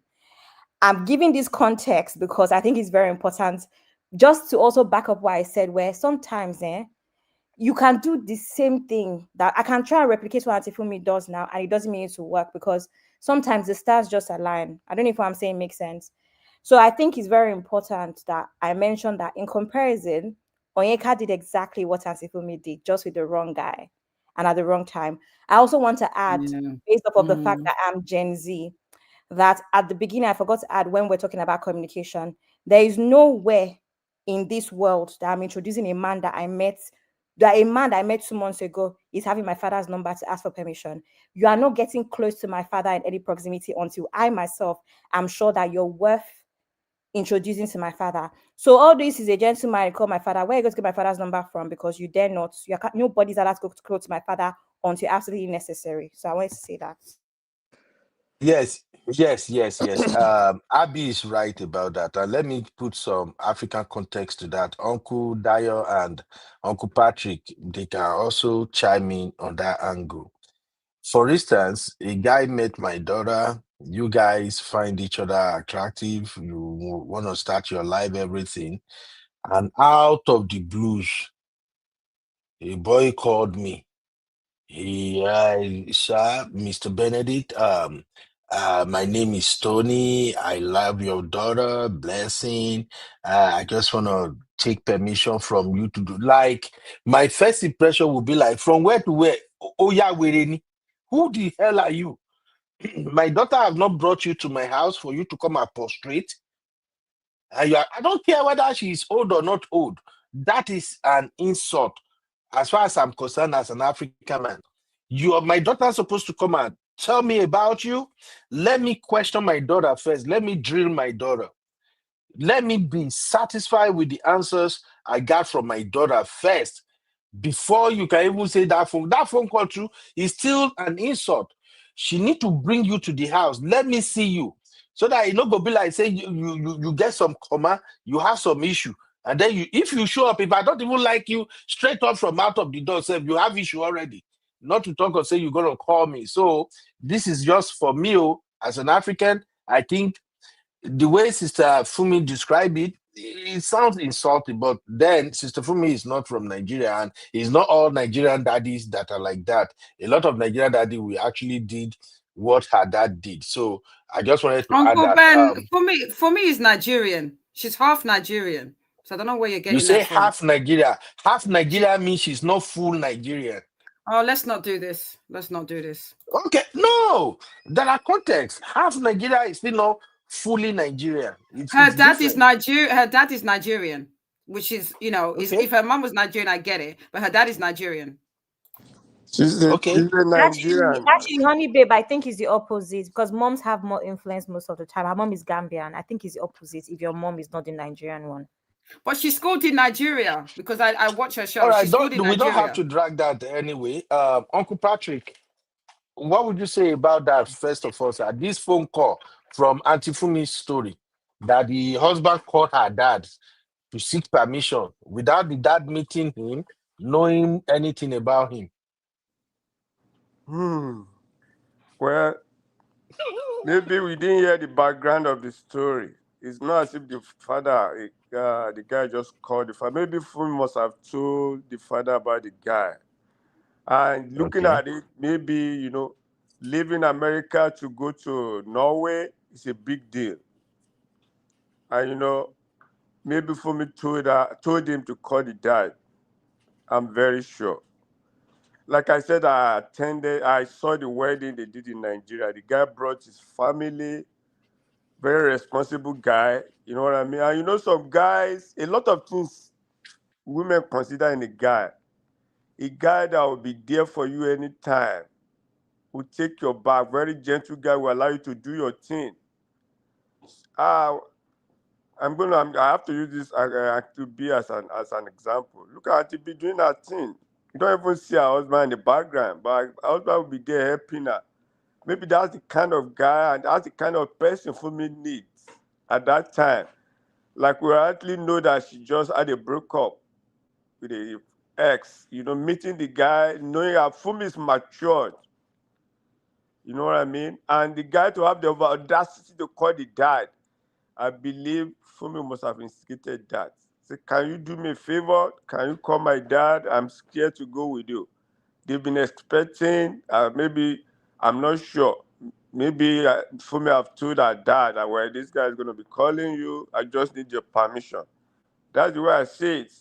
And if the guy could have called the dad directly, maybe, like you said, some dad will not take anything offensive with that. We say, I don't really care. At least the guy called me. But some people will look it differently. You understand? Maybe after the guy called, the mother, the father will have called Fumi and say, Fumi, did you ask somebody to call me? Dad, I'm sorry. Why didn't you have told me? You know what I mean? He's a nice guy. So, maybe they trusted Fumi. Fumi has been a model. She's been in New York for how many years? No, she's one of the big guys in New York. So they know Fumi now. And the family may even be happy. Somebody called us. That one, we don't win jackpot. You know what I mean? So depending where she's coming from. Yeah. I don't really know. And I think he's And I thoughtful feel of the like, man. sorry, and I feel like the conversation of her going, she's already told her family that, mommy, daddy, this man is my husband. He's inviting me. I want to go and see how things are, but I have a feeling that he's going to propose. As a woman, right? It's not something that just popped off just like that. She's traveled with the guy maybe, I don't know, before, but her going to his hometown, that's a big deal. You'd have to let there's nothing wrong with him calling her parents. Not that he needed permission, but I think he just wanted to show that he's serious and, this is what the situation is. And I think he probably did already ask the dad for her hand during that conversation, the dad was aware that the daughter's going and the man is going to propose to her. That's what he wanted also to speak to the dad.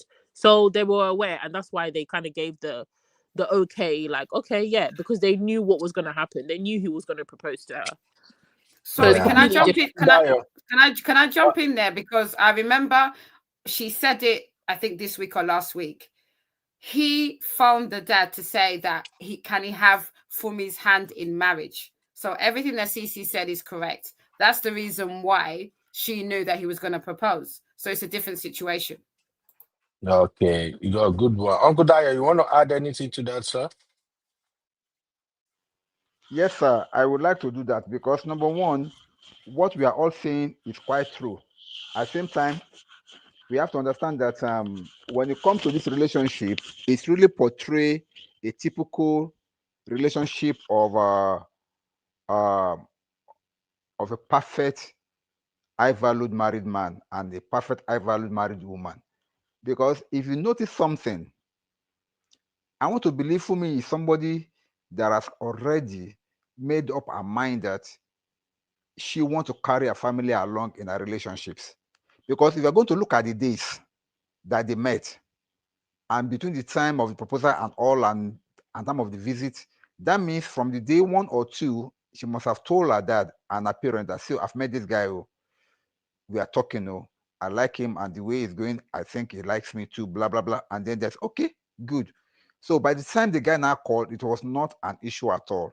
If Fumi has not been carrying the family along, I'm sure there will be some setback. Because naturally, a Nigerian man, Uncle Benu, God forbid, but let me even use this example. It's a good example anyway. Somebody met Bibi, maybe under about 1 week or so, and then Bibi told you from day one, oh, I've met with this guy, blah, blah, blah, I like him, blah, blah. And then he now called, and now Bibi is not telling you that, oh, this man wants me to come and visit him or somewhere else, maybe in his hometown or something. As a Nigerian man, you will not allow it because of our culture. Yeah, you not allow it. But in this case, the father allowed. That means there must have been deep conversation between Fumi and her dad. Exactly. For the father to give him the go ahead to say, okay, she will come, or she can come and visit you. So I want us to look at that angle that Fumi made it a point of duty to carry the father along. And then, we men, we want the best for our daughters. And then when we see that they are going on the right path, we can only support them with our prayers. So the father did the right thing, allowing her to go. Not that the father can, it's not as if the father can really stop her anyway if she really wants to go. But she did the right thing by carrying the father along, and the father gave his consent towards the trip. So to me, it shows a kind of a deep understanding between father and daughter, because many times we don't have that in our new generation singles. They don't really want to fraternize that much with their father, because why? They believe that it is not really their business, so to say. So an average Gen Z out there now may see it as, no, why would my father have to know? But let me go and visit him first. Then after visiting him, and then I know that everything is okay, and I know that we are compatible, then I can now bring him to introduce him to my father. Can you see the difference now, Uncle Beno? Because an average Gen Z will not want to let the father know anything first. And I like the Gen Z president also. She made it clear. She will never give you a father's number until she's sure about you. But can we say that Anifumi was sure about this guy at that point in time when the guy have to call her father for her to come and visit him? I'm sure she wasn't sure. She was just convinced that, okay, it's worth taking the risk. And she went and took it, and it paid that well for her. She's married now. But to me, the whole scenario is a little bit sketchy, and it's a little bit 50-50. Anything may go wrong. But it's a testimony now because everything went right, and they are married. But it should not be like, we cannot use it as a typical example of how to go when you are going to get married to somebody, because a lot of things may go wrong along the way. Thank you. Thank you, Uncle Dayo. Thank you, Uncle Dayo. If we have to explore Auntie Fumi's marriage to her white husband in the light of Onyeka's marriage to her white Danish Delulu, we won't even live here today, honestly.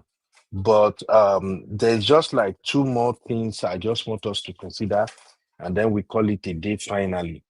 Go for Number it. one, this one is so simple. In the case of Auntie Fumi, she knew this is the man. Forget about being white or being black. I think matured women, they knew this is the right person for me. How come Oyeka did not know if that dude is the right person for her? Sissy, real quick. So Uncle Ben, ask me that again. Sorry. Auntie Fumi knew that this Mhm. man is the right person for me. According to Auntie Fumi, the man did a couple of things that already tells her this is it. He's the one. In the case of Oyeka, what make Oyeka think this is the right guy for me? Because I think those are where we can actually contrast what went down in those two marriages. So for Oyeka, what do you think tells her this is the guy for me, to the point she went ahead and have a marriage behind her family back? Because I tried to find it in the story, I can't put my fingers on it. Like, what exactly do you see that tells you, yes, this is the man? A A fantasy. man, oh, you think it's the fantasy? Yeah. Because I play it around so many times, it wasn't clicking for me.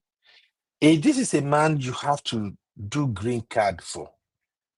And I think a lot of black sisters, as soon as green card is involved, They'll be running up. all their antennas will be up and running like, okay, wait. I got to slow down. This got to be done right. When I was I dating, can't I had a tell. rule: if you don't have a British passport, I'm not interested. I'm not interested because one, I like to travel. I don't want to be traveling with somebody. You need to apply for visa. You have problem. You don't have papers. You don't have this. If you did not have a British passport, do not try and date me. That was a non-negotiable. So whether you think it's because of this, because of that, so anybody in this girl situation, the guy starts saying, I don't have my mind will just be ding ding ding ding ding ding ding. So it's me that you want to marry to give you British passport. It's not gonna happen. That would have just put me off already, even before anything that he said. Him just not having a settled status and a proper passport that he can move freely. No, it's not for me. So that already, I don't understand what he was telling her and why she felt like, okay, that would be a good thing for her to get into, even at just that basic level. No.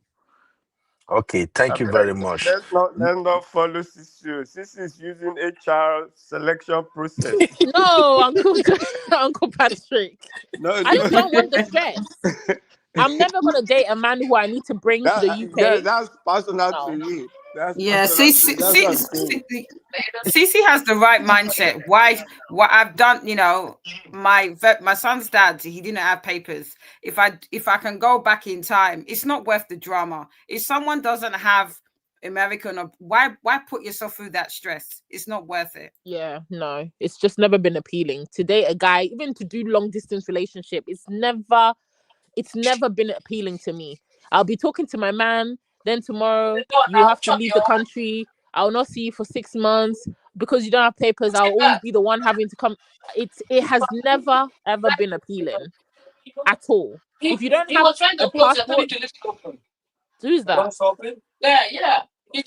Go ahead. If you don't have your papers in order, something that I'm not gonna have to give you, I'm not interested. A perfect example is Uncle Ben. Puts me off. Ben, you are talking to Uncle Ben now. But Uncle Ben and his wife, they were already dating from from Nigeria now. From Nigeria. That's slightly but they were dating from Nigeria, so it's different. It's slightly, not like but even that, I feel like the type of person I am, Once I entered America, I would have just been like, bye bye, all the best. Bad girl. Find Bad your girl. way. If we happen to take meet, if it's meant to be, God will make a way for you to enter America. It's not on my back. You enter America. That's just Yeah. me. Yeah. So This is special. Whenever she prays, God answer and knows what she wants. So don't follow I'm Sissy. telling you. Okay, let me just wrap this up. Thank you everybody for staying this long, 5 hours, man, Jesus. Privacy said, women always hold yourself to a standard. Color doesn't matter. Always see yourself as an equal. Don't raise a man to a pedestal. All right. Before I move on to the final talking point to call it a day, let me give you the result of the poll we got going.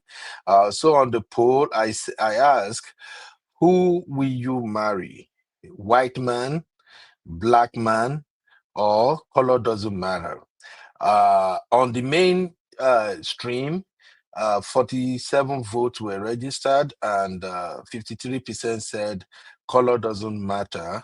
43% said they're going to marry a black man, while 4% said they will marry white man. Then on the vertical live stream, where we have a lot of viewers, the same poll, we got 191 votes. The 191 votes, 64% said color doesn't matter, and 20% say they're gonna marry black man, and 50% say they will marry a white man. Now, the fact that color doesn't matter is the top vote. Actually, that makes it for me, because I actually believe that, okay, really, color doesn't matter if the person is of good character, and if the person can treat you right while at least respecting your cultural norms and values. So that's it for the polls. Now, my final talking point is this. Onyeka said a lot of things. It got me thinking, got me going crazy. When it comes to the actual wedding, even though Onyeka and her husband, they are already married legally, they were still going to go ahead to fool every member of their family and friends by pretending that they are about to get married. Until alarm blow, everything scattered. That in itself is a deception, because I heard a lot of people, I think at one point the conversation was like, Oyeka, you shouldn't have called this Danish deception, because it's like she's party to most part of this deception. So when it comes to that wedding, they were going to have a wedding, a white wedding and a traditional wedding. Then Oyeka said, I believe my parents are going to pay for the traditional wedding. That's where I'm going. Mr. Scammer went ahead and called Oyeka's mom, literally promised the parent that he's going to pay for everything. You can see the boldness of this guy. With him having just 4 cents in his account, he's going to pay Uncle for Ben, I both don't white. appreciate that. Uncle Ben, I don't appreciate that. It is 34 cents, not 4. 34. It's 34 cents. 34. You are a bad girl. It What's the is difference 34. between 4 cents No, and we 34 no, cents? we have to be totally transparent. 34 cents, please. Uncle Ben, a whole 30. A whole 30. Eh? So, Abby, somebody can come and marry you with 34 cents. Now, stick, we go take 34 pursue cents that is person. what? It's like I'm 34p. not saying, I'm just saying, don't reduce that back to Terrible. you have 34 cents, not Ah, 4. Abby, as far as I'm concerned, that guy got zero balance. The account is on overdraft. Oh You guys should stop. Hey. This crazy dude has literally no dime to his name. And he got the audacity to call Oyeka's mom and promise Oyeka's mom he's going to pay for traditional wedding and white wedding. Now, let me tell you guys something. For those of you who might get married to a Nigerian man, you see, traditional wedding is the Sorry, Uncle most. Ben. Sorry. Let me correct you there. He did not say that. He said he wants to contribute $10,000 to the traditional wedding only, and he will be paying for the white wedding. Him and Oyeka will pay for the white wedding. So he was going to contribute 10K to the trad, but the parents will Oyeka need to pay the told rest. me, this is what I heard from Oyeka, because Did I'm not gonna hear still it play. well. I will still run the last six Oyeka told you. part. Uncle Ben, what Yeah, did Oyeka tell you? The way from he her said it. video. From her No, that video. was she said that you remember that he said to promise the mother that I've sent the 10K, I've sent the 10K. So that's the 10K now that they're contributing towards the trad. Uncle Ben, do you think 10K can pay for traditional wedding back home? We can't now. It was That is where I'm contributing. going. It That's was where I'm going. contributing. So, dude said he's gonna cover traditional wedding plus their white wedding, and Oyeka is in this la la land. The kind of wedding she wants to do, the kind of wedding she's thinking of. You know that kind of wedding, Abby and my sisters here who are into wedding planner. The way they describe weddings is so scary. Now, let me say this for those who might end up getting married to a Nigerian girl. Traditional wedding is not cheap. Let me tell you now, in case you don't know. Unless or except if the parents are not rich, they just want to be economical. Our traditional wedding is super, super expensive. The clothing, the people that got to be there, the hall, like, let me tell you again, our traditional wedding as Nigerians is not like your typical American wedding. I'm not trying to put Americans down. As somebody who have covered a lot of weddings here in America, American white wedding is usually like they count the number of guests. Oh, we're just gonna do 100 guests. We're just gonna do 60 guests. We Nigerians, we don't respect that shit. If you are gonna have a Nigerian traditional wedding and you say you are planning for 200 guests, make that at least add times two. Because when we come with the whole family. If you invite me to your traditional wedding, I will bring my wife, I will bring my friend will bring his girlfriend will bring his friend. So it's a lot of money. But this dude said, oh, we're going to do traditional wedding. So here is my talking point, please.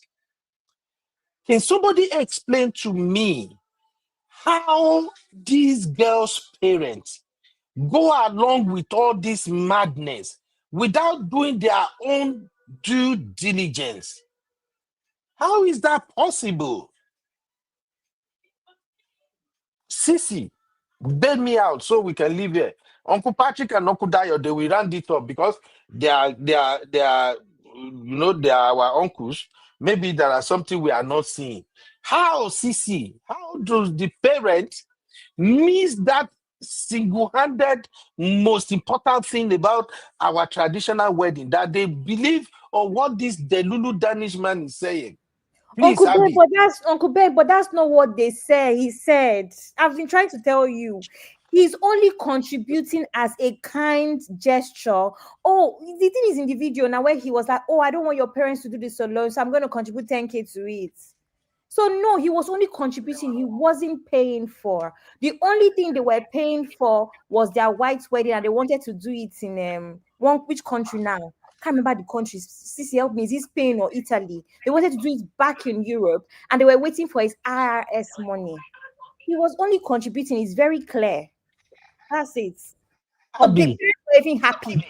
Abby, He said, please. you are contributing. Do you get? Abby, please don't believe what Oyeka is saying 100%. We that we are Africans, we know Oyeka is not telling the entire truth about that traditional wedding. I believe Traditional wedding is not something you do in isolation. Traditional wedding is something that takes place between your parents and the husband's parent. I don't know if everybody understands what I'm saying. Uncle Ben, I actually believe Oyeka. That is I believe her because a lot of parents actually pay for traditional wedding. A lot of parents do. Abby, you're still not getting what I'm saying. No. I'm getting your point, but I'm saying that based off of all of the stories, Gen Z cannot understand how traditional wedding be. Uncle Ben, don't tell me that I planned the wedding before I understand. No, you plan a wedding from the standpoint of a Gen Z. It's different No, I from did the not because standpoint they It of a was actually parent. no, Uncle Ben, it is not because for my wedding I could not even choose my own dates. Uncle Ben, you know me, That's not what that I'm something will saying. not work. It's the Okay, parents that chose the dates. I know how deep traditional wedding If I is. may say It's not something, Uncle for us. Ben, if I It's may say not for something, us. please. okay, Uncle Dio. See, Abby, you are not getting the point here. Traditional wedding is not something that that you just contribute to. As your husband, they will give you a list of things to bring. You are going to do some expenses as the husband. You are coming to marry. Are you getting me? It's not you contributing to the merriment of the wedding. It's about you as the husband bringing all the traditional rights for the wedding. That's what we are talking. So this girl Onyeka wouldn't, if actually she was sincere, she would have told this guy, see, in Nigeria or in our culture, you are going to bring XYZ. If we are giving him a list of things to bring, of things to buy, of things that he should do for that traditional wedding. So him just coming to say, oh, Exactly. I'm going to support it with a kind of $10,000. Something's not right there, Abby. Something's not right. yeah, but Uncle So Ben, and then supposing they now supposing they Why did do you not that. want to Hold on. understand Let Uncle me? Dio No, finish so yeah, Why but that don't you we want can suppose to get clear. understand? Uncle Ben, you Hold just on. don't want Let to Uncle Dio understand. finish so that we can get List, clear Uncle audio. Ben, no, 1 second. List is not the same thing as wedding. Wedding, you need canopy, you need chair, you need wedding planner. There's a difference. If you watch it Abby, properly, you will get the difference. Uncle Ben, Abby, don't hold come. on. You see, hold but on, This is Abby. not yeah, that hard to understand. It's but hard even to understand It from is yeah, your but point of not. view. but even if you had the list, supposing the guy said I don't have it, and the parents are so desperate for her to marry white, they just they just decided to like, okay, let's give him a free pass and make it easy. Did it ever occur to you that maybe they they gave it and the cannot guy give said, him a free I pass. beg, They well, cannot. They Uncle Dio, Hold this is on, the same guys. person. No, no, they hang cannot on. give This him a is the free pass. same Let me explain person. why. Uncle Dio. No, no, let me finish. Uncle Dio, this is the same person that allowed themselves to be used. Didn't they give this guy money? Didn't they give the guy money? So you think that these people have common sense? Come on. Okay, Uncle Dio, please land your point, sir. Thank you very much. What I'm saying is that in a proper African settings, Onyeka came from the east. I don't know which particular state it came from. I mean, I married Uncle an Igbo Dio. woman. Okay. I can't From hear the, Uncle Dio. hello, can you hear me? Yes, go ahead. Hello, hello, Go ahead, Uncle Dio. We can hear hello. you. Sorry about that. I think it's network. So me, I married an Igbo woman, and I know how much I paid for up wine, down wine, middle wine, everything like that. It's not something easy at all. Now, fun enough, I'm out from the same village with Uncle Benu. I know what my eyes saw. But Onyeka being from the east, it is normal. We are not talking about the organizing of the parish. Parish, of course, you will rent chairs, you will call musicians, you will cook food, you will do all that one is there. But we are talking about the real marriage itself, which is all the things that you are going to bring to the family for them to be able to know you as the husband, and they did not give you their daughter. Remember, this goes beyond the immediate, I mean, goes beyond the immediate nuclear family. It goes to the clan, it goes to the people of the community, it goes to the humanas. We know all these things. Our wedding, our traditional wedding is not that cheap, depending on where you're coming from. And even the cheapest in Africa or the cheapest in Nigeria is still expensive somehow, depending on the family that daughter is coming from. If the family is rich and they have whatever and they're kind of influential and they have people, you can imagine how much, and then when they do wedding in Nigeria, we use wedding as a show off. It's normal. My daughter is getting married. You want everybody to know. The rich makes it louder, and then it only just suit people that don't want to publicize whatever they are doing, that have a covert or maybe a kind of a silent weddings. So what we're talking here is that if he just said that he only contributed $10,000 to that traditional wedding, that means it was not given the list Or maybe, according to what Onibabe said, maybe Onyeka wanted to get married as early as possible, so she just virtually pay for everything that's supposed to have been paid on her head on behalf of the guy, because that's the only plausible solution that I can think of here. Mhm. Exactly. Those are part of the point I'm trying to make. All right, thank you.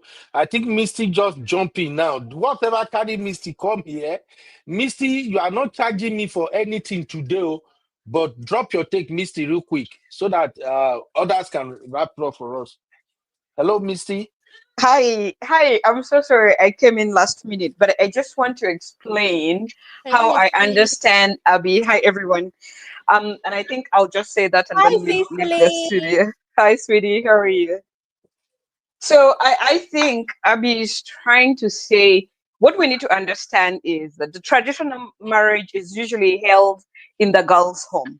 So they are hosting, right? They are hosting.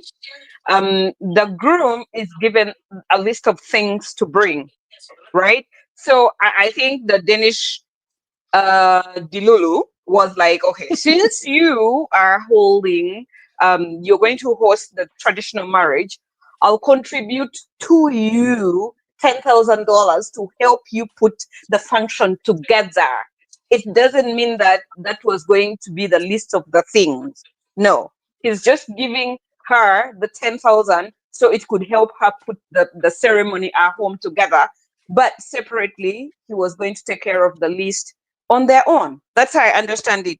Abby, did I get it right or wrong? Thank you, Miss Tio. That's what Oyeka said. That is exactly what this babe said. Thank you, ma. Oyeka, we are telling you now from adult eyes that Oyeka is lying. That's But what that I'm trying to happens. That say. happens though. I have seen grooms who will want to help their wives to be, they give them money, like, this will help you Thank you. put the function together because maybe her family doesn't have enough or she needs an extra boost. So the guy won't mind giving her something to They're go and put that literally, and make the function Missy, they're really literally two colorful. It things because happens all the time. I Missy, have seen that in that list Mhm. that they are talking about, it must be fulfilled. Yes, However, the, you the put list it is to not one even side. something that you are going to, argue about. The list will be Thank taken you. care of separately. I have seen that so many times. It happens all the time, and it's normal. See, I get what you ladies are saying, but you are missing the point of what we There's were no point we are saying. missing. You could be You are saying something missing. different from what we are saying. No, I agree with what you're saying that a man can contribute 10,000 and all of that. But the point I'm making here is that when it comes to traditional wedding, it's not just about, oh, I'm supporting you with $10,000 or whatever. There are still so many things that has to take place, which of course the family, especially the dad and mom would have picked up straight up that something is not right about this guy. That's what I'm talking about. It's not the No, promise of what you're $10,000. saying, Uncle Beno, is what you're saying. But what we are saying is absolutely correct, and it happens all the time. If a guy contributes some money to your daughter to help her put the function beautifully, there's nothing wrong with that. Mind Misty, you, Missy, a lot of Misty, times the list that Uncle Ben and Uncle Dai are talking about, they are fulfilled weeks or days before because there's a lot of perishable food as part of Right. the list. So planning of Misty, the wedding comes before the list. let I me don't see let any me I don't see anything wrong with my husband to be contributing, like giving me some money to put the function Misty, that's why I at say you home. guys are missing the Uncle point. Ben, let Let me me speak help you to guys like this. Mumbo, at the Uncle Ben. combo, Mr. Uncle Uncle Beno, let's Patrick, just please. agree to disagree. I No, don't think I we're agree, going to but I agree. wanted I wanted to give an example, maybe to make you guys understand No, where I'm the going. example won't work. I This refuse guy, to take your hold on now, example. Misty. You Missy. will take you will take this example, Misty. You want to No, fight? I will You not, will and I shall not. I refuse. You cannot force it on Madam. me. I appeal. I appeal. I appeal. I Just You're object. appealing too. let it go. They agreed to No, disagree. Let's You that's can't what force I'm you. saying. respectfully Yeah, let's but you agree to disagree. Yeah, but you That's can't it. force Now, her to let me agree just with ask you you. guys this No, but you question. can't force her to agree with you. Let me ask you guys this question now. You can either answer the question or not. Okay, go ahead. At what point do you think Danish Delulu borrowed money from the dad? Is it before they want to do traditional wedding or after? At what point do you think he borrowed money from the parents? I think before. Before the traditional, right? Everybody, do you agree that he borrowed money Before, from definitely. that parent before the traditional? Everybody, Sisi, do you all agree with that? Even Abby? No, I believe that sorry, what's your question? Before the traditional, there was no traditional, there was no dates. I believe That's that what he I'm borrowed saying. money. I believe that he It- borrowed money at the point when their proposal, what do you call it, engagement was made public, because he had okay. more of a standing to do that. I think. Okay. I don't know. So, in other words, he borrowed that money before they get to the point where he now promised he's going to support them with $10,000 for the wedding. Do you agree Yeah. with that? Say that again. Sorry, I didn't hear. He borrowed money from the parents Yes. before they got to Mm-hmm. planning wedding that he now promised them Yeah. $10,000. Do we all Yes. agree on that? Yes. Yeah, we Yeah. agree on that. Yeah. Now, put that into what I'm saying. Somebody who Mm-hmm. borrow money from you as a parent, he's yet to pay back the money. You have not Yes. even told your daughter he borrow money. Nothing happened. Yes. He now do a Yes. 360 degree and tell the mom, "Oh, I'm gonna support the wedding with $10,000." Yeah. And the Yeah. parents still don't add 1+2. That's where I'm going. When I said when it But we comes know to this already. We know this already.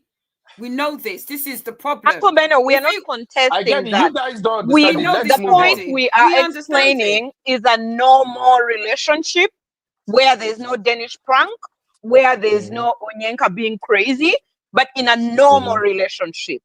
In Like, a normal relationship, sis, if it was black, this would never have happened. And I don't know why exactly. we're not saying that. This would never have happened. For where? Okay.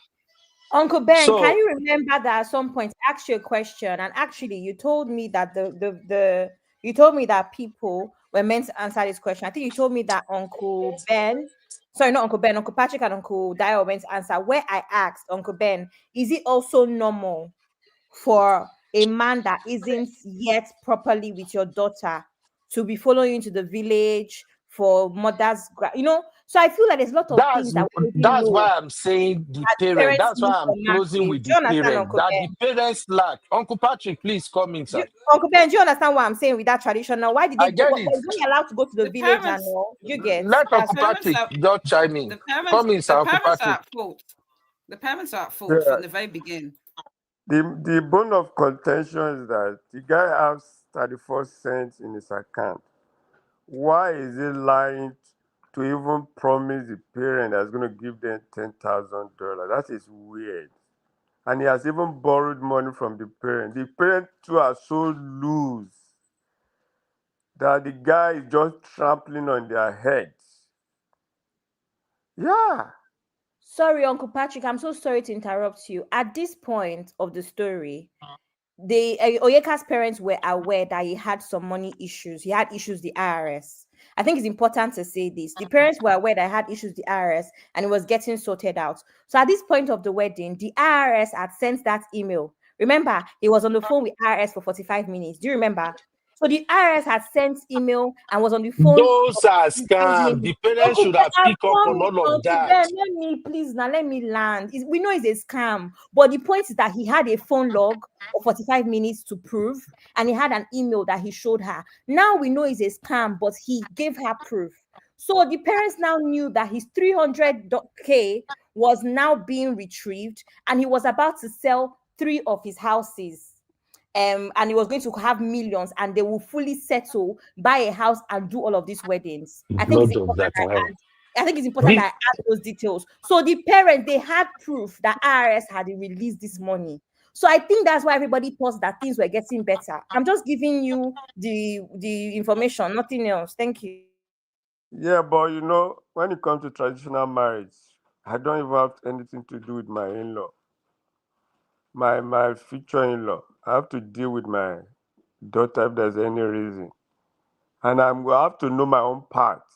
It's a big deal. So the parent has case to answer. It's the truth. The thing has been bad from the beginning. Onyeka robbed the family and the parents allowed nonsense. It's the truth. If for any reason there have been this Exactly, huge sir. problem, Exactly. if there's any reason that this huge problem even before the marriage, that's a big red flag.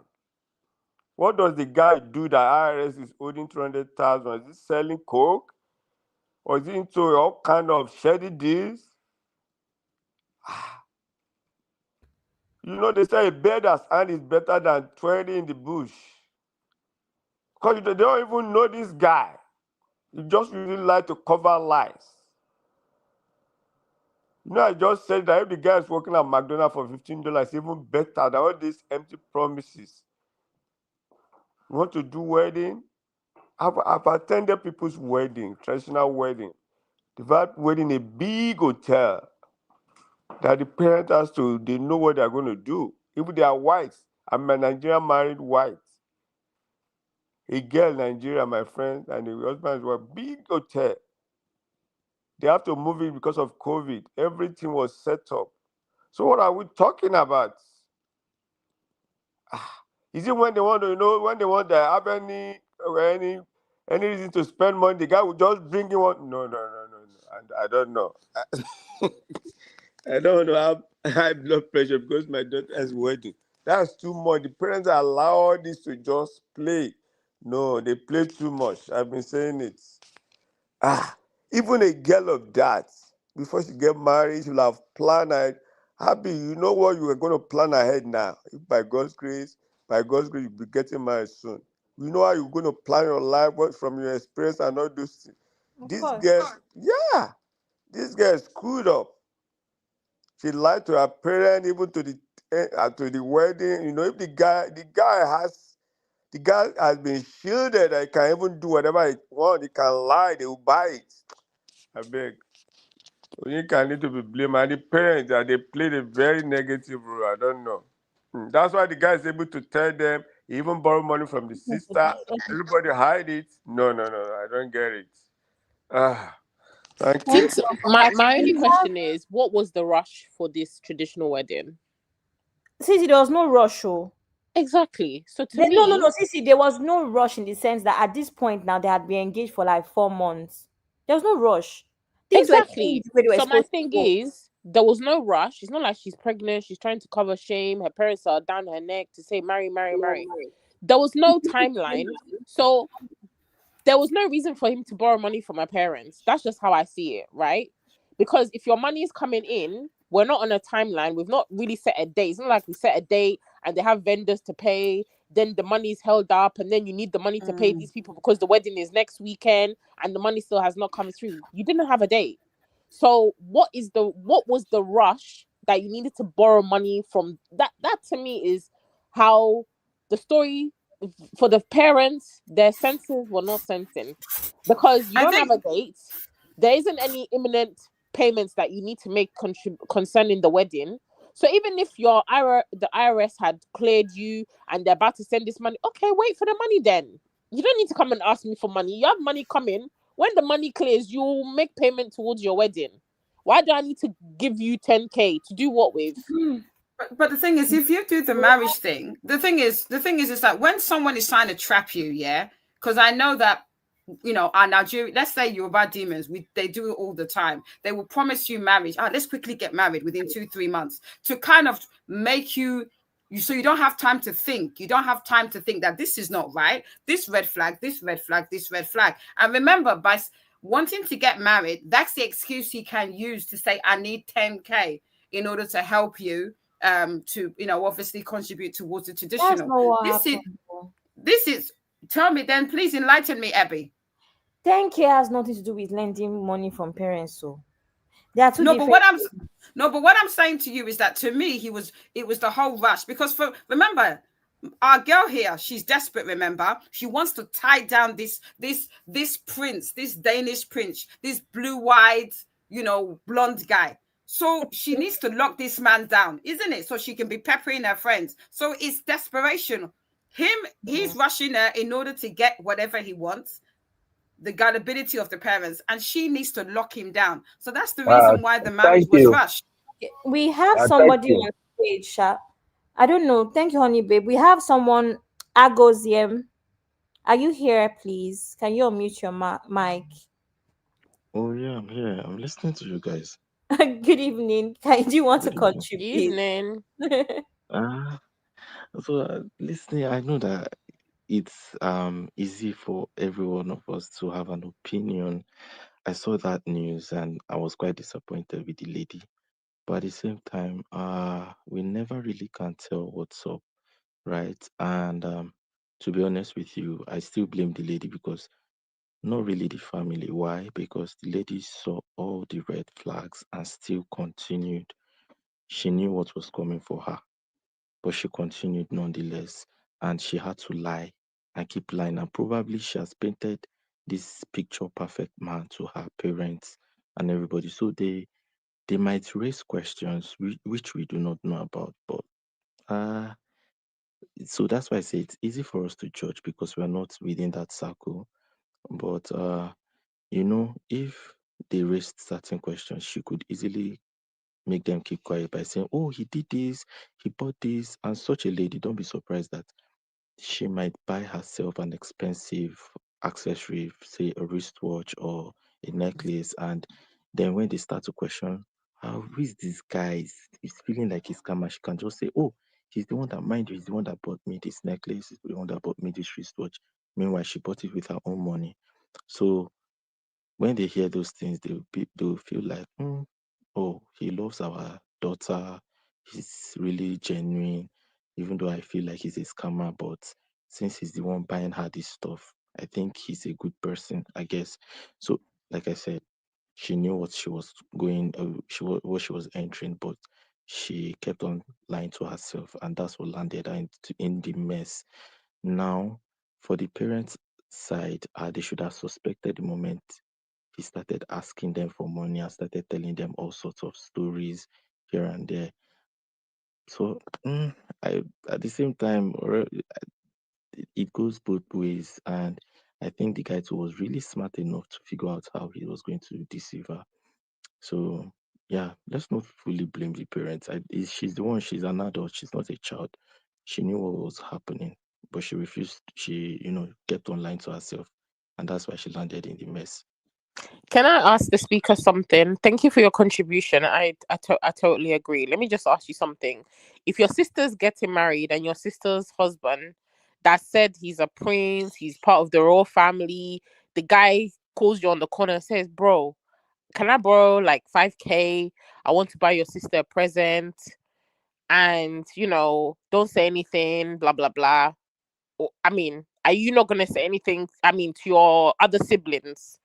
Would you just keep that quiet and not say anything? Hell no, I wouldn't keep that quiet. So from my family, yeah, we are very close. So if somebody like that asks me for money, I would not keep quiet though. I'm So sorry, yeah, brother. Are you Chucky? You sound more like Chucky.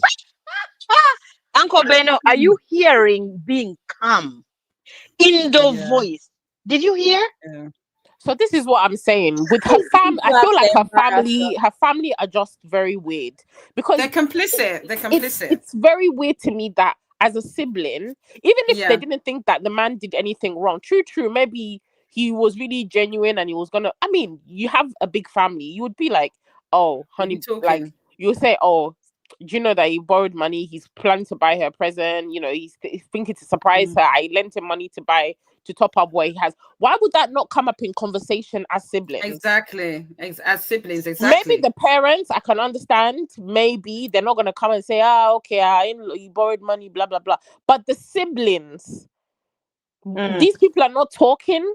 They're not saying anything. That's really weird. It's just weird. Really weird. But for me, my pushback to what the speaker said, I agree with everything he said, except for the fact that he's saying we should not judge her. If she didn't want us to judge her, she wouldn't have put it online.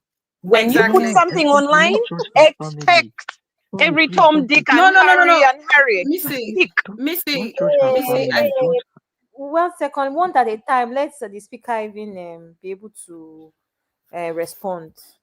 Abi, Yeah, yeah. Mr. Let him respond. Agosian, please respond to what Sisi yeah, said. I said she's to blame. That's the lady Onyeka herself, but not the family, especially her parents. I blame her siblings because there's no how somebody comes to meet I me and blame the asks me for parents money. too, sir. Excuse me. How is somebody coming to marry my daughter and you are asking me for money? That is the end of that relationship. Please, Like please, I please. said, No, no, no, like no, I no, no. said, No, it's you cannot possible she excuse the lied to parents. her They parents. actually they are the enablers of that child. Why that child turned out so poorly. They I shouldn't have. understand. I understand. But like I said, she could have lied to her parents. Now, Yeah. naturally, African parents, right? Our Nigerian parents would say something like, why is he asking us for money? Are you sure he's this? Are you sure he's that? And then because she can easily prove by showing some things that she had, like maybe an expensive bag, expensive necklace, or just even a money in her account. Probably she deposited money in his account and then he sent the money back to her. So she can say, oh, by the way, he was the one that sent me this money. He was the one that bought me this. There are ladies that do that. They end up covering up for somebody that they are not supposed to. And then when the parents want to raise certain concerns, she keeps quiets them quietens them by saying, proving to them that, oh, he got me this, he got me this, he got me that. And by the time they see everything, they calculate it in their head. They feel like, oh, okay, he's actually spending on our daughter. He's just only having a problem Okay, so when she from the was narrating beginning. her story, she didn't give us those facts. So we're not She going to would not give speculate. you no, so she would not give you everything because She won't she's tell you she's that stupid. she's what happened to her is quite shameful. So she's still Yeah. trying to like cover up some things, So if and she it's will very definitely shameful, not she should speak have on kept certain quiet and things. not put it on the internet. I don't understand. I just Stupidity want to upon say stupidity. that Like, what is that? I just want to say that I've experienced what this man on the stage is saying, Yeah. in the sense that I've had a friend whose engagements ended up ending, and it turned out that she lied to us a lot because she just felt like that's what she needed to do. Again, if you remember our topic yesterday when we were talking about Vicky James, we spoke about it, Cece and I, where we said that in our culture, there's this whole madness of cover your man, right? Yeah. And then we already have established that Oyeka is about that social media life and how people perceive her. So it's also, I guess, based off of that, it might be fair to assume that she's the sort of person that will say, my man did this, my man did that. I mean, think about even the travels. Let's take it there. This girl at some point started to pay for the travels. And the question really was, girl, this man started off spoiling you, paying for all of the travels, asking you to pick a Dior bag. You went to pick Dolce and Gabbana. Somebody that can pick Dolce and Gabbana instead of Dior. Do you not think that person has the tendency to cover the man and make the man seem more than he Yeah. is? Yeah. But the thing is, Abby, she's a pick. She's a pick Also, me. She's a pick me. also, We know in that this, already. think about it as well, where the man is saying just pay for for the holiday. In my head, if you don't have money for this holiday, let's not go. What did she do? Onyeka paid for the Exactly. holiday instead. There's So so many. There's if so you have, much. since with that information that we have, is Uh-huh. Mr. Agoziem, is he wrong? Is it wrong?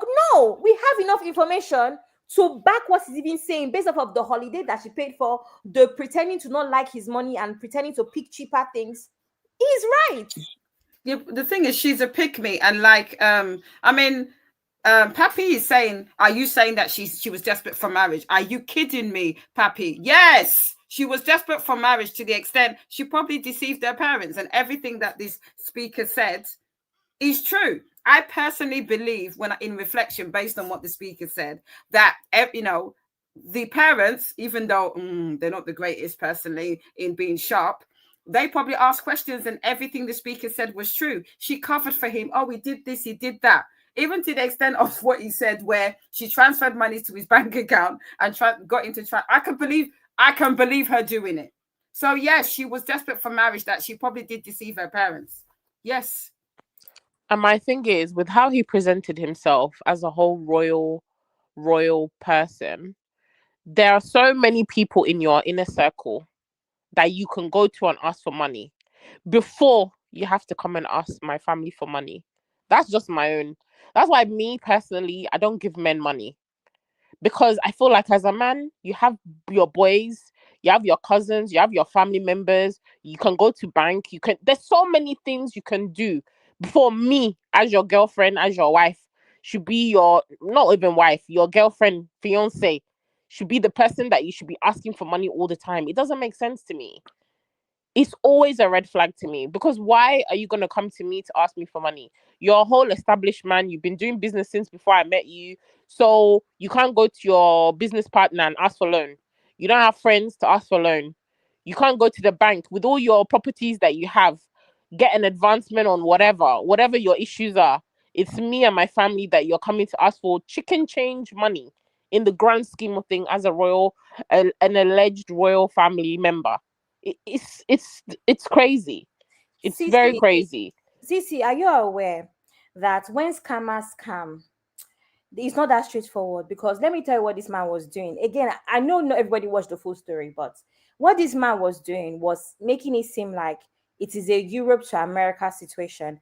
And as someone, I don't know if anybody has transferred money abroad. Like when I say money, I don't mean £200. I mean thousands of pounds. A lot of times you have to schedule it, and he knew that because he's a scammer. This man went as far as scheduling a payment and sending a screenshot. Mind you, if you schedule a payment, it does not mean you have the money in your account yet. It just means that the payment is scheduled and you should have money in your account by the scheduled time. This man scheduled the payment and sent the screenshots. Now, if you're not used to sending thousands of pounds or thousands of euros or thousands of dollars abroad, you will not understand that system. The only reason I know that system because I've received tuition fees. That's why I know how it works, right? Is that sometimes with those wire whatever, it's usually like, okay, 2 days, 3 days in many situations, because he has to go through some checks, money laundry, blah, blah, blah. I'm speaking for the UK. I don't know about that part. And I believe that that's what scammers know what they're doing. Have you asked yourself how that man had a call log of 45 minutes? He's ahead of 45 minutes. And then when the girl Googled, apparently, if Onyeka is saying the truth, when she Googled the number, it was IRS number. Have you asked yourself? Because that is what there's a reason why a lot of people fall for scams. I remember seeing this guy called what's his name, Fisayo Fosudo. He's like one of the top influencers in tech. He put out an email about that he almost fell for. A tech guru. He was like, guys, I'm warning you because this email was really good. Because scammers know how to scam. You scheduled the payments for 10K. You took screenshots. Oh, it's been scheduled. Anyone that's not done wire transfer of that level will not know. They will not know that scheduling a payment does not mean you have the money. That's why I'm saying that I know that the parents are a bit funny, but in the same breath, that guy is not that stupid. He's been doing this. He has done this before, and he knew exactly what to do. And you as well. And that's why I've also said that it's very important as a person to actually act like you've been there before. Be about a certain life. Be about the life that you even want.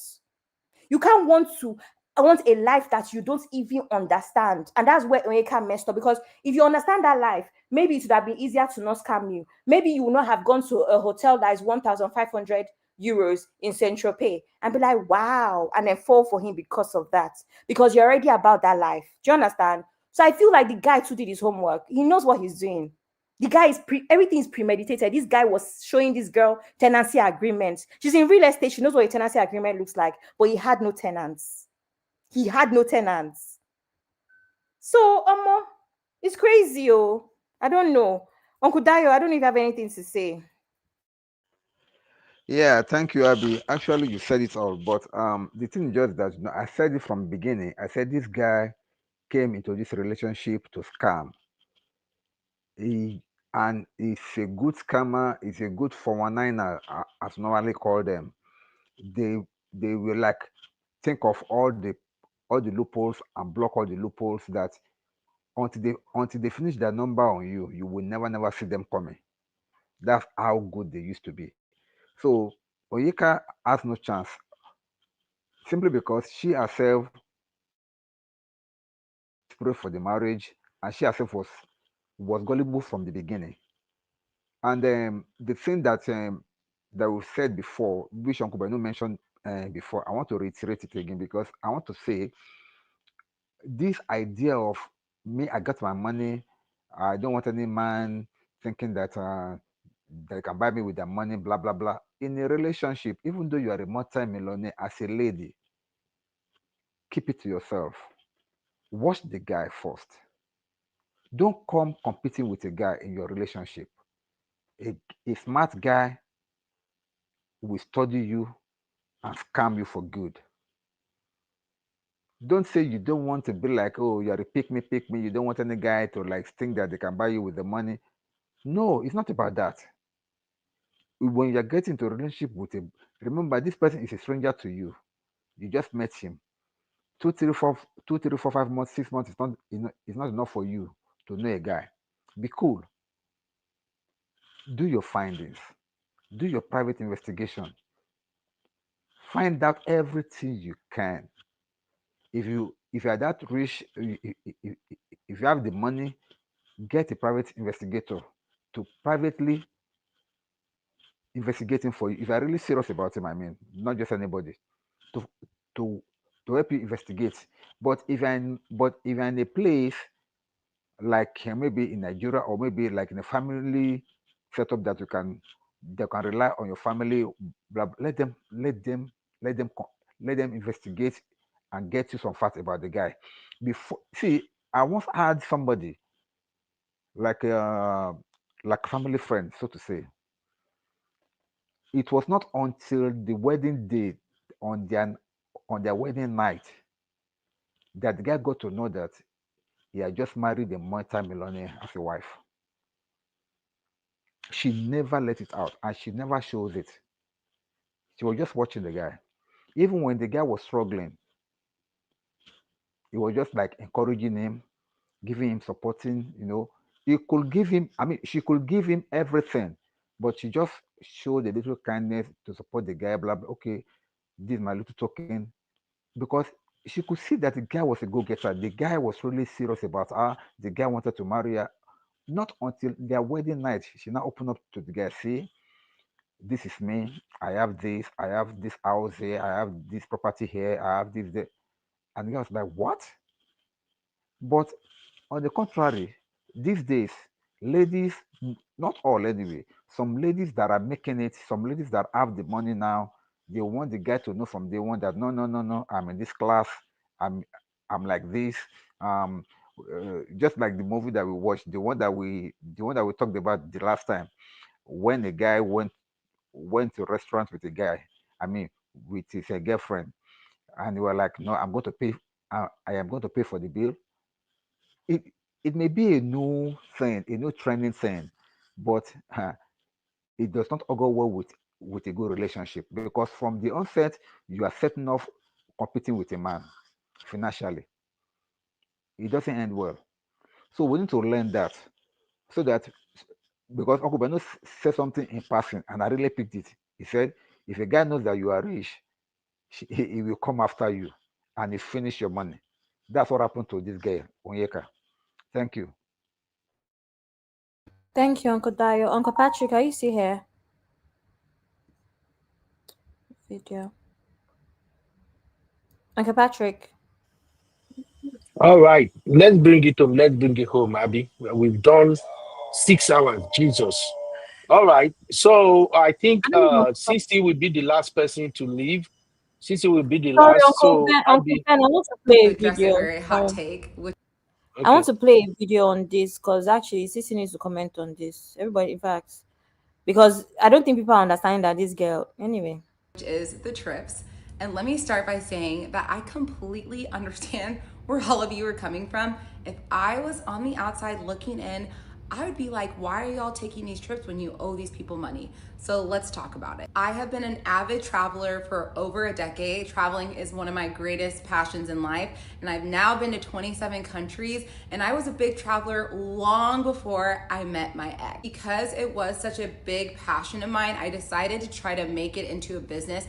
And I started a travel blog called The Roaming Realtor. This blog was actually started just 2 months before I found out about the gambling addiction and the money owed to crypto and crypto's wife, which I hear you guys are now calling her Cryptisha, and let me just say, I love that. As most of you can recall, before we went to Colombia, we went to Crypto's house so that my ex could make amends. And at that time, I told them both about the travel blog that I had already invested thousands of dollars into, and told them that if they were not comfortable with us traveling, we would not do that because I did not want to be disrespectful to them. And they made it very clear that they wanted to support this business venture, and they also did not want me to stop living my life because of the mistakes made by my ex. Something else to keep in mind is that I work very, very hard for my money, and a majority of these trips were funded by me with my own funds. We came up with a payment plan that was agreed on by everyone involved, and they were fully aware of our travels, and they were 100% okay and comfortable with it. I am still very good friends with Crypto and Crypto's wife to this day. I'm so grateful for them, and I hope this clears the air for all of you. Again, I understand how it looks, so I just wanted to put this out there and speak on it once and for all. And I also wanted to make it very clear that what you guys are seeing is a very small slice of a very big and very complicated situation. Okay, that's all. I can't stand this girl. I have no comment. Abby, I have no comment. Cece, I beg. Go on, Cece. I think, yeah, you have the floor. Every day justifying. To me, I think she's just chatting. She's just talking rubbish. Let me hear from Crypto. Let me hear from Crypto and Crypto's wife. Because listen, you can owe me £50. If I see you online posting you're out eating and doing shisha lounge with my money that you've not given me, that thing will be pissing me off. So you can't tell me that you are owing 200k to this couple and they're like, oh no, it's fine. Go live your life, girl. Go live your life. It's fine. We don't mind. Really? Who's doing that? Where did she find these people? She thinks we're all stupid. It's not possible. Yeah, they can't tell her what to do, but just you as yourself, would you not have shame? You owe these people money. Why are you even? I mean, it's not like she was getting the thing, and the fact that she's using her own money, it even makes it worse. So you're spending money on taking trips, money that you should be doubling and putting into my account to make sure that your so-called payment plan is paid off quicker. You're spending that money to go on. Nobody's gonna accept that. Me personally, you owe me 200k. Any single money that I don't want to see you doing any kind of enjoyment whilst you're owing me that kind of money. It's not happening. Any money that you get, you're sending that money to me to clear that debt. To clear that debt. So you'll be sleeping on her street to monitor. It's not happening.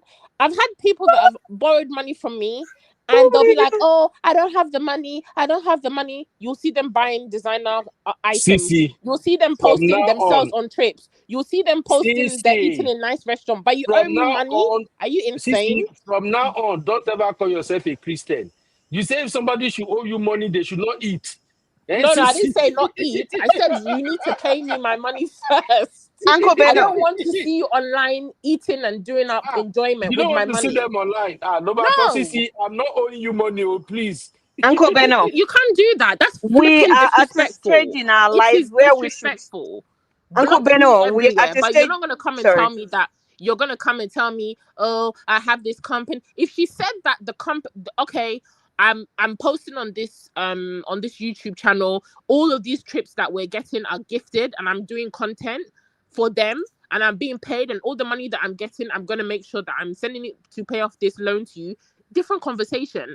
But the fact that she's saying that she is the one financing those trips, so the money that you're putting on the trips, the money that you're spending in hotel, the money that you and your boyfriend are eating with, why are you not sending that? Your priorities are completely not in the right place. So that's why I don't believe that her friend would have just been like, oh, that's okay, smiling and kikiing. No, you can own. There's people that you can owe £10. They'll see you outside. They'll be vexed. They will be vexed until you pay that money back. 200k is on your head for your friend, and you're saying that your friend is just cool, sitting back, chilling. Do me a favor. I don't believe that. Let us hear from Crypto. Let us hear from Crypto. Misty. Thank you, Cece. Yes. Hear your sister. No, Misty, Uncle go, Beno, Misty. I wanted to Hello, tell could you. you go so that I can, because it's late in night, please.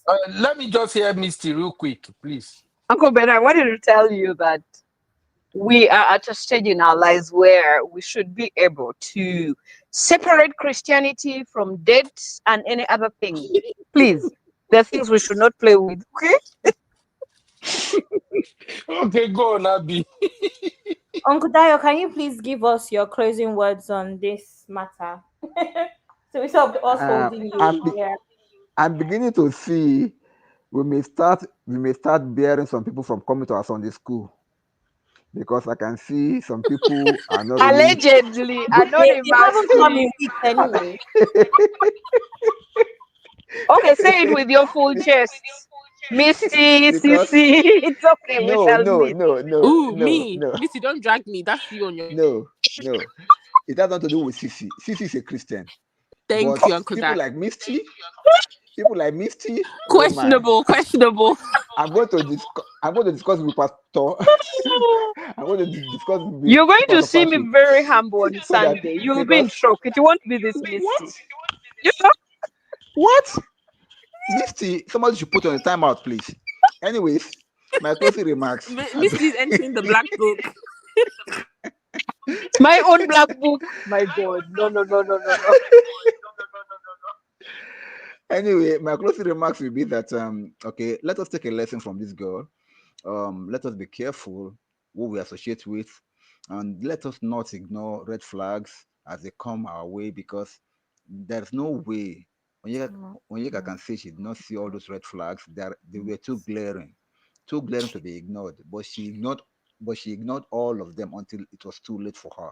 So to me, she she dug her own grave, and she was buried inside of it.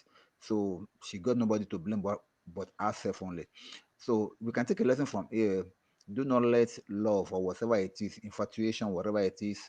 I don't believe she was scammed actually. She actually wanted to be scammed the way that me I see it, because nobody you cannot be doing spending, and you don't know that this guy is just taking from you for nothing. It's just not possible. It's just not possible. So let's learn from there. Let's not go out all the way to do things that will not be convenient.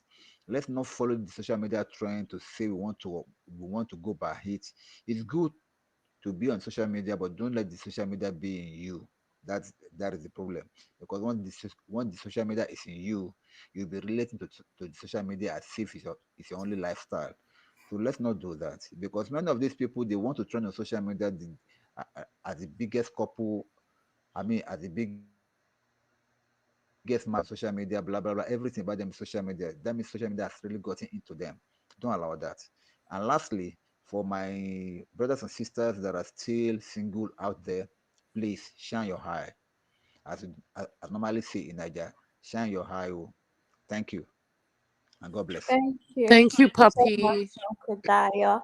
Have a good night. See you tomorrow. Uncle Dayo, if you miss my show tomorrow, don't call my name. Don't Uncle worry. Dayo, This time around, I will call not my miss name. it. I'll be there. I'll Thank be you, there. I promise you, Papi. I'll be. I cross my heart. Thank Thank you, you, sir. Sisi. Take Thank care. you. Bye. Thank you. Good night. Thank you, everybody. Good night. Bye Bye, bye. Uncle. Bye. Good Take night, care. Uncle Dario. Why is there an Mm. echo?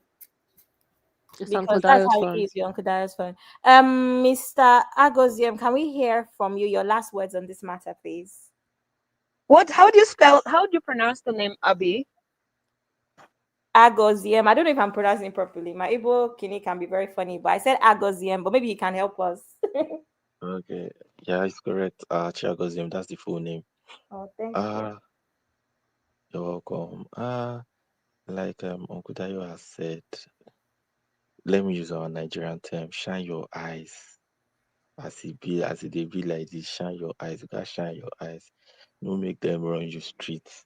Because this thing, there are so many things. Like, you have to open your eyes. You have to, they say in order for you to catch a criminal, what's that word? How do you put it again now? You have to be a criminal. But how do you put it? Like, in order for you to catch a criminal, you have to think like a criminal.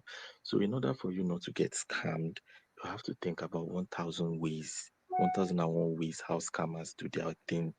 In this case, Unika was aware, but she got fooled because I think it was her gullibility that put her in that situation from the start. And just open your eyes. I'm a guy. I'm a single guy. But one thing me, I will always tell anybody, please, as a woman, even if I even start saying that you're spending too much money on me, I will start having problem with you generally. I will have a problem with you. The reason why I will have a problem with you is that I don't even feel comfortable because it will make me feel so uncomfortable that if I'm not able to repay you back, I would not be happy. So I would have a problem with you from start. So don't come My brother, you are Oh, invited Uncle to the Dan, barbecue. You are Uncle invited to the Dan. barbecue. Go on. I love you already. Good job. So don't, You as see, much Uncle as you Dan. want to support me. Oh, I'd rather you support me in other ways than just coming and then you are okay. Let's go out. You want to pay everything. Let's do this. You want to do everything. You want to do it. By the time you start to do everything, if I don't have that money to pay you back or to do those same things back, then that's a problem. That's going to be a problem. Do you get? Mm. So one thing, another thing that is a red flag, you can't just meet somebody for the first time. I think there's something that's happening that I think maybe that's where Onika is coming from. She's trying to prove that she's not a quote unquote modern day feminist, right? So she wants to Mm. prove that she's a traditional woman. And in trying to prove that she's a traditional woman, she went about it doing it the very wrong way. If you want to prove that you're a traditional woman, you're not a feminist that hates men, then it's not by showing that, oh, I can afford this, I can buy this, I can buy that. No, there's a way you will have to apply wisdom to what you do. Somebody just asking you for money, oh, my money got locked here, that blah blah blah. Then you send him money. Doesn't make sense.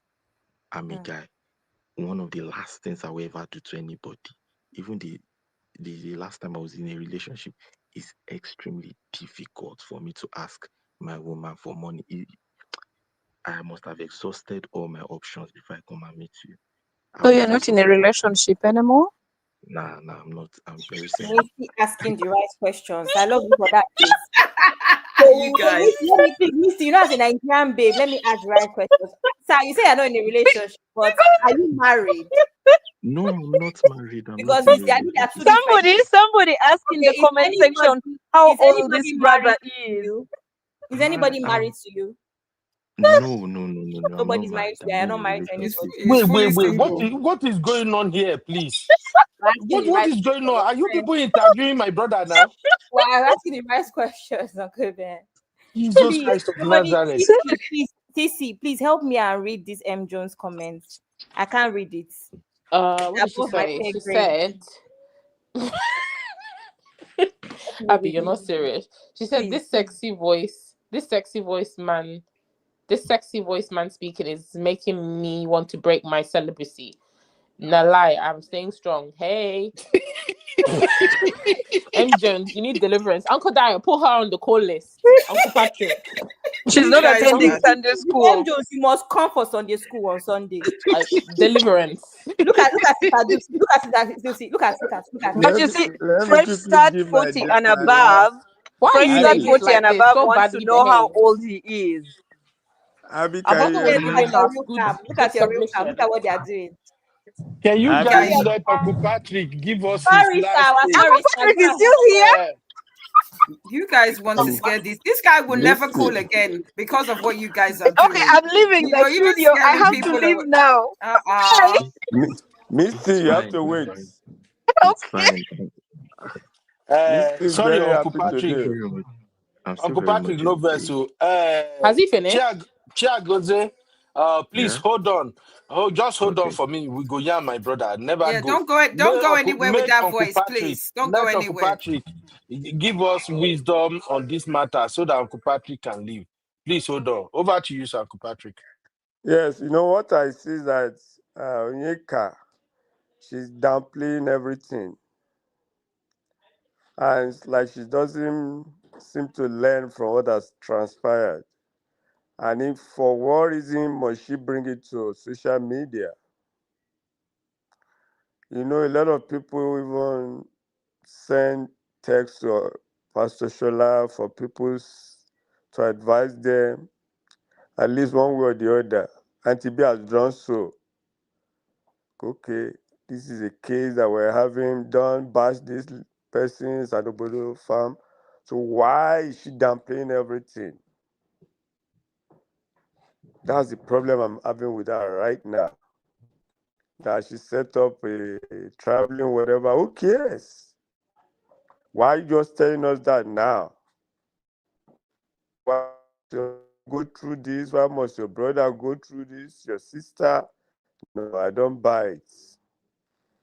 I think that's a very big issue there. That's my.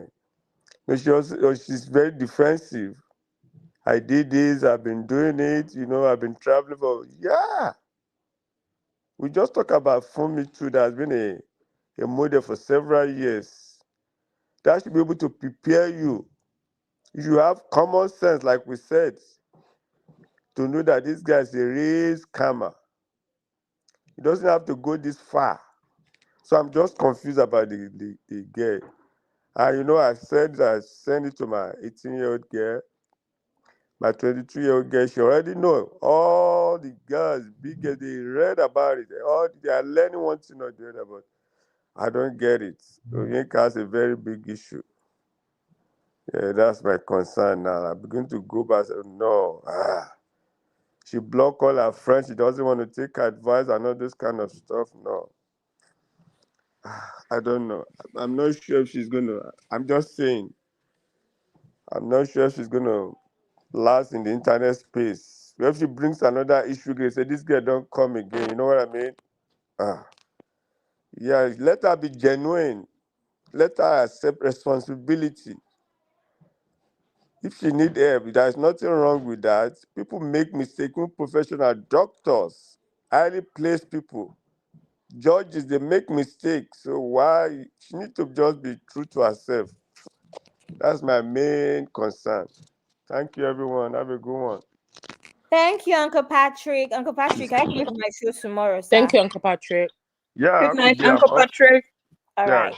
See you tomorrow, Uncle My Patrick. Uncle evening. Patrick, Uncle care for Patrick. me tomorrow. I'm going to see a doctor. Yeah, I will. Thank you. Yeah. Uncle It is Ben. well with Okay, I'll you. do Thank some you. stuff. Yeah. All right. Thank you, Uncle Patrick. Good night, sir. Yeah. Thank you very much, Uncle Patrick. God bless you Should I talk for about Sunday always school now or after? stepping up.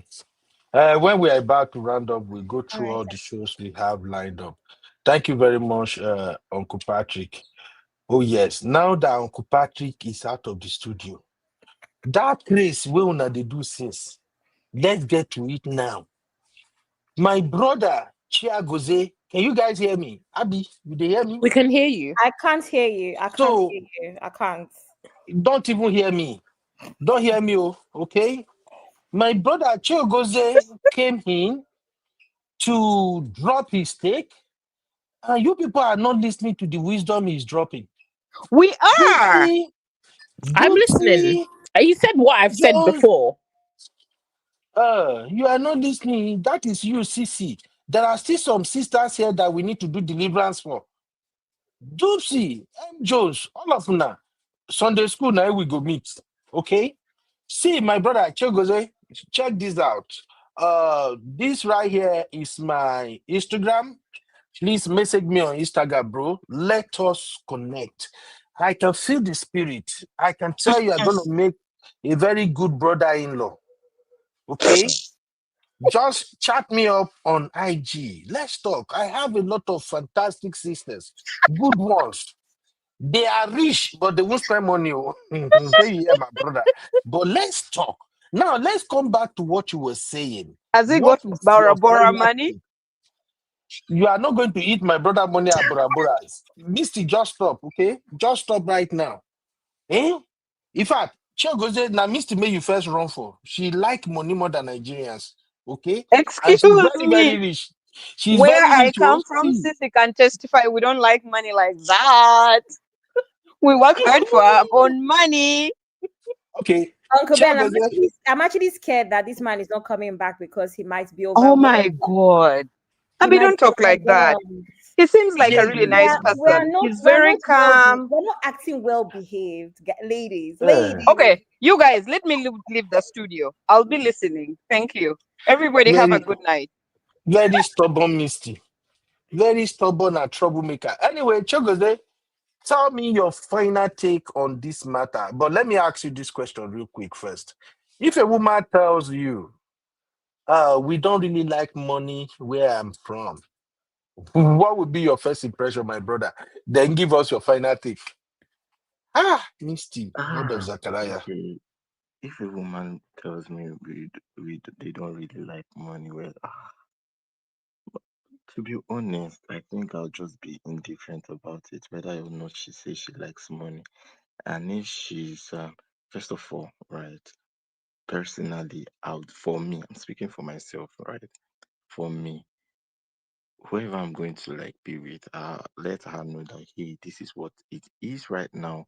Right now, I'm in my building phase, so I'm building myself financially. I'm building myself spiritually. I'm building myself. Uh, what is it called? Uh, I don't know the right word to use, Emotionally. but socially, emotionally, and yeah, Yeah. yeah. So I'm building myself mentally too.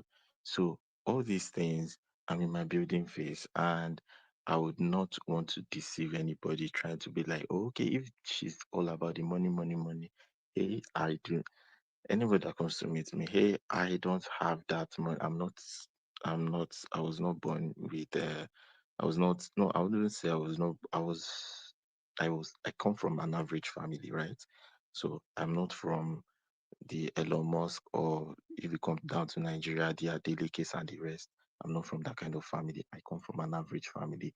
So personally, I'm building my wealth, and I would not want to take anybody that's going to be a liability to me, and I also not be a liability to anybody else, because I stand on a principle.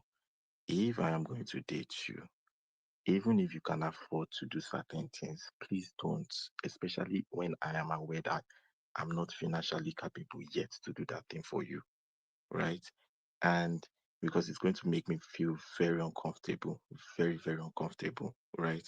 Now, I've always had that principle for a long time, and I always stand by it at every point in time. And I always let Thank people you. know, hey, this is Thank what. you, my So brother. So your final take on uh this situation with Onyeka. Your final take so that we can okay, wrap up. okay, sorry. So my final take on the situation with Onyeka is this: that I hope the ladies can learn from it and not make that mistake. Even if, see, to be honest, right, I'm big on more of traditional women, right? But then again, you have to be wise, apply wisdom. You don't have to be foolish, because in our own case, it was foolishness and gullibility that brought her to where she is right now. And then she's trying to cover up the mess by trying to push out some videos to, deflect a little. She should be accountable. She should take responsibility for her own action and admit that she has made a big mistake and try to correct it. Right now, my final take is, as women, even if you are rich, uh, please, please, please, once a guy starts asking you, money this, money that, it should be a red flag. Like, you are not yet married to this person. Support your husband when you are married to the person, because he has proven to you to be a husband and someone that you can love. But as long as you are not married to the person, you are not his provider. Assist the best you can, but you can't just come and, let's say, let me bring it down. Okay, let me just say, let's say the guy needs $1,000. You know you have $10,000 or even more, and you know you can easily give him $8,000. As a woman, it is not your responsibility to give him that $1,000. Please don't. The Mm, best you can do is support him with, if you bad as a bad, make I use Nigerian English, bad as a bad, you fit just support am with $400, but e too much. Instead, highest you should go is around $200 or $300. Let him go and sort mm, himself out with the rest. Do you get? It's not your mm, responsibility to support him with $1,000, even if you can, and it will not pinch you. So that's my take on mm. it. Thank you very much, my brother. Did you Amazing. Uncle did you Ben, Uncle did you Ben, see please. my hold on please. Do you see my IG? Because you see my IG? Oh yeah, I did. I'll Okay, chat you please. my Yeah, I'll chat to you. Chat me up on my IG. I think you and I we have a lot of work to do on a serious note. I like your take. I like your contribution. You seems like a guy who actually understand what it means to be a man. To some extent to from here on. But for me, when I listen to people, I kind of get where they are coming from. We have a show coming up that I need somebody like you, a matured Uncle single Ben, what guy. you're doing is not good. Okay, Abby, I need. What I do you want want you to to tell him pitch. now? I So want you're you to long. pitch my Gen Z show. Uncle Ben said, wait. Now you want to pitch before me, Uncle Ben. Is that Okay. it? Oh yeah, go ahead. Go ahead. I don't want I trouble. want to ask Mr. Agozem where he lives and if he's a millennial or Gen Z. That's what I Blood wanted of to ask. Zachariah. Blood of Zachariah. So my brother Okay. Achiagoze, where do you live? Okay. I actually live in Kwara State, Ilorin to be precise, but currently I'm in Abuja and I'm a millennial, not a Gen Z. Okay. It's making Oh, sense. See all the sense he was speaking is See, millennial like we are no me. guys that Gen Z wonder. didn't have I thought sense. it was Gen Z. No So you're wonder saying that he's Gen Z we don't have sense. millennial. See, you're insulting me. You're insulting me. No. His sense was. I've said this before. Stop Yeah. overdoing for men. I've said it before. Some of the points he was Yeah. making, I'm like, I've said this before. So I love that. He's a millennial. He was sounding like Gen Z. I Talk got about it. Okay. I got it. Okay, no I see problem. what's going on. So, Chagoze, please reach out to me on IG. I think we have some work to do. Frankly speaking, not be show matter. You still relate to show, but not this type of show, Sha. But let's talk. Okay, my brother.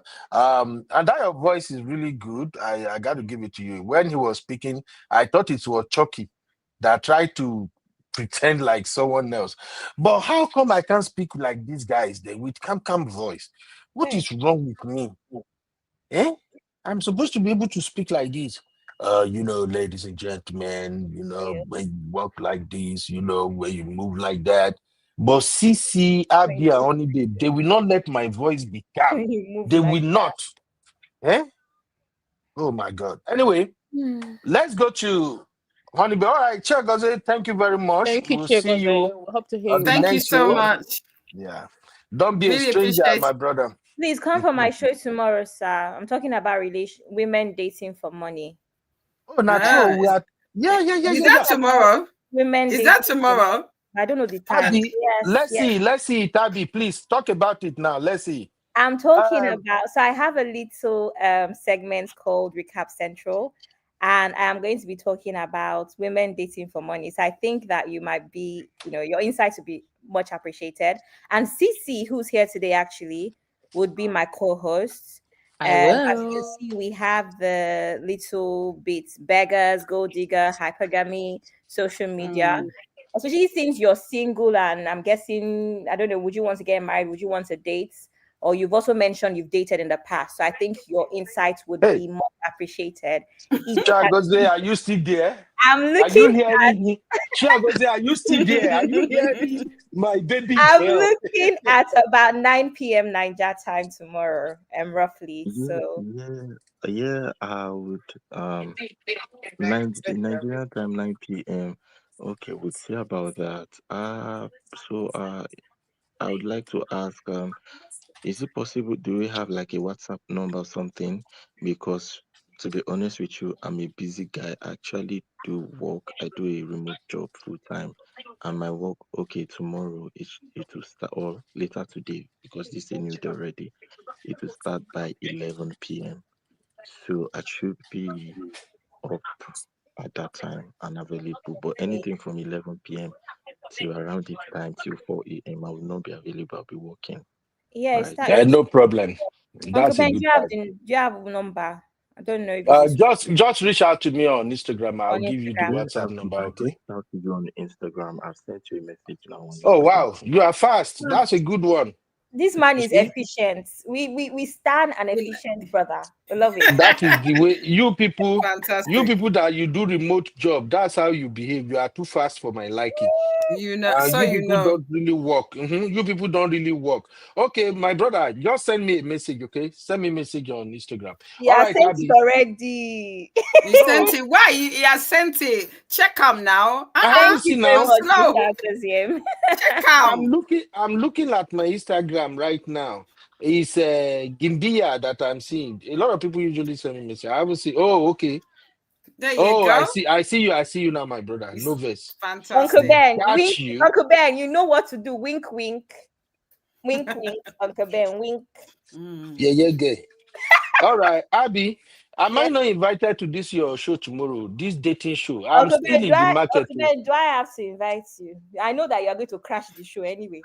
Maybe because it's a dating show, you might say maybe I don't know what's going on. I know what's up. Oh. I know what's happening in dating. Oh. You don't know Uncle Ben, what's I up, know that you Uncle want to Ben. come and argue. Don't worry. You You're can, Uncle invited. Ben, if you like, come. If you like, don't come. But I know you will come anyway. Why is Zeno saying no that I shouldn't come? I know what's going on in dating world. Though. I know how to open car door.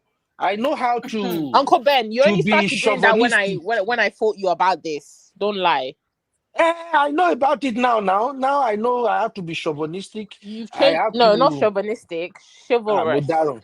Chevo, Chivalrous. You're chevo, insulting chevo, yourself. No, Chivalrous. chivalrous. chivalrous. Chivalrous. Yeah. Which one is chivalrous again? Chauvinistic is not a good word, though, Uncle Not Ben. You don't want to be chauvinistic. chauvinistic. Oh. He's You're being chauvinistic. Chivalrous. chivalrous. Modern women say they want a chauvinistic man. No, No, the No, one a Uncle Ben, chivalrous. chivalrous. chauvinistic is Oh bad. my Oh. God, the English is It means bad. that you're prejudiced against women. No, it's chivalrous. Chivalrous It's means that you're nice, you're a oh my gentleman, you gosh. open the doors, you do, you know. Uncle Ben, they Yeah, are not to be chivalrous. mixed up. They are not to be Not mixed up. chauvinistic. I think he's getting it confused. It's fine. We Okay, get it. are we gonna talk about this tomorrow? Do I Yes, open we the Yeah. will. door before you come for the date or after the date when you are going back? That's You when I open the open the door. door every But single time. From where to where? Uncle Ben, you also have to send the woman money for her dress, her hair, and her nails before the No, day. no, no. That is Nigeria dating. Don't teach me nonsense. That is African dating. Nobody is sending nobody Uncle Ben, shishi. I'm No, joking. no, no, but Don't let me increase your BP. I was no, but Abby, joking. are you not a traditional African man? So what is the issue here? You should be able to Nobody should handle send me that. money for anything before the date. The way we were raised traditionally, Don't send me. the Before way they Go we on, will were start raised, telling me that they we were yeah. not raised, we were not raised to send woman money to come for a date. Which kind broke woman be that? Jesus Christ of Nazareth. Let's come have the conversation tomorrow. Even I am coming to the show tomorrow, whether you like it or not. I'm not coming. Vivi, so exactly. you're gonna gate crash the show Really? then. My sister for here tell me say if she collect the transportation, she no go come for the date. You see, Nigerian dating. You see? Over to you, Abby. Okay. Honey babe. Okay, so yeah, that's all. So join me tomorrow. I don't know, Sisi, we haven't kind of like figured out the time and stuff, but I'm gonna say anything between 8 and 9 p.m. So let's say Yeah, 9 that p.m. works. Nigeria time, that's 8 p.m. UK time. Is that UK? Um, Okay, 8 p.m. so No 8 p.m. problem. UK time, 9 p.m. Nigeria time. American people don't, I think that would be 2 What p.m. time? and 3 p.m. No problem. Yeah, we whatever. Anyway, honey babe, Yeah. final take My on final Danish my deception. my final thoughts. I'm trying to make my voice like that guy because my voice is always high. Honey babe, you that are Lagos Agbero, London, Leave me. London No, division. I'm gonna switch to my I'm gonna switch to my London thing. As far as I'm concerned, I personally think that when it comes to this lady, I just think that everything that the previous gentleman said is true. Shine your eyes. It's just simple. I think that personally, the desperation and like I said, the family dynamics, the fact that her whole family to me they want to be near to whiteness. That was the main problem. So things that she would have seen ordinarily in if she was dating a black man or a Nigerian or Igbo, whatever, she would have seen. But because it was a white person and she personally equates white people, they're not fraudsters, they're not 419s, they're not scammers. she believed the deception and the delulo, even when the red signs are there. Like, for instance, the screenshot, the 40 intentional 45 minutes for the IRS or what, the Danish RRS or whatever, which he obviously planted, and he was very intentional to with the screenshot. She believed it because she wanted to believe it, because oh my gosh, if it ain't true, her whole world crumbles. How do you explain to the friends? How do you explain to the family? So I personally believe that she wanted to believe the deception. When she found out it was deception, she had to cover up. For how do you now are able to explain to your friends and family that, you know what, yeah, I totally messed up, that because of you, you've been scammed out of 200K. Because of you, my sister, you've been scammed out of 3,000 or 6,000. How do you explain that? So I personally think that towards the end, she was complicit. In the beginning, she was just dumb and stupid. And I'm being very respectful here because of this gentleman. I'm trying to be good here. But personally, for me, she was very stupid, because there are red flags and there are red flags. Someone that says they're a prince, someone that says that they're a millionaire, there will be signs to say that. For instance, like I said, if someone says certain things in this day and age of Google, it takes 2 minutes to Google something. You're an Olympian.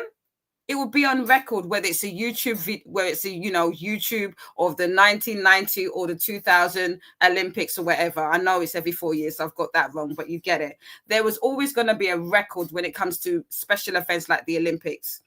It wasn't there. A millionaire, but at the same time, you've only got 34 cents in your bank account.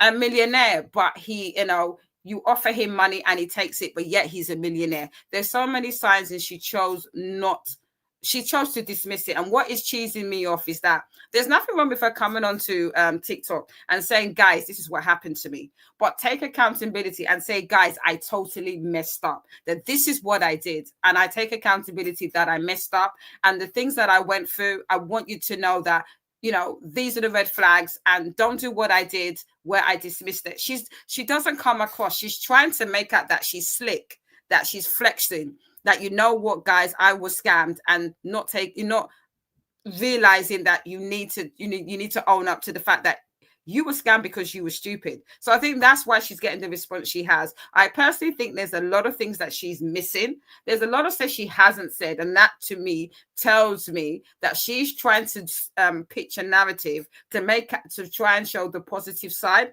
I bet you there's a lot more money. I bet you there's a lot more that this man did. I bet you even as recently as yesterday, she probably was begging this man back. She's hiding a lot of things to present herself in a certain way, and I don't buy it. I just say that it's a lesson for all of us. When you see the red flags are there for a reason, ladies.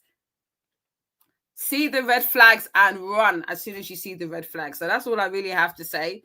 And it's just unfortunate that she is the joke of the internet and the joke of social media. And for people to say that we're judging her, listen, yeah, she's the one that came on TikTok and running up her mouth for almost 30 episodes, talking about Danish deception. So yes, we have the right to judge. So if she didn't want to be judged, she shouldn't have come on TikTok. So I think I just want to put that out there. But in terms of any sympathy, I think it's a lesson for everybody. When you see the red flags, they're there for a reason. Thank you. Oh, wow. Thank you, honey babe. Honey babe, I can love you less, sis. Have a good night. I know we really, you guys should be like around 1 a.m. now, right? Yeah, But thank you. Yeah. I appreciate you spending this much time. I know you will be saying to yourself, say, oh, if I have not have remained in my celebration mood, why did I even come and join now? I know. But it's always fun to have you. It's fun to have you. Always a pleasure. Thank you so much. Take care, everyone. Good night. You too, everyone. Take care. Night, Bye-bye. honey babe. Bye. Bye, honey babe. See you tomorrow, honey babe. I'll be there. Since she didn't invite me, I will be there. I'll be there. Honey babe doesn't need this dating show. She doesn't need it. I don't need She's it. not a Honestly, Gen Z. no, I'm fully single. I'm abstinent. I got time for all this drama. Honestly, I'm not in a I just want to be on my own. All this dating drama, it's too much. It's too much. Okay, we'll talk about it tomorrow. No problem. Thank you. Take care, everyone. Okay, have a good night. Yeah. Good night, sis. All right. Okay. I think right now, CC is gonna be our last person. I'll chat you up, my brother. Chiagozim, God bless you very much for coming. Okay, CC, my special Bass Boost guest of honor. And for those who don't know what's going on the screen, that is Kwalisa. Yay, thank you, Abby, for reminding me. I think my own don't run finish if I need to reorder again. Abby, tell us about Kwalisa real quick. So if you don't know about Qualisa the Inc., you're living under a rock. Okay, clock it. So Qualisa the Inc. is owned by own. It's owned by our very own sister Natu. Life with Natu on here on YouTube, and she let me know that we have 30% off this Thanksgiving season. It Oh, starts on yes. the 25th of November and ending on the 5th of December. So shop now. As you can see, this is the website. Give me a sec. Even good. I will grab the opportunity. That 30% discount. Exactly. Grabbing it now. And as you can 30% see as discount. well, you get so you have 30% off all orders and free shipping on $100 purchase within the USA and $150 for international orders. So please go on there. I've heard so much about this. You see this African charm? I've heard so much about it.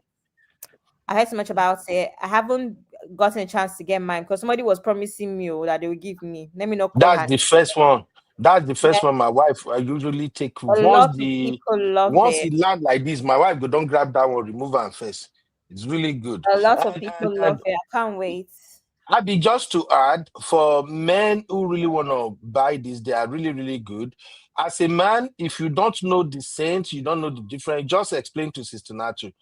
I think Sister Natu is so gifted in selecting this. And I usually tell Sister Natu, This is one okay, my wife, myself, and by the time Sister Natu go arrange her like this, she go send me pictures, she go tell me, okay, you be, how many times I call you? This is the one for men, this is the one for women. Because I remember the first time Stanato said to me, I just they use everything.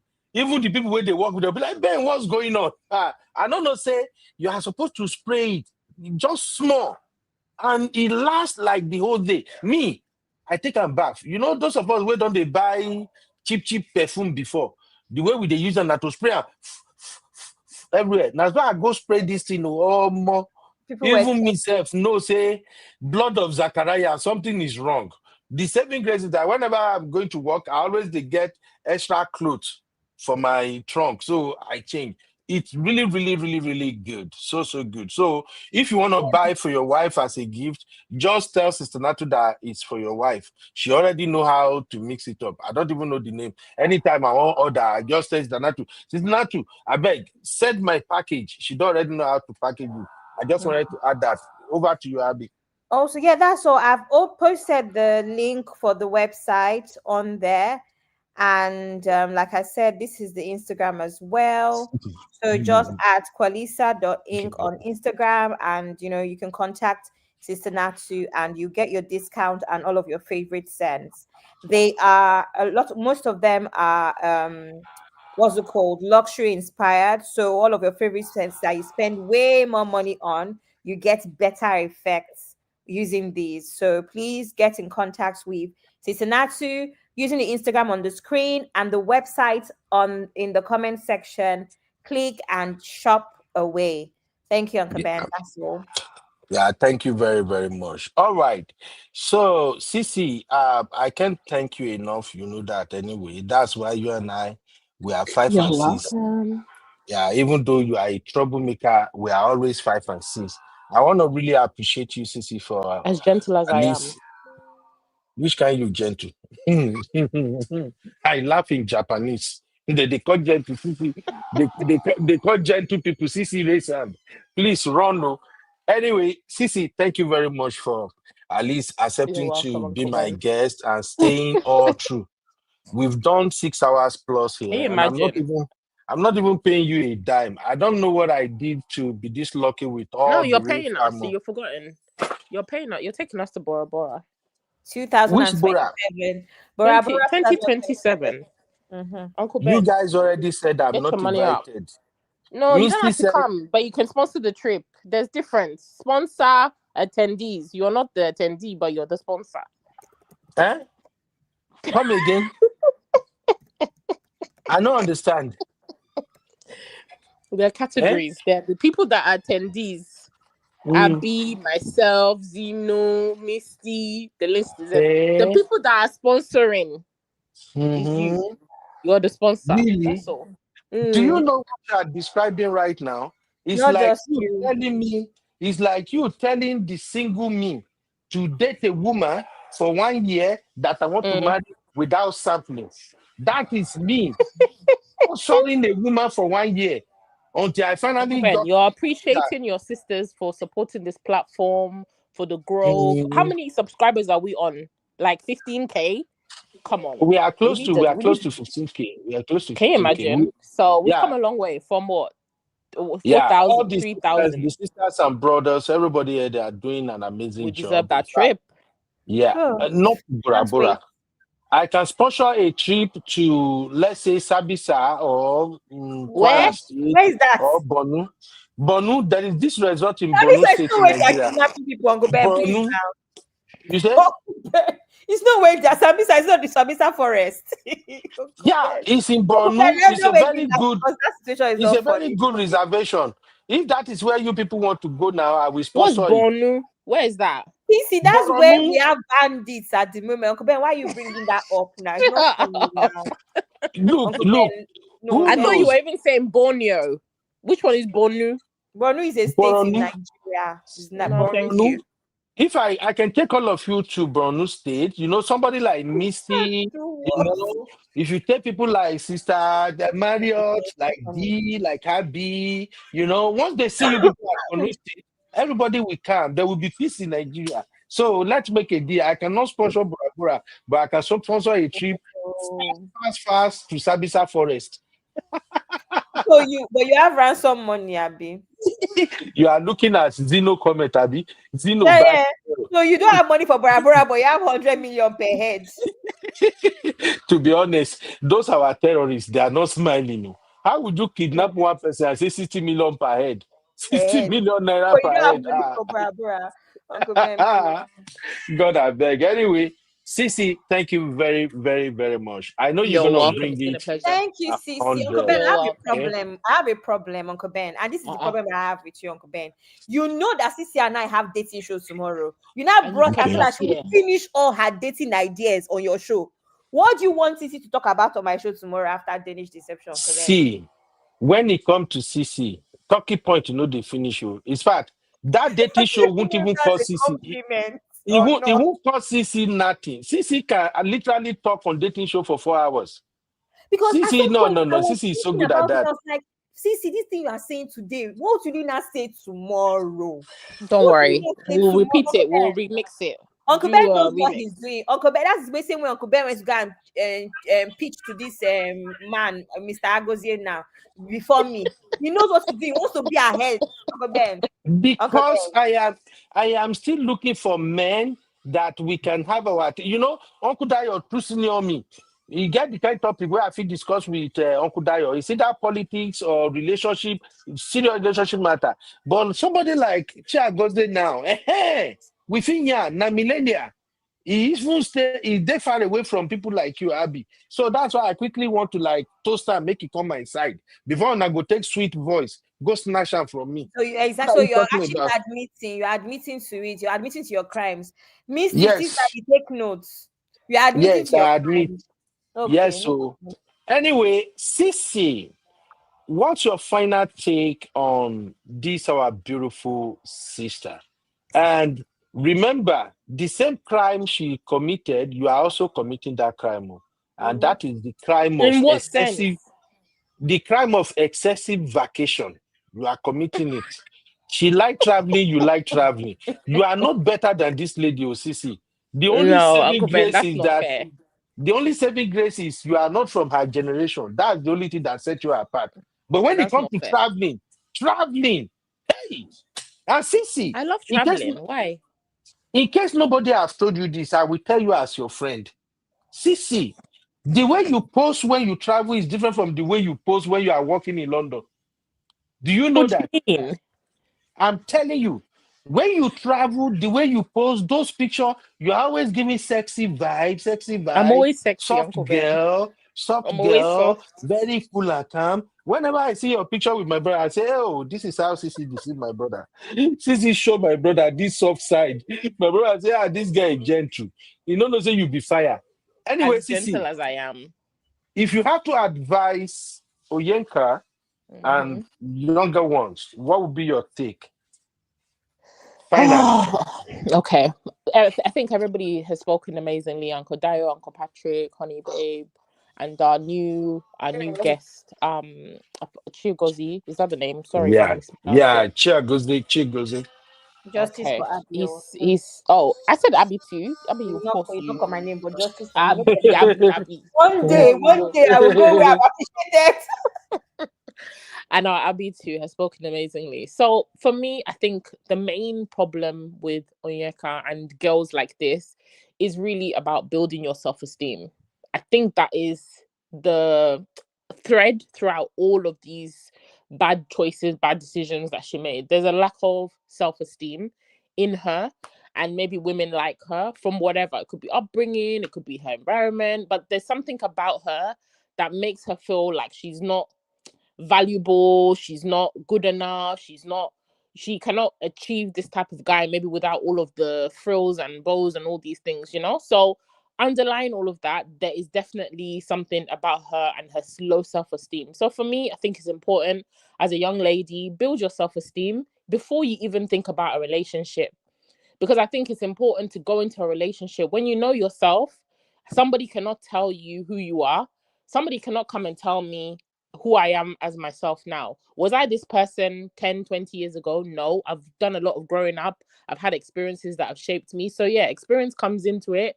But throughout my growing up and just myself as a person, I've always been somebody who knows who I am. I'm not easily swayed. I question things, and I don't normally take things for face value, right? So if you're not that type of person, build your self-esteem. Surround yourself with people that will also tell you the truth. There's nothing wrong with having friends that say, "Hey, girl, you know what? That guy or that decision you're doing." Have people that can call you out on your BS sometimes. It's important. It builds you, it builds character. You can't just be surrounded with people that will see you jumping into a lagoon and they're supporting you and cheering you on. Doesn't make sense. They should want the best for you, and you should also be somebody who is willing to take on that advice. If there are people who love you, there are people who care about you, there are people who you value their opinion, I don't think any opinion that they're giving you as a friend, as a sister, will be something to your detriment. They just can see your blind spots, right? Especially as we've mentioned in relationships. Everybody will just say, "Oh, he's my man, my man, my man." But there are things that you're not seeing about your man that your friend can be seeing. Not because she's jealous, not because she's envious, not because she wants your life. She doesn't want you to have a nice man. She doesn't want you to have a nice things, but because she cares about you and she wants you to have the best. And if that person is not the best, there has to be something behind that should trigger you to think, you know what? Let me check up. Why is Abby saying this thing to me? Why does she think this? If that person presents themselves and they say this thing to you, and then you're like, "Oh, I don't want to be friends with Abby," block her. Then I mean, you're on your own. So for me, it's important, set boundaries. It's okay to ask questions. Relationships about questions. You go into a job, you're going to ask questions, right? Be uncomfortable. Be comfortable asking uncomfortable questions. I always say that. There's nothing wrong with it. If somebody has a problem with the question that you're asking them, that person is not your person. That person is not your person. Because if they really truly care about you and they really want to impress you, they will want to put your mind at ease. They will want to show you and say, "Hey, you know what? Go and look at my family picture, check my background, here are my family pics." It's not going to be a big deal to you, to that person, if they genuinely are who they say they are. So, as even though we say, "Oh, she was like, she was naive, she was this, she was that," there are some things, as I always say, common sense is not common for everybody. But we live in a society now, a lot of things you don't even need to ask the person. You can just do your findings behind the scene, verify what you need to verify. Anything that's got a gray area sketchy, ask the question. and see that the actions and the words that the person are saying are matching.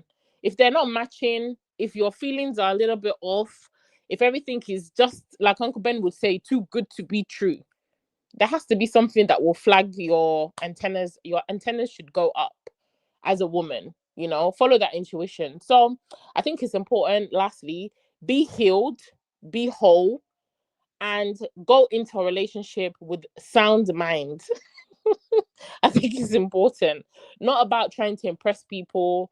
Don't be in a relationship because you want to trend on Instagram, you want to post cute pics, you want to, I don't know, keep up with the Joneses in terms of relationships. Go into the relationship because you genuinely want a life partner. You want somebody that is your person. And if you happen to both enjoy being in the limelight, posting content, fantastic. That's just an extra. It shouldn't be the be all and end all of the relationship, to the point where when things are bad, you don't want it to end because you want to maintain your social media persona online. So that's just my 2 cents. People like Onyeka, all the best. I hope she'll go and do some counseling before she enters into another relationship. There's a lot of things she needs to work on in herself, and also accountability. Learn to do self-reflection, genuine self-reflection, and also take accountability for the part that you played. She exposed her family to danger, really. Having this man in her life who was telling her stories, she wasn't fact checking, he was borrowing money left, right, and center. She never told her family that, oh, this man has a gambling problem. In case he comes to you guys to ask for money, please let me know. Giving them the heads up. It could have been a different story if something more serious had happened, and she should have let her family know. So that's where I say her taking accountability is also very important, because she had a very big part to play. And a lot of the things that happened and the people that got scammed around her, I think it could have been avoided had she been a little bit more honest and set boundaries and let people know what was going on. So yeah, all the best. Thank you guys. Thank you, Uncle Ben, for having me. Abby, me and you tomorrow, baby. Just one more. Yeah. You did not talk about money. Money. How Which much money? should No, Uncle Ben, now we're how talking much, about money how much should tomorrow. a woman give out in if they find Zero. themselves? You'll find Wait, out Zero. tomorrow. Don't Sissy, mind Uncle you Ben. ladies are having a lot of money now. You can't say Uncle zero. Ben, How much zero. do they give? Like Chigozie said, for me, right? If it's my man now, if he needs something, even if I have £20,000 and he says, babe, I need 20, I feel as a man, you should be able to find your way.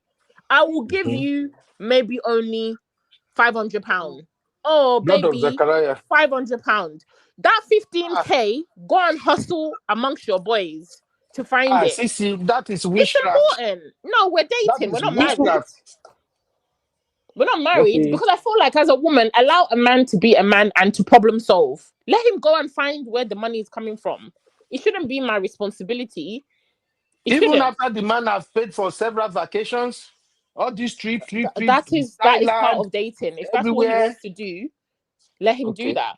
But giving money to a man, I just always say no, because I always feel like men have options. Before they come to you as a woman to start asking and borrowing up to 300K, 500K. Men have suffered. Oh, come on Men now. have suffered. No, I I have wouldn't to come to advise it. this show tomorrow. I wouldn't Sissy, advise it. I must Yeah. be on this you and Abby show tomorrow about love and dating. I must be there. I need to If it's your understand husband, this but mentality. dating, no, we're not. We don't borrow men, boyfriends' money. Okay. Because if I'm giving you money, I'm not really borrowing you that money. To be honest, if my man now gives me money, he doesn't borrow me money. He gives me the money because he knows he's not getting that money. Okay. Bad girl. Bad girl. All right. So it's the Thank you same very thing. much. Yeah. Yeah. Thanks, Thank you guys. very Good much, my night. Sissy. We really enjoy you. God bless you. Ooh, tomorrow is another day. So Thank Uncle you, Ben, Sissy. you're not allowed.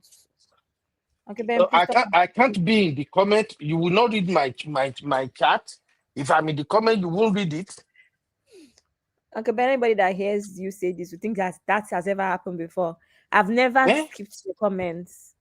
That's not true. The way you and Zeno are saying I shouldn't come to tomorrow's show, it's like you people want to do some guru tomorrow that you don't want me to be aware of. We just don't What want you. We exactly? just don't want you to come and shout. That's all. Why would I shout? If you guys are trying to paint a narrative that will put my brotherhood in a danger zone, I will shout. You hear CC now? Out of 20,000, CC said she will only borrow somebody 500 pounds. Is that not Uncle be Ben, witchcraft? Be that? Uncle Ben is even fine because you've never won an argument. So cool. Have you ever won Really? an argument amongst us? Yeah.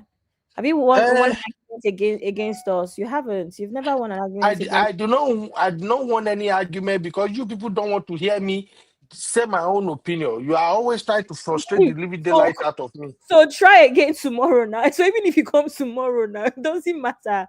So I'm just reminding you that you've never won an argument against us. So no problem. You're Na- invited. Natural say he will go after that money in divorce court. Bad ladies are out there these days. So women, will you people please just calm down a little bit? Please, Abby, Uncle Ben. please. So once again, Abby, what are we talking about tomorrow? We're talking about women dating for money. Is it true that women date for money? Is it true Yes. that Yes. do we have women that understand? We still have understanding girlfriends, don't we? So understanding girlfriends, understanding wives. We're talking about men calling women beggars. We're talking about gold diggers. We're talking about hypergamy, and we're talking about the effect of social media on modern day dating. Is it because of social media and this glamour and luxury lifestyle that people flaunt that cause, a lot of issues in relationships now? So that's what we're talking about. So join us Now, tomorrow. these are the problem. What is hypergamy? What is hypergamy? Kí ló tún gamy nsìn? Uncle Ben, why don't you What just is listen to? gamy? Hypergamy. Hypergamy. Basically hypergamy is the practice of marrying or dating someone of a higher social class or status. So basically, it's dating or Oh, marrying for poverty alleviation. you see, this is the problem I have with Gen Z. All you have to say is gold digger, women who are digging gold. Now It's you paint slightly it with a grammar. it's slightly Hypergamy. it's slightly different though, Uncle Ben. Gold digger and hypergamy. Yeah, because hypergamy is more about the class, not necessarily money. So it's not just money, it's like status. It's like, do you know what I mean? But I feel Okay, like with what is gold the digging, okay? No verse, no verse. I know you will break all of this down tomorrow. I have to go and do my own research. You know, I can't keep up. When it is UCC, Vino, and all this sister, Marriott, Misty, I'm struggling. So I usually dedicate like 2 hours to research before I come for on our show. So I'm trying to get myself set for tomorrow. What is the opposite of hypergamy? Is it hypogamy? hypergamy is the opposite. Hypogamy. Yes. Opposite of hypergamy. So hypogamy means somebody who married down, Abby. Yeah, so marrying a partner of a lower social or economic status. Okay, so if the woman is rich and the man is not that rich and they got married, that is the woman is now practicing hypogamy, right? So the woman is rich or the man is poor? Which one? The man is rich. The If man the is, woman is rich, the woman yeah, is rich, very, very rich, and the man is not poor, but is not just as rich as the woman. That is hypogamy, right? hypogamy. Yes. Hypogamy. That's the one we want now. It's good for women to be rich. Yes. Uncle Ben. You lift your man up when you are rich. That's what we are talking about. Let's have this conversation tomorrow. Bad girl. Thank you, Uncle Ben. Mhm. Next, we need to talk about Sunday school, Uncle Ben. We Okay. have Sunday school this Sunday. We took a break last Sunday. Yes, I know. Last Sunday was really tough. The spate of killings in Nigeria and all the things that was going on, and the fact that Abby herself was kind of tired. So Uncle Patrick and Uncle Dayo, they say we are supposed to take last week Sunday off. So we took last week Sunday off. But this Sunday, we're going to come back with Sunday school. What's our topic this Sunday? Our topic this Sunday is: Are you fearful of your future? So it will be 3:30 p.m. EST, 8:30 p.m. BST, and 9:30 p.m. WAT. So Okay. yeah, Are that's you it. fearful of Are your you future? fearful of your future? I don't know why I didn't Wow, put that that. That's gonna be another Sunday school for the record. I can tell already. So please, ladies and gentlemen, join us on Sunday. Uncle Patrick will be here. Uncle Daya will be here. Auntie Grace will also be here. Sister Sue, Misty. We have a lot of sisters and brothers who are really good. They are grounded when it comes to the Word of God. They usually come on Sundays and share with us. So please join us. Let us learn the Word of God together. And also, if you are struggling with Bible studying, just like me and Sisi, I think they're gonna. You know, I told you, Sisi is my partner in crime. That day when Sisi say, "Oh, I think I'm struggling with some of the," I Yeah. just laugh. Say, no wonder me and this lady we gel together. So, if you're also struggling with how to read your Bible and things like that, Uncle Patrick and the Sunday school team they usually give us a lot of tips on how to catch up on stuff like that. So, I'm so ready for Sunday school. Don't worry, Sunday school I don't really have anything to do with it. I'm just a listener like everybody. I have no clue how to preach or how to get back. That's why Uncle Patrick is the one who is in charge of Sunday school, and he's supported by Uncle Dayo. Abby is always in the studio moderating and putting things in order. Me, I only try to see if they can at least change my mind from being a bad Christian to a good Christian. So please join us on Sunday. And Abby, when is Okay, bye. Uncle the Sunday school? When are they going to talk about Proverb 31? Correct. I don't know. The thing is, you have to understand that with Sunday school, it's kind of led by the spirit. So most of the time, Uncle Patrick basically almost like he has a revelation, and he comes and says, "Abby, this is what we're doing." So it's not Yeah. curated. It's not like we just say, "Oh, today we're going to know." It is led by the spirit, right? So I cannot tell you Yeah. when we're going to talk about Proverbs 31 because it is based off of the facts Ah, that it's led by the spirits. That's all I have to say. It's led by the spirits. I will beg Uncle Patrick. We have to address Proverb 31. Because with Our Sunday women, school, it's not just like our regular shows on Coben. It has to be, you Mhm. have to be in that, spirit realm in a sense Yeah, for it to go the way. Because if you think about the way our Sunday schools run, look at how like people are able to give their testimonies and all. It's because it's the yeah. right topic at the right time. But if we just go out of our way to say, oh, we're going to talk about Proverbs 31, then it should be like any other regular show. But that's not the purpose of Mm, Sunday school. So Sunday school I is a know, very serious matter. I know. I'm just trying to do coconut head. All right. Abby, any Yeah. other information you want to share? I don't have any other information except happy Thanksgiving, everybody. Happy And hope you Thanksgiving, all everybody. enjoyed turkey today. And Uncle Ben, Yeah. thanks for an amazing show as always. Oh, we have to thank everybody. It's not me. Sisi, Oh, Sisi. sorry. Thanks, Uncle Ben. Um, Thanks, Cece. Thanks, Uncle yeah. Patrick. Thank you, Uncle Yeah. Dio. Thank you, Misty. Thank you, Honey Babe. Who else was on Yeah. stage? Thank you to our new brother that just joined. Yes. Mr. Chagoze, Chagozie. Uncle Dio, Misty, and in the chat. Oh my God, the chat is super, super hot today. I Oh, I think can't a lot of mention everybody. people, yeah, a lot of people resonated with this. And for those who are wondering what's happening to our channel for the past 3 days, well, we posted a video about Burna Boy.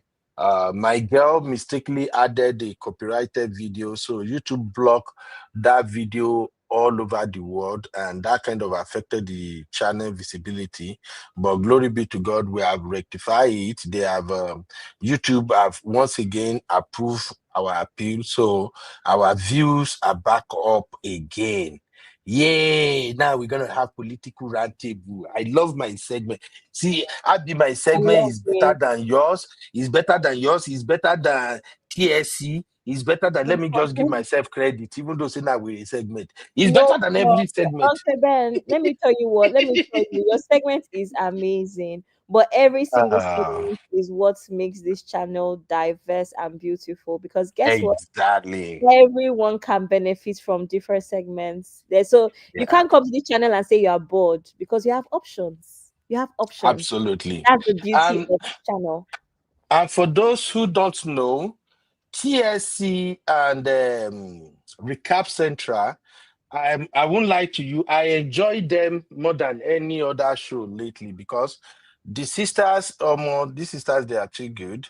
They run it like a standard podcast. I think I'm trying. I wanted to learn to be like you ladies, but I don't know if I can ever get to that level. They run it like a podcast. The TSC almost amazing all the time. CC, Auntie Yinka, my sweet honey babe, and Abby, they lock that one down. Very educative. So as a lady, you can 100% relate with that. Then when it comes to Recap Central, Abby blow that thing out of proportion, man. Abby, how I feel they describe her. It is far, far amazing. You know why? The topic Abby cover on Recap Central, these are topics that we never touch. Make I no lie to now. And the reason I don't touch those topics is because I have no clue how to even relate with those topics. I have this old school kind of mindset. So Abby is really, really good. Most of the trendy topics, Abby will research it. She will bring it here. She will lay it out. Abby will run 2-hour shows smoothly. And it go dey flow. And I'm shy. No, I gotta give you your credit, baby. Abby will run 2-hour show. It will be so smooth. Pure English, sexy voice. You know, it's only when she share link, I call in. Sometimes I be like, I delete my segment for her this thing because I'm thinking maybe I should start publishing this content on a podcast so people can listen on iTunes and the like. You know, like in all these places you get your podcast from. So it's really, really good for ladies. If you really want to know what's trending, please listen to those two shows. They are doing an amazing job. Now, if you like masculine energy, you like basketballs, join me and the rest of the Refab on Hangout with UB. Now, there we discuss anything where they trend, we get basketballs inside. We discuss that on Hangout with UB. And UB stories, I simply go to Dr. Shola page or anything, I publish that. And then our political roundtable, that is like a hot cake. Although I'm thinking of moving it to maybe another channel, and I have a reason for that. The discussion and conversation around politics is usually not comfortable for a lot of people.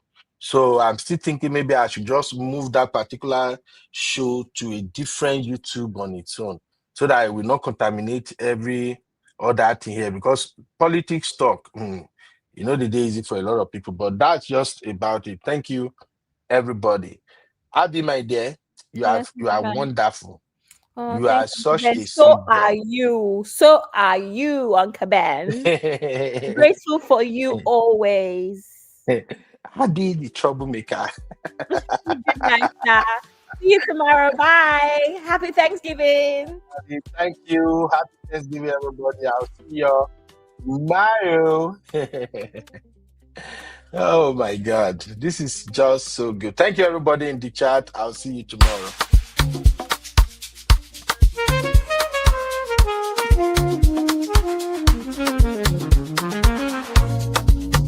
Yeah, yeah, yeah.